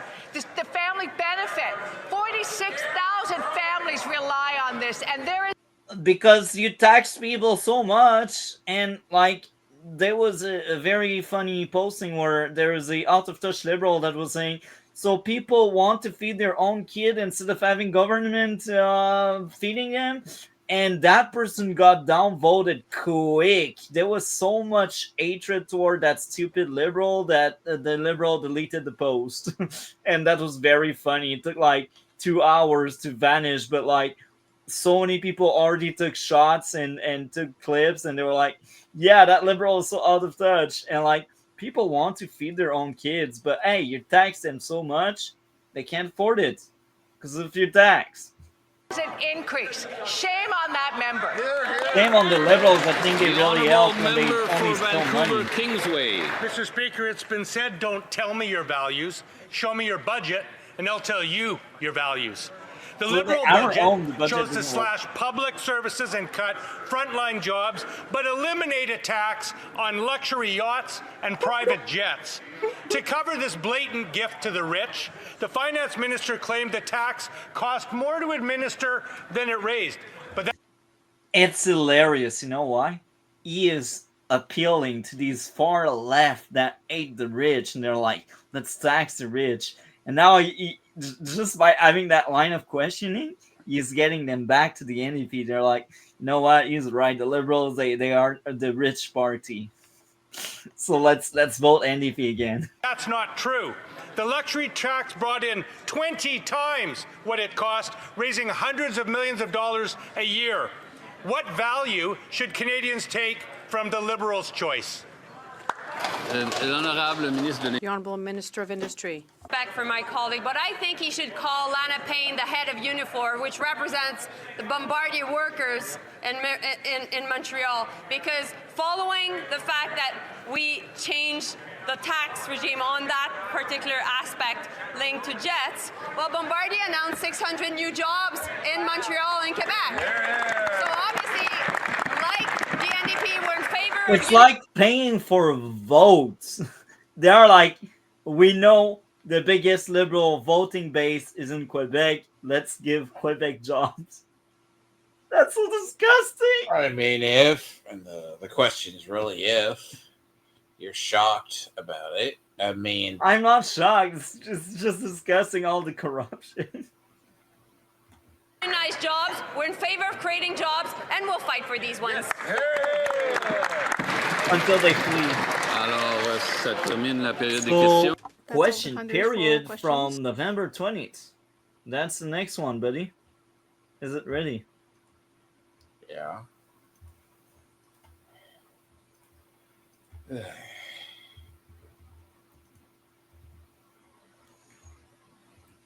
20th and 21st. Yeah, 20 and 21st.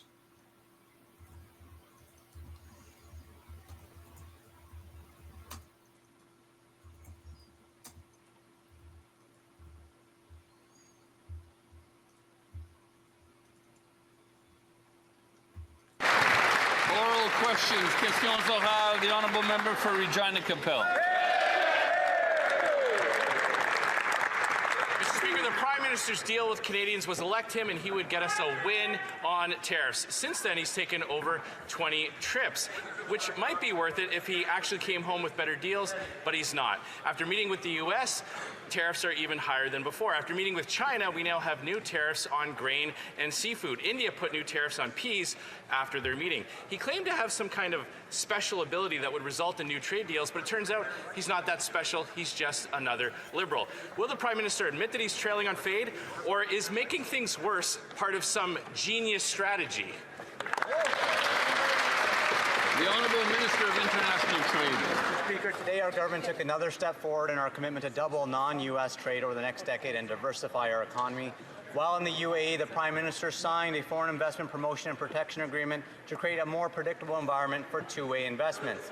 And we launched negotiations for Canada-UAE Comprehensive Economic Partnership Trade Deal.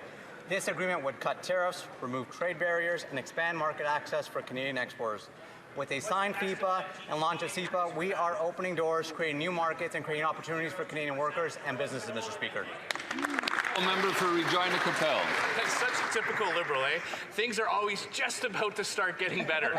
Meanwhile, actual tariffs keep going up. Now, one way to increase trade with other countries would be with a pipeline to British Columbia's west coast. But the Liberals killed Northern Gateway in 2016, resulting in billions in lost opportunities for Canadian workers and businesses. Now there's talk of reviving that pipeline, but of course, if the shipping ban stays in place, no one will be able to actually export what comes through the pipe. The Liberals made it illegal to ship Canadian energy off Canada's west coast. Does that law also ban U.S. tankers from traveling through the same area? It doesn't. It only bans Canadian. Mr. Speaker, Canada has a tremendous opportunity to be a leading energy superpower. This government was elected to deliver nation-building projects, strengthen our economy, reinforce Canadian autonomy, advance Indigenous prosperity while contributing to clean growth. We are working with all the provinces, including Alberta, to achieve these shared objectives. The federal government has been engaged in constructive talks with the government of Alberta, and we will have more to say in a few weeks. It's never today, it's always tomorrow, but tomorrow never comes. Question inaudible for the interpreter. Okay, so that one debate in this House. sounds She interesting. said, in referring to the budget, they would rather die than suffer the way this Liberal government had been making them suffer. I would invite that member to retract her comment. I don't think these excesses of language and quite obviously patently false entries into debate serve anyone. It is parliamentary. It's dark, but it is. Well, is the member we'll have to deal with this afterwards. Make him answer the question. The Honourable Member for Rosemont-la-Petite-Patrie. While the Prime Minister is visiting the United Arab Emirates this week, horrific massacres continue to be perpetrated in Sudan. The Rapid Support Forces, supplied by weapons, with weapons by the UAE, have killed thousands of civilians, and Canadian Now, weapons this are is reportedly funny being coming used in from these the- atrocities. from them. Canada exports millions of dollars worth of arms to the UAE. Will the Prime Minister put an end to these arms deliveries and suspend Canadian defence cooperation with this country until it stops supporting the RSF in Sudan? Or will Canada... End of question inaudible for the interpreter. Well, they don't talk about the Christian massacre in one of If the other sound was neighboring. cut. Yeah, you're Part of right. The question, the sound was cut during Like, part of the yeah, question. well, now you care. That's The actually members really start bad, by the way. Again, halfway through, there was a cut in the sound. Whilst the Prime Minister is visiting the United Arab Emirates this week, horrific massacres continue to be perpetrated in Sudan. The Rapid Support Forces, supplied with weapons by the UAE, have killed thousands of civilians. And Canadian weapons are reportedly being used in these atrocities. Canada exports millions of dollars worth of arms to the UAE. Will the Prime Minister put an end to these arms deliveries and suspend Canadian defence cooperation with this country until it stops supporting the RSF in Sudan? Or will Canada continue to be complicit in yet another horrific war? Canada likes wars. We can pretend we are the good guys. The Honourable Parliamentary Secretary to the Minister for Foreign Affairs. Thank you. Canada condemns the atrocities happening in Sudan. They have to stop. We are horrified by the recent attacks in Al-Fasher, and we condemn the presumed massacre of I like 2,000 this. civils. At least they're showing they Everyone have must protect civilians. But if it was Gaza Strip, must they wouldn't allow give. unfettered access to humanitarian aid. Canada will continue to support the Sudanese people, as it has done from the very beginning of the conflict. Thank you, Mr. Speaker. The Honourable Member for Nunavut. The government has legal obligations to First Nations children, but the minister has stopped doing the work. This inaction is costing children their lives. The National Children's Chief Commission is being ignored. The Liberals would rather pay lawyers to fight with First Nations children. Will the minister commit to permanently stop discriminating against First Nations children, or will she continue to make lawyers rich? Oh, another jab. Minister of Indigenous Services. I like it. No. Thank you, Mr. Speaker. Horseshoe First theory, Nations children or need basically to be guided by liberals don't seem to self-determination, care about and that is little the Indigenous tool that we are children. using to proceed with this work. I have on multiple occasions met with many people looking to serve and bring forward solutions for Indigenous children in community, and I think this is what I invite my colleague to do with me, is to find that path forward and respond to the urgency that is needed in this file for solutions that will deliver the proper care for children surrounded by their family in community in their own language by those that care for them the most. Thank you.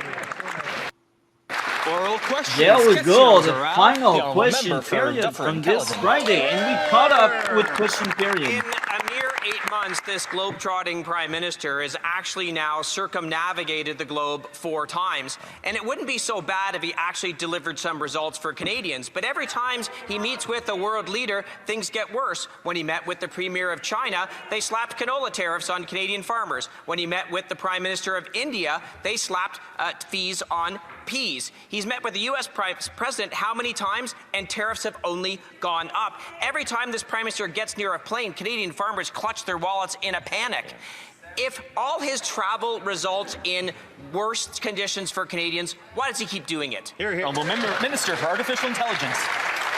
Mr. Speaker, it's very worrying that the opposition seems to exhibit such a fear of flying, but it's even more worrying that they exhibit a fear of building. The Prime Minister went to the UAE and brought back $1 billion deal to build our critical mineral sector. That's a job title. I know I'm glad I didn't mishear it. Minister of Artificial Intelligence. Yeah. That does not sound like a... I know. I know. It's Canada, bro. Is that just a job someone created? Like, yeah. It's a liberal. It's Carney. What do you think? Because I want to make a joke about this. Okay. True, I can make jokes. But you care about silicone and things. But this is your actual job title. And I guess it's just a cabinet position. And you should have an ability to control AI, but shouldn't it fall under a different department? They're all the people. It was Friday. They're all chilling because. Is that why he's speaking? Well, it's good to know you have a Ministry of AI and technology. I mean, okay. Well, he should know about minerals because copper and other minerals brought in are used to make silicone and other items. That's reaching too far. Liberals don't know the connection. Don't worry. God, maybe. Sorry. $70 billion of investment to build our country, and that is exactly what we are doing. All these educated people don't know crap. Is an excellent cure for the opposition's fear of building. I'm a member for Dufferin-Caledon. Except he actually got a letter that could deliver $1 billion maybe someday. Meanwhile, the effective tariffs on canola is $4.5 billion a year. The effective tariffs on peas is $1 billion a year. We have a $1 trillion trade arrangement with the United States, and our steel industry, our aluminum industry, and our auto sector and softwood lumber industry are getting absolutely decimated while he flies around and brings back this tiny paltry deal. It's like bragging about the Blue Jays beating a Little League team 15-1. Look, if the result of all his travel is only making things worse for Canadians, why doesn't he just stay home? The Honourable Parliamentary Secretary for International Trade. Canada is a proud trading nation, and the way we've been able to build that proud tradition of trading around the world and build prosperity in this country is by actually going to other parts of the world, building those relationships, and that is precisely what the Prime Minister is doing. In fact, just yesterday, the government of United Arab Emirates have decided to invest $70 billion in Canada. That's investment in our communities, creating good-paying jobs, and that is just the beginning, Speaker. That is the work the Prime Minister is doing, and we will continue to do so. The Honourable Member for Long Range Mountains. I almost heard a crying Indian. I'm making a joke. The only thing God, that's that up sounded right now like are the a Prime whiny Minister's accent. air miles. He's 400 kilometers to It serve sounded Canada horrible. 4 times, but after all that I'm not. globe-trotting, Canadians still get no deals, no relief, higher tariffs and higher bills. Every time the Prime Minister steps off a private jet, Canadians get hit with another tariff hike. After the U.S., higher tariffs. After China, new tariffs on seafood and grain. Why is it that every time the Prime Minister meets foreign leaders, Canadians get stuck paying for his failures through higher tariffs? The Honourable Minister for Artificial Intelligence. Mr. Speaker, the Conservatives have to learn to take yes for an answer. The Prime Minister was in the UAE. They said yes to Canada, investing $1 billion in our critical mineral sector. $70 billion I guess you need a person to to Canada. In speak. fact, the But I Premier don't of want to hear from the Saskatchewan, Ministry of Scott Moe, Artificial supports this. Scott Moe said, "We welcome Prime Minister Carney's efforts to raise Canada's credibility in the international sphere. Time for the opposition to join us and build Canada." It's funny how Is they it- like to quote people. No, it's Speaker, because they're we're having so very limited on people on a Friday that they have like the It's like the backbench. Nobody wants. It's the backbench. Nobody wants to see that showed up Friday. Productive conversation It's with true. Premier AB about the responsibly. But you know what's funny? Even if the conservative backbench the strike was really hard that time around. I think they were really good for the backbench. Advancing Better than major the Liberal, project. for sure. By the way, Probably BC better is than already that. seeing the highest number of projects move forward of any province. Any additional energy infrastructure in BC that is approved will be considered with direct input from both the provincial government and the Indigenous community. Thank you, Mr. Speaker. The Honourable Member for Saanich Gulf Islands. Thank you, Mr. Speaker. Yesterday in question period, and again today, we hear allegations that are patently false that U.S. tankers are moving through the Hecate Strait, the area banned for the last 50 years under a moratorium honored by BC and federal governments of all stripes for 50 years.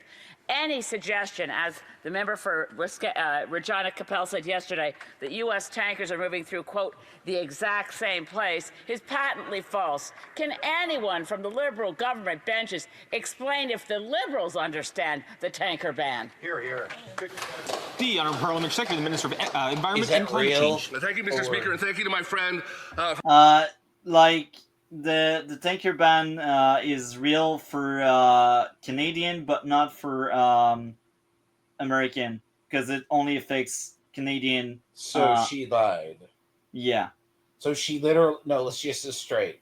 So she lied and said there are no American tankers moving through there, but Yeah. you say there has been. There has which been. is like, well, so But what the guy said is not wrong. From the get-go, she is known as the drunk girl.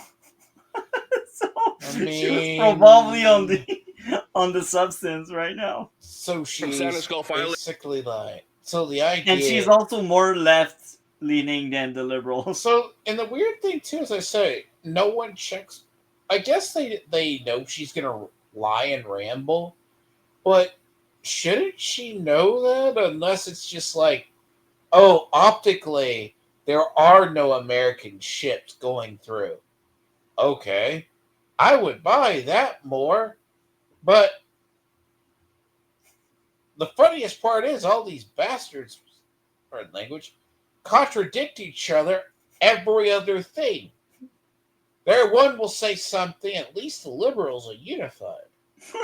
Right across from my community. My community, I'm a proud member of the Musqueam First Nation, which is at the mouth of the Fraser River, right as it flows into the Salish Sea. So I do recognize and understand the vast biodiversity, the vast amount of beautiful wilderness right up and down the coast, including the Hecate Strait between Haida Gwaii and Prince Rupert. And as a proud member of Musqueam, I'm proud to stand on this side of the House, committed to making Canada an energy superpower while protecting the environment, fighting climate change, and seeking consensus with First Nations and other partners. Here, here. And this marks the end of question period. So we are moving on to the outro. What do you have going on your end of the internet? Hopefully I'll be better. I think I've just been researching. As I said, I have more commentary streams next week. I meant to do them, but I need to wake up a lot sooner. So amazing. It's all fun, and then you have your other, because I got my own political stuff going on, because I have to cover the Epstein document release, I have to cover the post-shutdown period, and then there's a couple of others. See, I don't like covering stuff that's too ancient. Like, once it's played out, you're just, I don't know. And then I got the VGAs coming out in here in a couple of, what is it? Going into December, we have the VGAs, which is the Video Game Awards season starts. That's what I do. So, and then I can watch people cope and seethe as Expedition 33, a French Western ARPG, gets awards over Japanese RPGs. That's an inside joke for somebody who hates them. But it's all fun. It's and get to see. And of course you have Fallout here, but that's gonna December 12th is gonna come sooner. Amazing. Well, I am excited about the spring 2026 election. I cannot wait for that.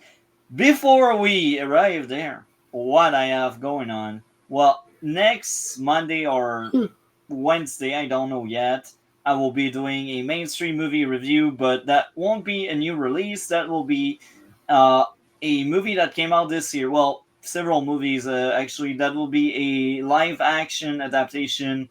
My guess, it will be either Lilo and Stitch or the Snow White one. If if you're available Monday or Wednesday and you'd like Here's to the question: I will watch it. Which one are you talking about? The Snow White, the remake, the Snow White that came out with Rachel Ziegler.